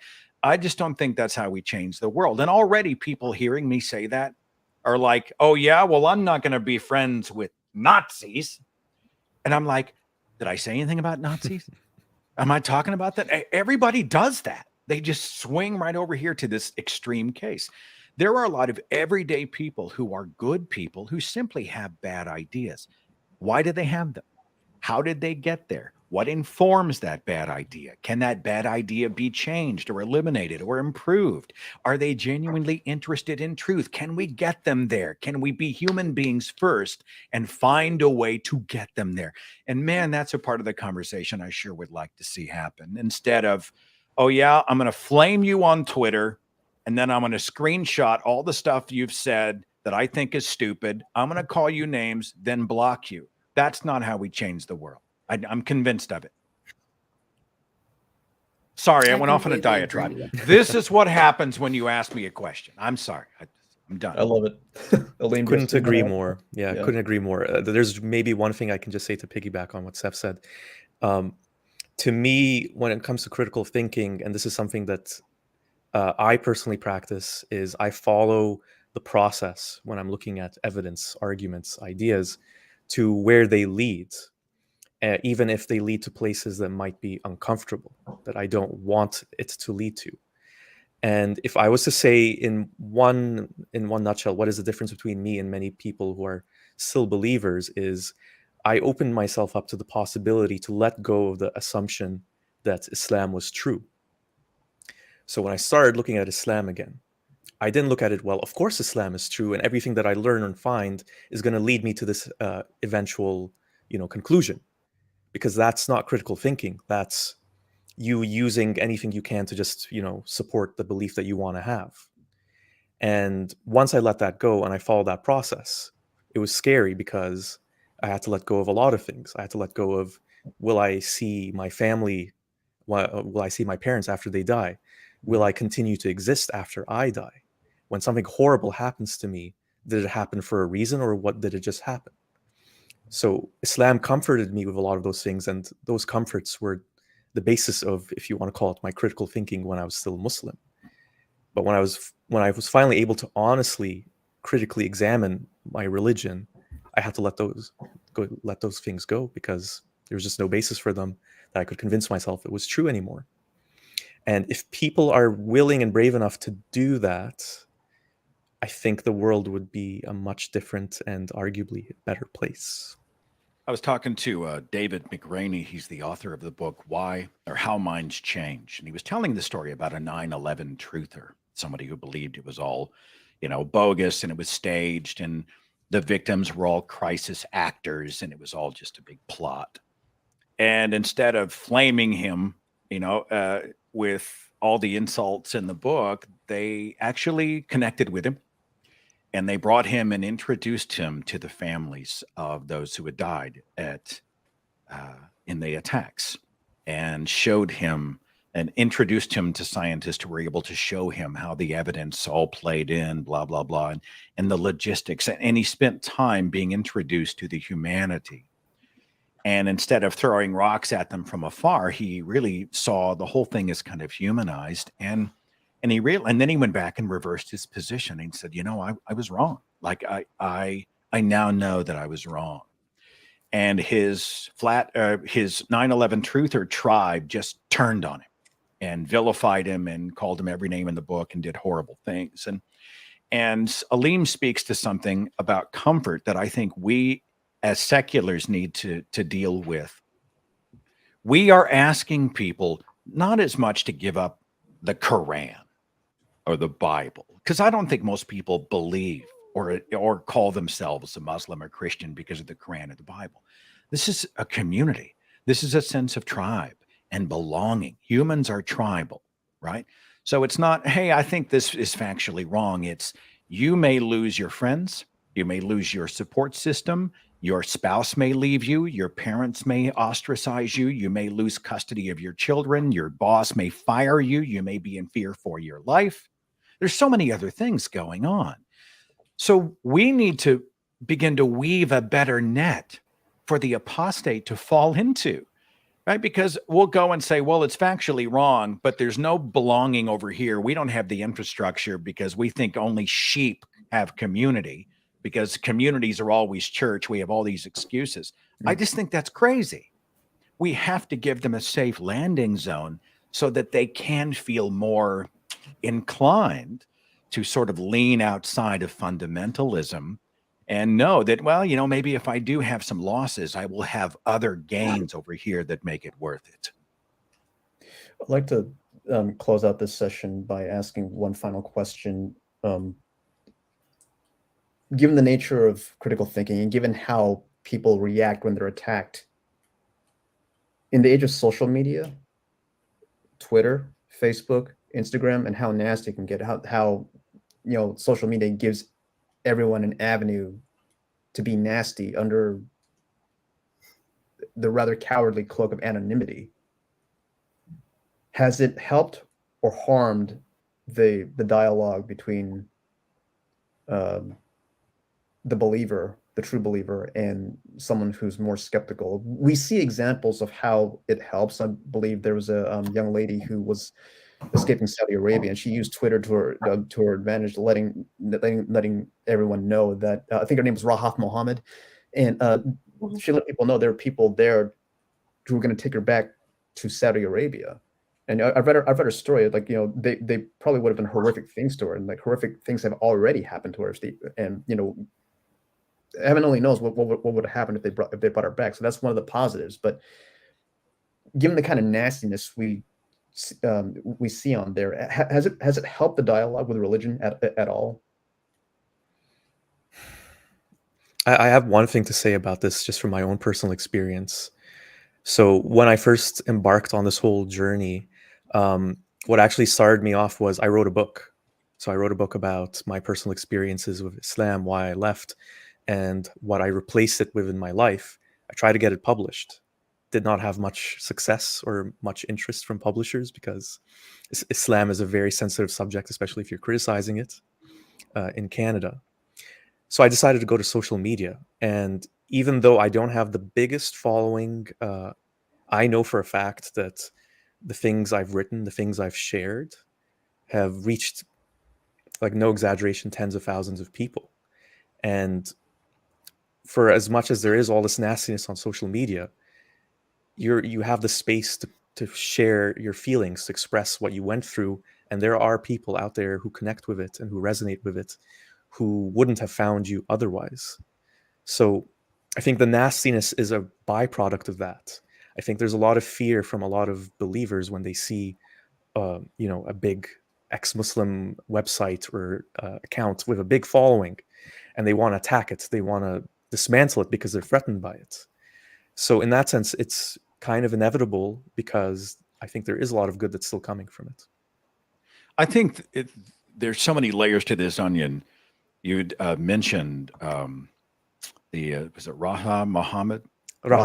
Yeah. What a great example of the internet. It's almost like the Iranian Revolution. There's so much that we would never know about this uprising after the murder of Mahsa Amini.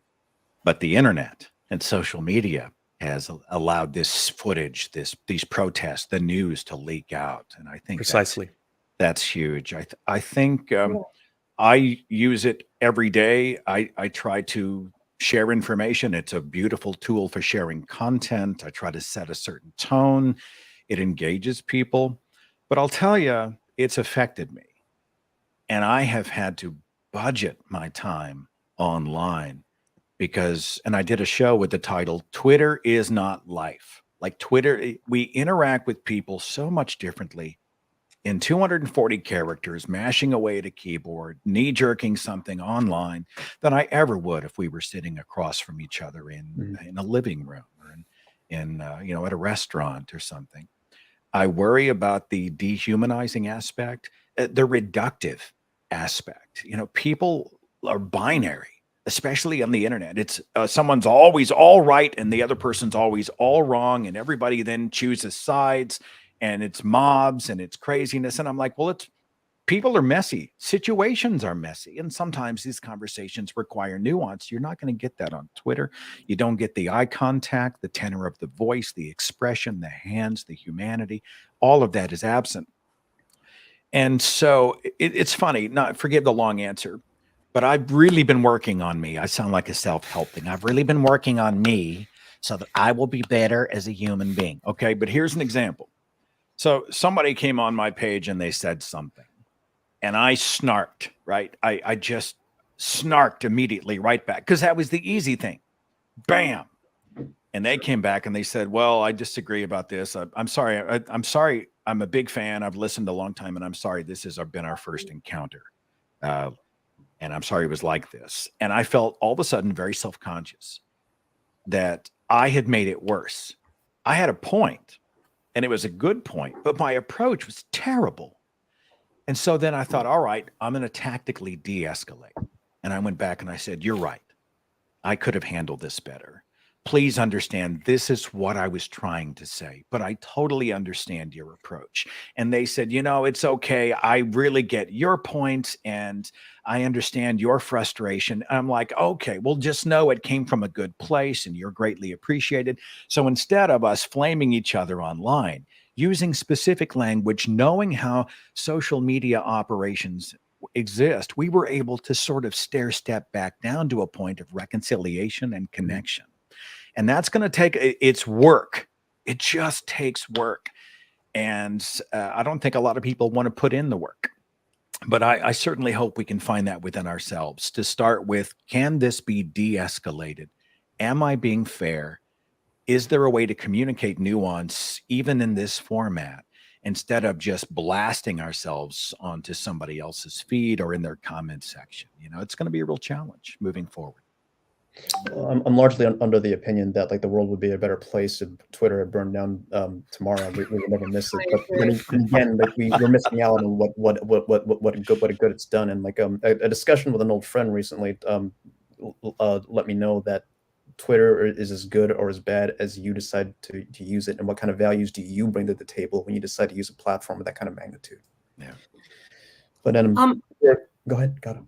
Yeah, I just want to say, in addition to that, you know, Twitter, I mean, even though we think now because everything's online, Twitter really is not real life. Yeah. The majority of people don't talk like that. No, people don't just, you know, the real answer to something is not going to be somebody being like cooked or based or Nazi. I mean, maybe, but it's not going to be the thing that really happens. Anyway, I think this is a good place to end, because Seth, that was a very wonderful play. Well, and if I can tack on one last thing, if I could preach any sermon as an atheist to anybody online, stop feeding the trolls. Like please, there are people, there are people who throw this stuff out, right? They throw out the inflammatory and the nasty and the escalatory. They are aching for our attention. They're aching for our oxygen. They want us to stop whatever we're doing and target them and engage them. They're not operating in good faith. They're trying, they want they want to ride our coattails into some kind of a spotlight. And I think the best revenge is to just blink and move on with your day. Deny them your time, your energy, your focus, your oxygen. If they're operating in bad faith, so what? Move on. I'd love to see more of that. I'm sorry, Ghada. Go ahead. Go ahead. No, thank you so much. Thank you, Seth. Thank you, Aleem. That was a wonderful talk. And I just wanted to let everybody know, please donate to the Faithless Hijabi mental health program. It's a good program. We've helped a lot of people all over the world. There are so many ex-Muslims and those that are questioning, that are all over the world in Muslim majority countries that don't really have access to what mental health programs that we have over in the West, or just in general where they can have these conversations with somebody that they can trust. So please go ahead and donate to Faithless Hijabi mental health program. It's doing great work. I really love this program. If I knew that there was a mental health program back in like 10 years ago when I first decided, it would have been great. I had to go through several therapists until I found somebody that wasn't going to be like re-traumatizing to me, because I had to like essentially tell everything from start to finish in order for them to understand. We have mental health specialists that are trained for ex-Muslims, and it's a great program. Please go ahead and click on the donation link and donate. Thank you, Seth. Thank you, Aleem.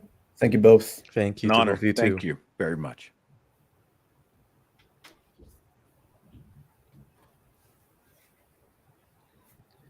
That was one of the best talks I've had with people when doing podcasting or whatever. It's like I've followed Seth Andrews for quite some time. I listened to one of his talks in person a just literally a few months before COVID hit, I think. And several very important salient points raised and interesting to listen to. But for the rest of our audience, we have a video coming up from you. What you're about to see is a video clip of a friend of mine who is active on Twitter. His handle is Christoph. What you're about to see is a compilation of his greatest hits, and a lot of snarky comments made to not rile someone up specifically, but he's got some really interesting ways of kind of carefully poking the bear to make someone think. So with that said, let's roll the tape.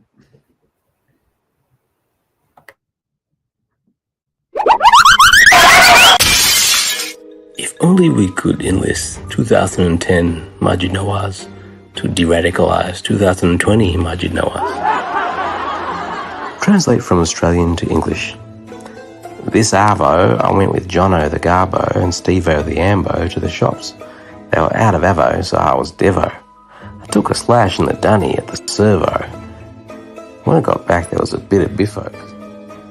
Jono claimed Stevo's missus gave him a gobby. Merely existing as a brown man in this country is hard.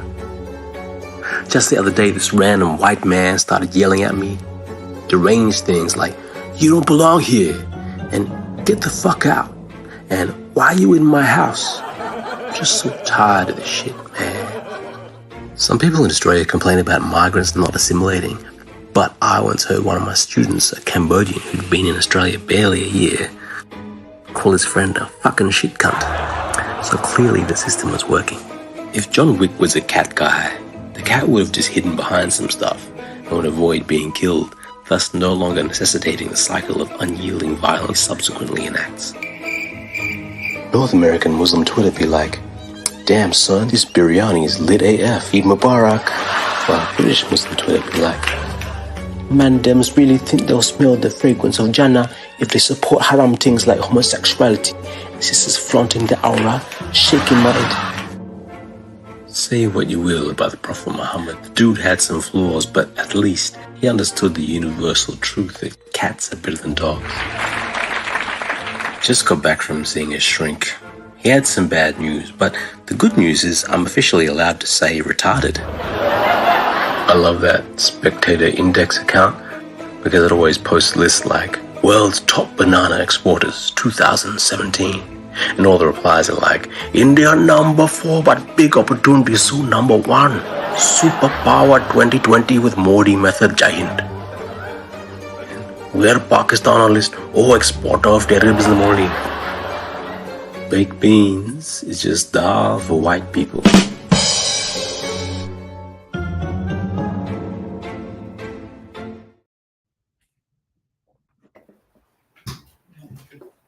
All right. Hello, everyone.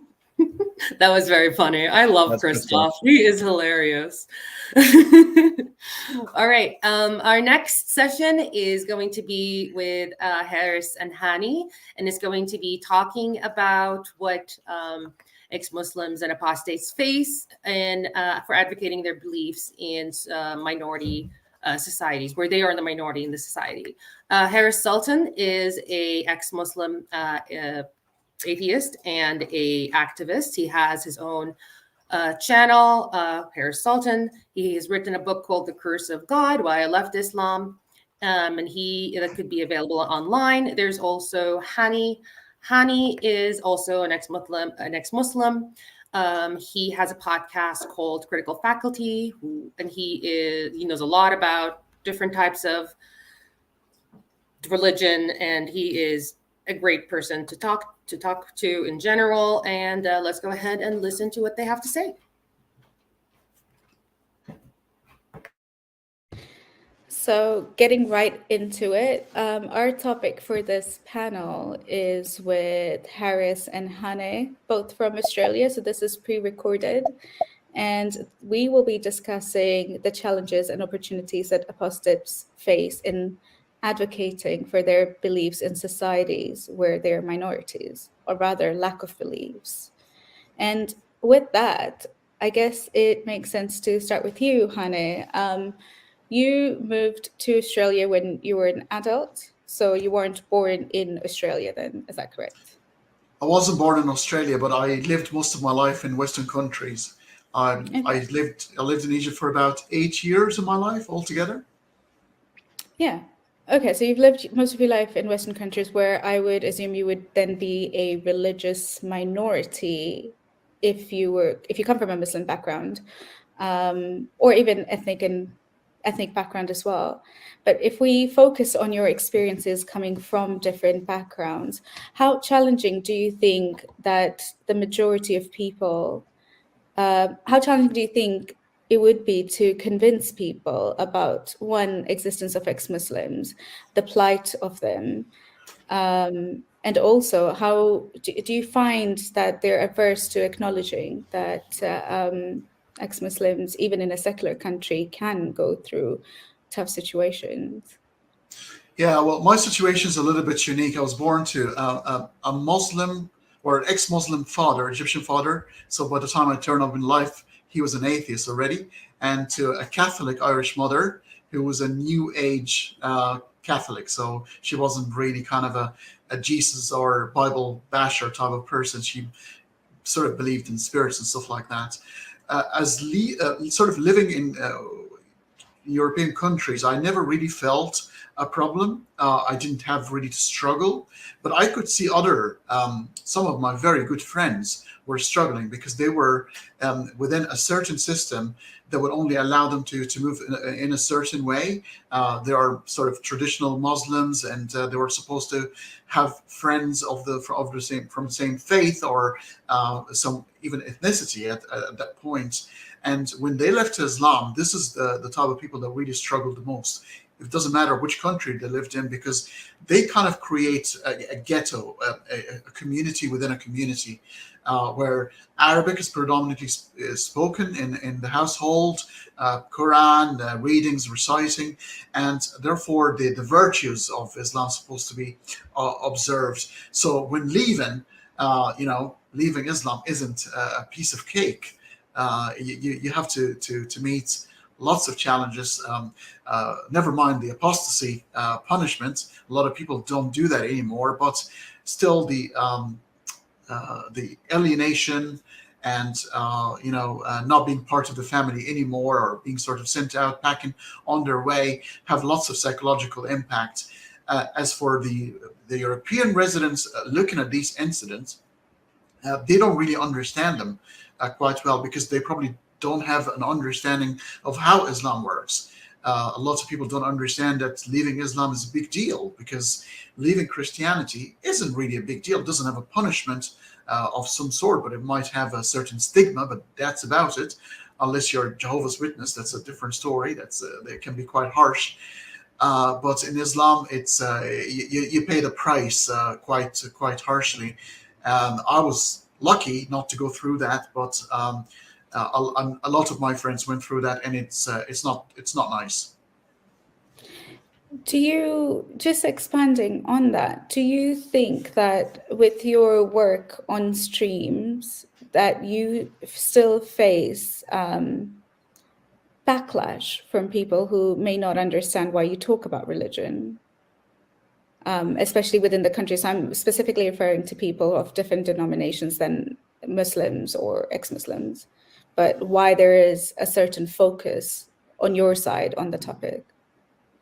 Yeah, well, I'm lucky again that way, that I don't focus solely on religion. I do a lot more science and philosophy and psychology, and then I bring religion into the equation. I don't go out of my way to face religion sort of confrontation style. I merge it with, like, for example, I'm having a debate soon in 10 days about the scientific miracles in the Quran, and that sort of thing appeals to me, because I'll have to bring my science game and show in a roundabout way that the problems with dogmatic beliefs of any sort. But yes, I even face that problem with some of the sort of left-oriented population, where they go, well, the very infamous conversation between Sam Harris and Bill Maher, Ben Affleck, where the whole thing is perceived as Christianity is a white man religion, and Muslims is the religion of minorities. And therefore, when you attack their faith, you're kind of attacking minorities in a way. But they don't understand that when you leave Islam, you become, as you said in your own words, Zara, minority within a minority, and the reality becomes even harsher, and it's a lot more difficult. So I'm motivated by the truth of the claim. Whether it's true or not, that's what I'm motivated about. Can it be helpful? Yes, we understand that religion has evolved with people, and it helped different societies, especially if they are poor or ignorant. And that's the only way they can deal with harsh realities. But as we advance humanity, do we really need to have a tool of epistemology that tells you that you should believe things without good evidence? And that's a really good point in terms of like how, challenging whether religion is needed now as well, and questioning its existence as well. But Harris, if we turn those questions, I guess if we turn the topic around back to you, can you highlight, I guess, your thoughts on where ex-Muslims are minorities, or the criticism of Islam in places where Muslims are minorities, and how you can kind of also compare and contrast between where ex-Muslims in Muslim majority countries are minorities and the differences between that? I know there are harsher punishments, but I'd be keen to see if those punishments in a larger scale also apply in the West as well, from communities. Yeah, so I think, first of all, my story is very similar to Hanney's story as well. Most of my streams are in Urdu as well, because I do want to target the Indian and Pakistani communities and talk about that. And now it's kind of, there are already plenty of channels that are talking, that are criticizing Islam in Urdu language, which is much needed. But I get a lot of calls, a lot of letters. I would say probably, it's no exaggeration, I've received well over, I'd say probably thousands of letters I've received, and messages and calls where people are still extremely terrified of not insulting or criticizing Islam, just being ex-Muslim. And that's just in a Muslim majority country like Pakistan. Now, India is a slightly different. It is a secular country, but there's a huge Muslim presence there. So I, just as a rule of thumb, I just say don't criticize Islam, and be very careful about your situation and your what kind of people are around you, because it's not worth it. Now, the plight of ex-Muslims, I was just thinking that you could probably put it in three categories. Obviously, you're an ex-Muslim in a Muslim majority country, and as you rightfully pointed out, that the punishments are there much harsher. You can pretty much lose your life, or go away to prison for irrelevant number of years. Like you're basically as good as dead. But then you have two kinds of ex-Muslims in Western countries. I guess if you're an ex-Muslim who is still surrounded by a lot of Muslims who take their Muslim identity very seriously, so you are still in danger. Yes, you're not being hunted down by a state, but you have Muslim parents, family members, you have Muslim family friends, and even Muslim neighborhoods. So you are still almost, you feel like you are in a Muslim majority country, because anything can happen to you at that point. And we've seen plenty of, I know there's anecdotal evidence where you can see so many ex-Muslims have been beaten up in various Western countries. And then there's a third category of ex-Muslims, people, I guess Hanney and I fall into that. I've never had any problem being an ex-Muslim in Australia. That's probably because I never lived in a Muslim neighborhood. I have some Muslim friends, but I'm not really that close, or we don't really talk about Islam. But I've had, friends from all walks of life and all nationalities. So it doesn't really impact me as much. So it depends where these ex-Muslims are. Muslim countries, ex-Muslims, there is no question about that. Their lives would be endangered. I would say just keep your mouth shut and try to get out. That's the only advice I can give you. But the other one, as I said, even in these Western countries, you can have severe consequences. It's not that easy to be an ex-Muslim if you fall in the second category. I actually have a follow-up question, Harris. For ex-Muslims in Muslim-majority countries, where obviously they need to be quite secretive about who they are because there's a crime out there, I think we've seen multiple reports of a community growing of atheists, like in Iran, in Saudi as well. But at the same time, in places like Bangladesh, where there is a community growing, we also see that there are hunts, like there would be like an atheist hunt. Or in Egypt, for instance, very similarly, an atheist hunt, they also have a gay hunt where people use a gay dating app to fish out people. Do you think that, and I'm not putting this on any of us, but do you think that while our advocacy on YouTube increases the reach to other people in their languages or even in English, can sometimes be a backlash because the authorities are becoming more aware? Sorry, backlash on us or the ex-Muslims? The ex-Muslims in the country because of the consumption of our videos. Oh, yes. I'm not saying that we're the sole people that are responsible, but I think we are bringing enlightenment in our own ways, and they're books, and there are people who just read other things or they just think about it.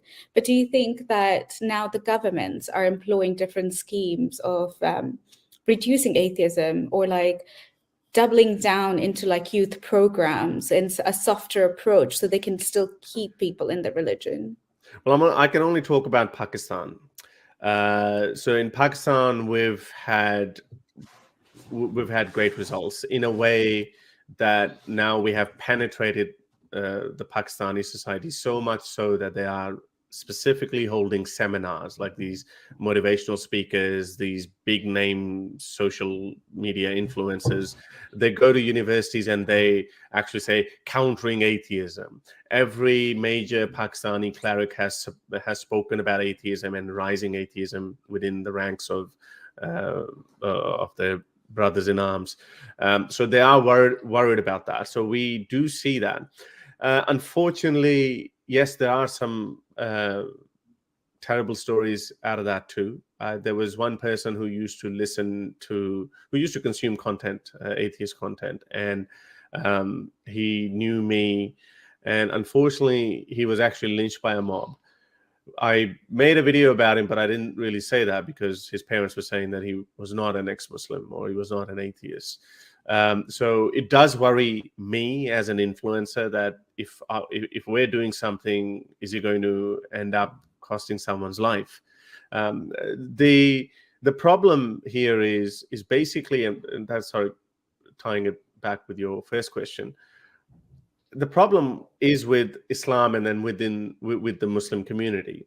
Muslims are a very insular, inward-looking kind of a community. They have a problem with dissent in general. It's not just apostasy. If there is a young woman who doesn't say she's an ex-Muslim, well, she's probably not an apostate either, but she doesn't toe the line. She doesn't do as she's told. She doesn't wear a burqa or a hijab. Then she's going to face significant amount of backlash from her own family, from her own circles. If someone turns out to be gay, well, that's it. Being gay is obviously that's actually worse than being an atheist.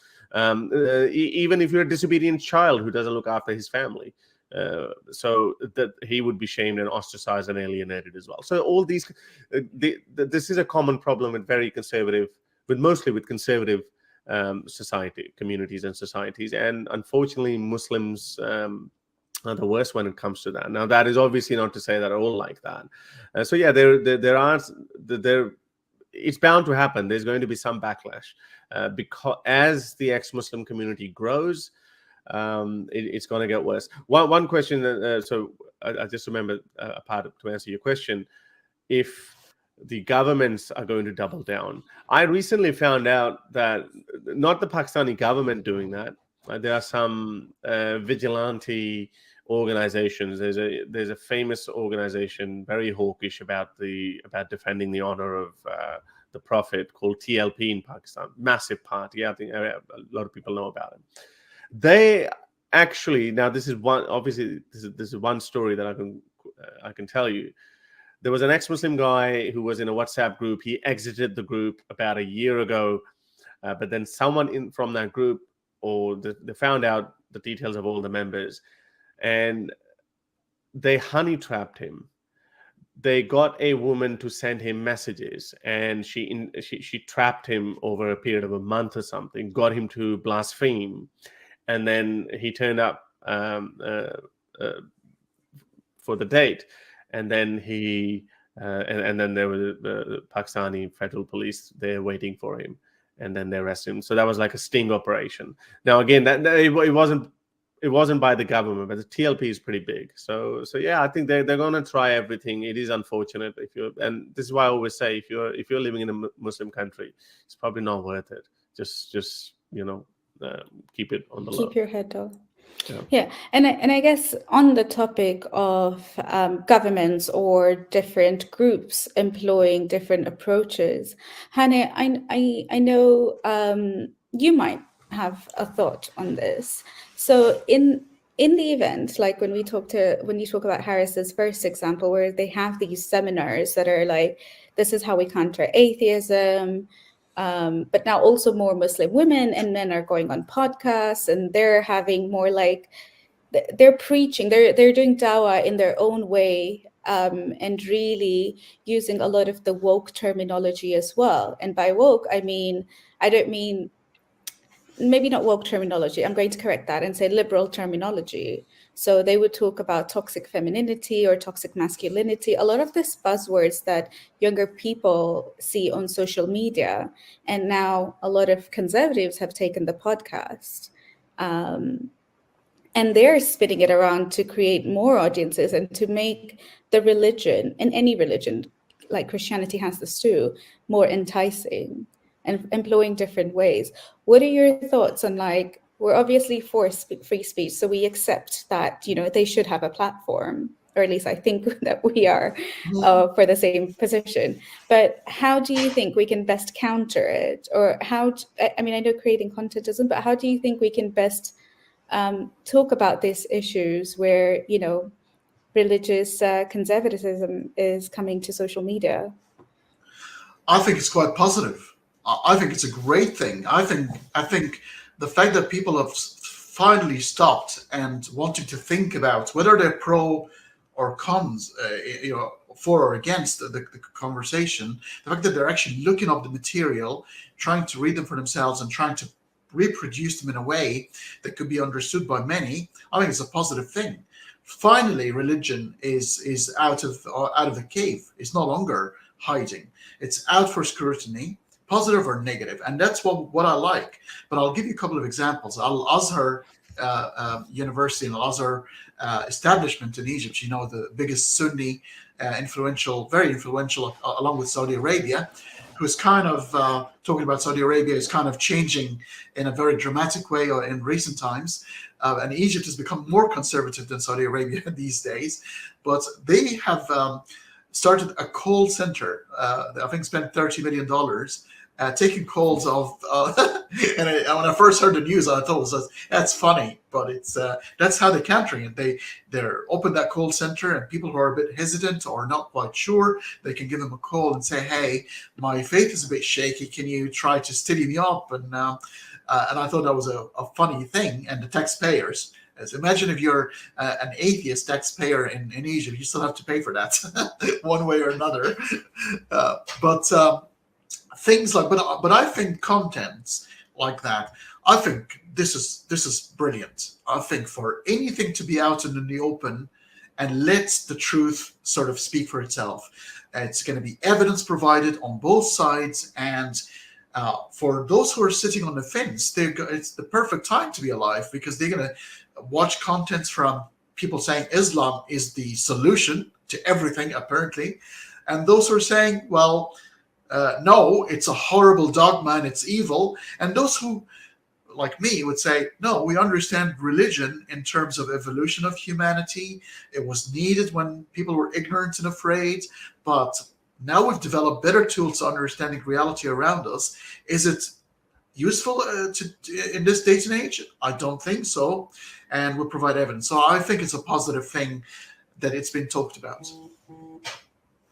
Nice. But do you think that with more conservative ideas being out there, like on many different contexts, that a lot of younger people, I think previously I would have assumed a lot of younger people would turn to be more liberal because we appreciate freedom once we know what that is. But I've kind of seen the balance go off or be an equal split where a lot of young people are going towards conservatism, and religion being one of them. I think you can't hide ideas. The only way to choose liberalism is to be able to contrast it with something else. I think everything needs to be out in the open. Everything should be discussed, because if you are going to direct people toward being liberal by hiding conservative views, then you're not doing anything other than another way of indoctrination and dogma. We uphold the views that everything, if an idea is good enough to stand on its own feet, then it should not be afraid of scrutiny or competition for the same reason. Natural selection that does touch ideas and means the equivalent of genes coined by Richard Dawkins is again subject to natural selection. So it's going to be survival of the fittest, of the better ideas.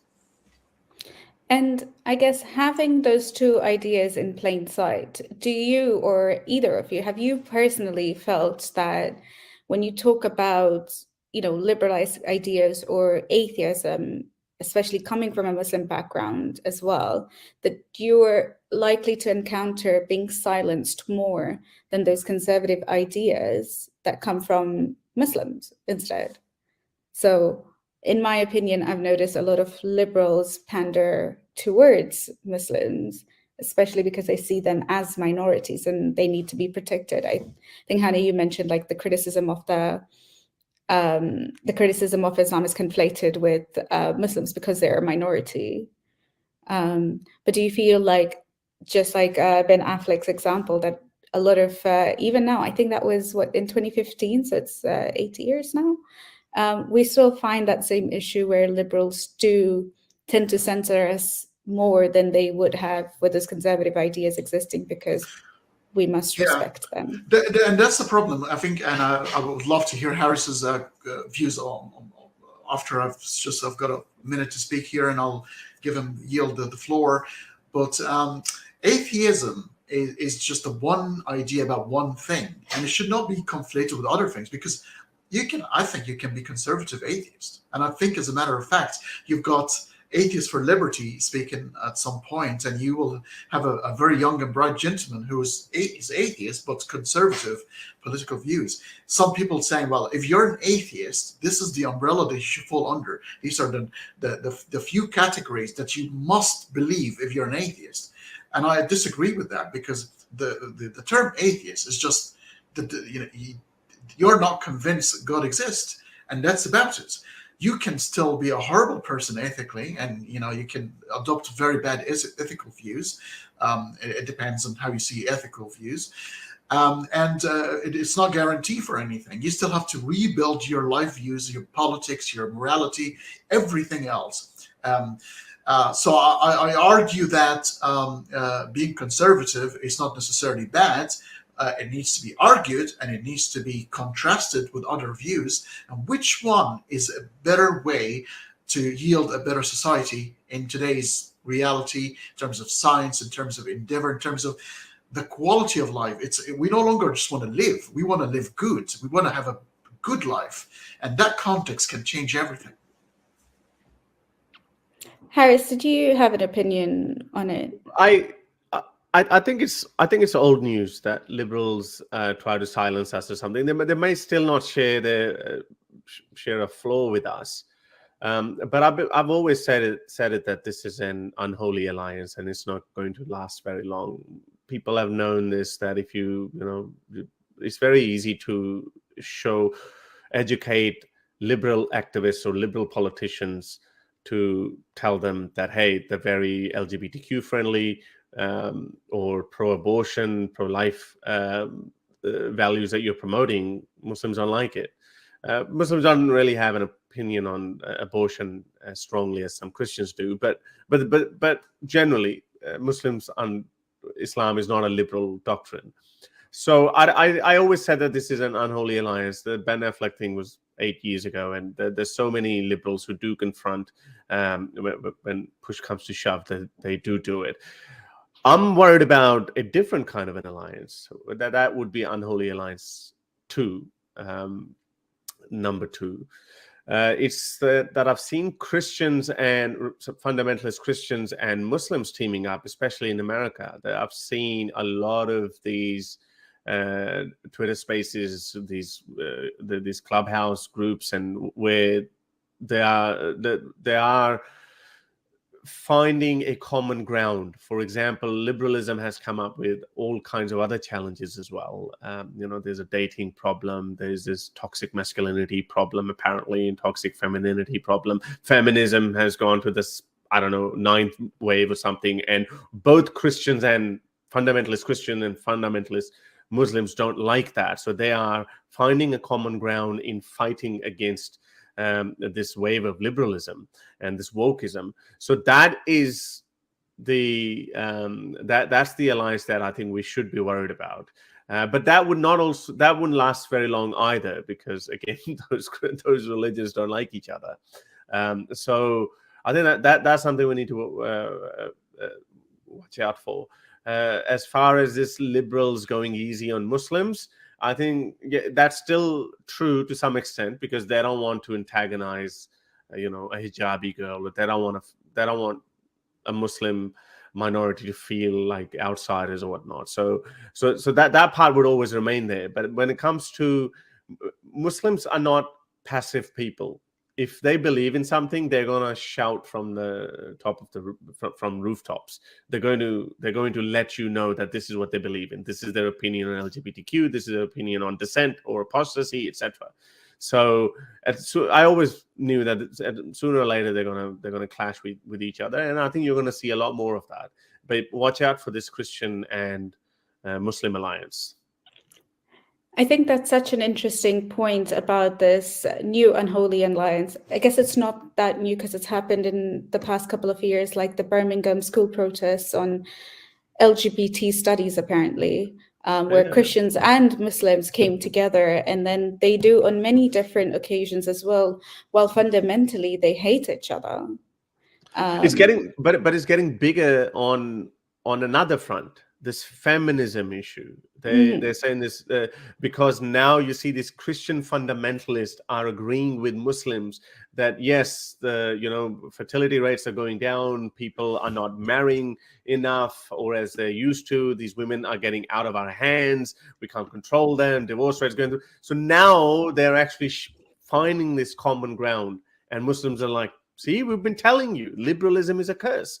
So you're going to see a lot more of that, way beyond the fact that, because Christians still don't feel about Jesus the way Muslims feel about Muhammad. So you might see these occasional alliances there on the issue of Jesus was, someone made fun of Jesus or whatnot.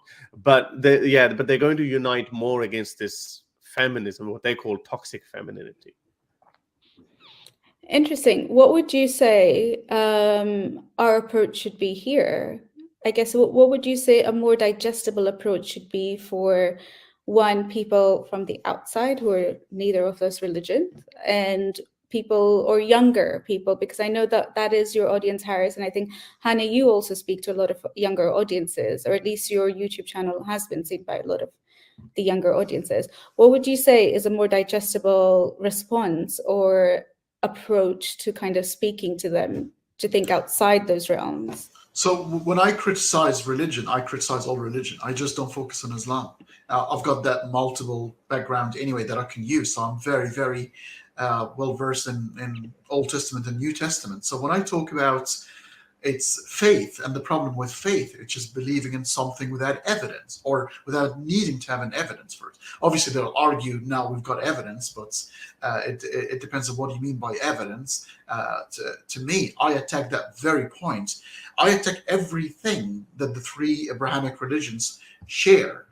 as the basis of the problem with the whole believing without evidence. So I might sometime have a conversation about Islam, the next day about Christianity, Judaism, because one of the things you're going to be always, and Harris probably will relate now, if you're attacking Islam all the time, it's like, oh, we never see you attack Judaism.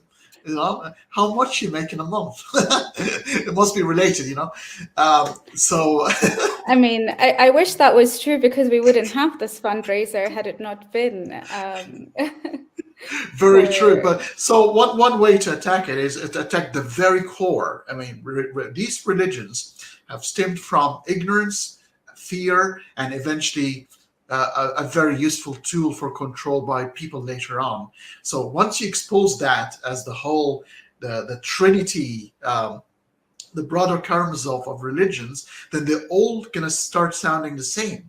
Once you've picked on the God's sort of identity with one and three, is it Allah the one, or is it Elohim, or all these types of gods? The very basis of all religions, you'll find they have lots in common. So that, I believe, Harris has hit the nail on the head there. I think that alliance, very pragmatic, and we've seen it in history so many times, even outside of religion.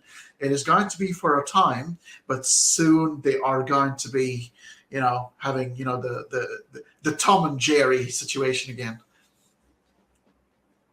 What about you, Harris? What do you think could be a potential way forward?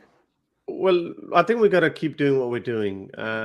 One thing is for sure: the modern world is so complex that it's going to have its issues that we're going to have to face.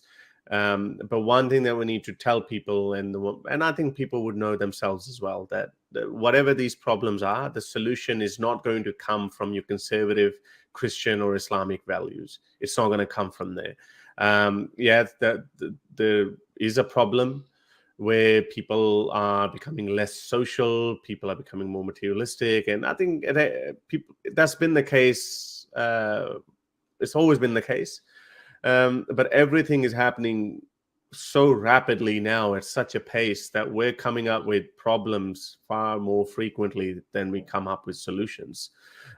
So I think we're going to keep going with the liberal world. We're going to keep challenging conservative ideas. We're going to keep challenging these traditional values that we've seen it. We've been there. We've done that. We've seen that when you give traditionalism or any religion, theocracies, when you give them a free hand, we know what kind of world we end up with.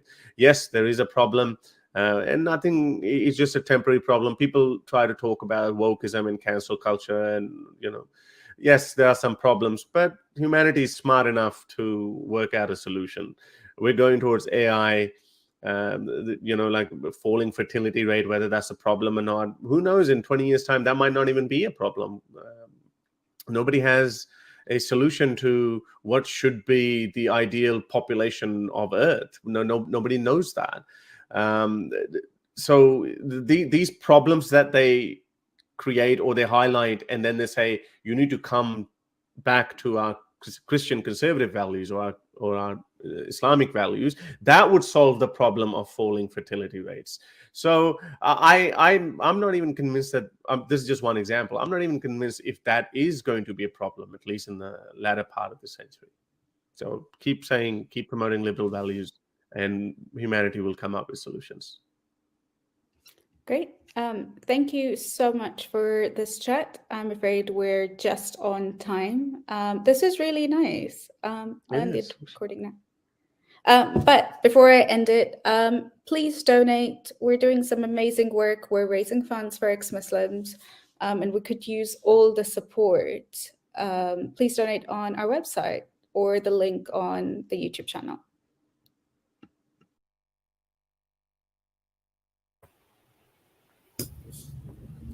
That was a really good talk. Yeah, that was a really good talk. I just want to say something, because it's the way Harris was talking about the alliance between the conservative Muslims and the conservative Christians.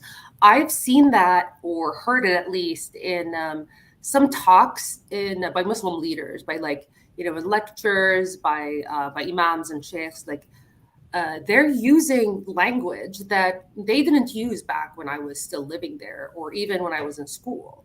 Back then, whenever they would talk about, feminism, they just discarded it as like, oh, these are people, these are angry lesbian fat women that just hate men, and they end up being sore losers, and they don't end up getting married, and they like die with 7 cats or something stupid, like the regular dumb stereotype about feminism. However, now they're using more like the same language that the fundamentalist Christians are using. Like, oh, now she's neglecting her household. She's going after her career, going for education instead of, getting married and starting a family and becoming a mother.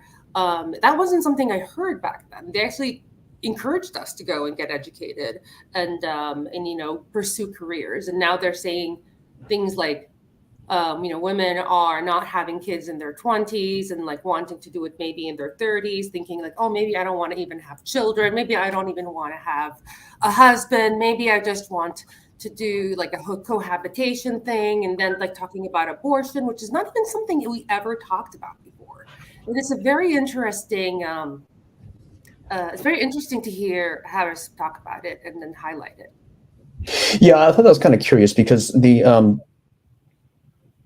well, I've heard a lot about the falling birth rate, and what really concerns me is, what did he say? Humans are smart enough to find solutions to the falling birth rate, and the change in social dynamics that have occurred since modernity. But what really bothers me about all of this is that with wokeism and cancel culture really coming into the fore. I mean, like, we're not discussing. No one can discuss the evolutionary biology the evolutionary psychology or evolutionary biology characteristics that lead into this. Mm-hmm. Everyone's afraid to speak on these topics now, and if individually we're not all that smart, collectively, if we all are free to bring points of view that are controversial to the table and they mash up against each other, you can think of a solution. And this cancel culture woke stuff is just really, really making us dumber and prohibiting progression in what I would call and consider real liberal real liberal values that push forward the solutions that he's talking about, that's beneficial for people, no matter what your sex, no matter what your skin color, no matter what happens. I'm very curious if we can actually accomplish that, given how pervasive it is now. I do wonder about that, and I also wonder if it's unfortunately, whenever I mean, it's not really unfortunately. I don't even want to use that word, but the way the solution is not.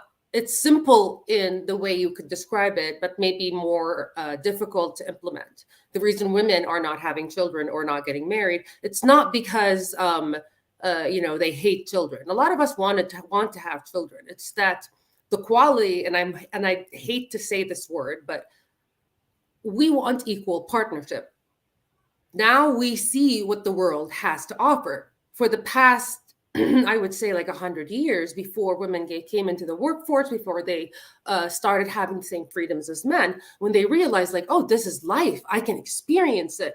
Now I don't need a man to provide for me. I can provide for myself. And now having a man is something, I want an equal, I want a partner. I don't want to be submissive. I don't want to be subservient. And sometimes you do find that, a man that does give that to you. But then what happens is after you have children, the majority of the household and the household chores and the child rearing falls on the woman. Now, there's not a lot of assistance. And then you have in countries like the United States, not a lot of maternity leave, not a lot of help for single mothers, not a lot of help for mothers that are for households that are struggling. And when people talk about that, they start saying things like, why are you using the word mother? Why can't you use parent? And then they start looking at the semantics, and they start looking at this is very heteronormative. Like there are lesbian couples and gay couples. And it was like, okay, well, those all also need assistance and help. Everybody needs help. It doesn't really matter. But if you want to increase the fertility rate, you have to, unfortunately, face the very real reality that women are the ones that get pregnant. And in order for you to get women to have more children, you have to incentivize them. Like in Scandinavian countries, you give them 2 years of maternity leave. That's an incentive with pay. That's an incentive. But I mean, what do we have here in the United States, for example? Like, oh, you have a child and then you go on welfare. Then what? Then you're poor for the rest of your life. Yeah, there's a whole discussion behind this, and like, you know, it's a fascinating / scary subject. But then again, what isn't nowadays that really, you know, that really evolves, you know, the social dynamics that really push for a really progressive, truly progressive society. And like, you know, that's something I hope we can eventually solve when with the preservation, hopefully, of our free speech rights. Yeah, and Like, banning abortion and contraceptives is not the answer. It's like literally not the answer. It's just the complete opposite of the answer. That is not how you get there. That's just how you increase poverty and crime rate. Yeah. Unfortunately. Well, we've had quite the day. I think we've been going on for about 5 hours. I can't even answer that. Yeah, we've had quite a day. Yeah, All right. So want to thank everybody. Thank you so much for tuning in with us and staying with us until the end. And again, please donate to Faithless Hijabi's mental health program. We're doing a lot of work. We're expanding the program. Go ahead and please click on the link and give us some money. Right. Help us. Thank you for joining us, everybody. Take care.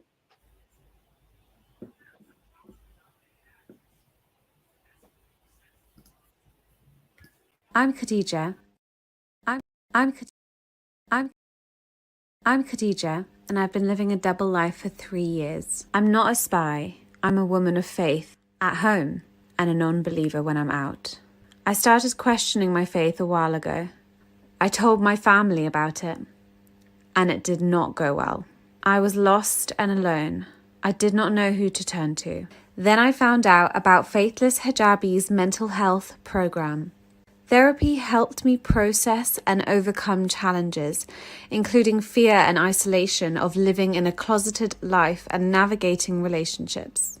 Faithless Hijabi provides a supportive community for young people who have left the faith, along with access to mental health services and resources. But they need your help to continue their important work. Please consider donating to Faithless Hijabi and help make a difference in the lives of these young people. Together, we can provide them with the support they need to heal and thrive.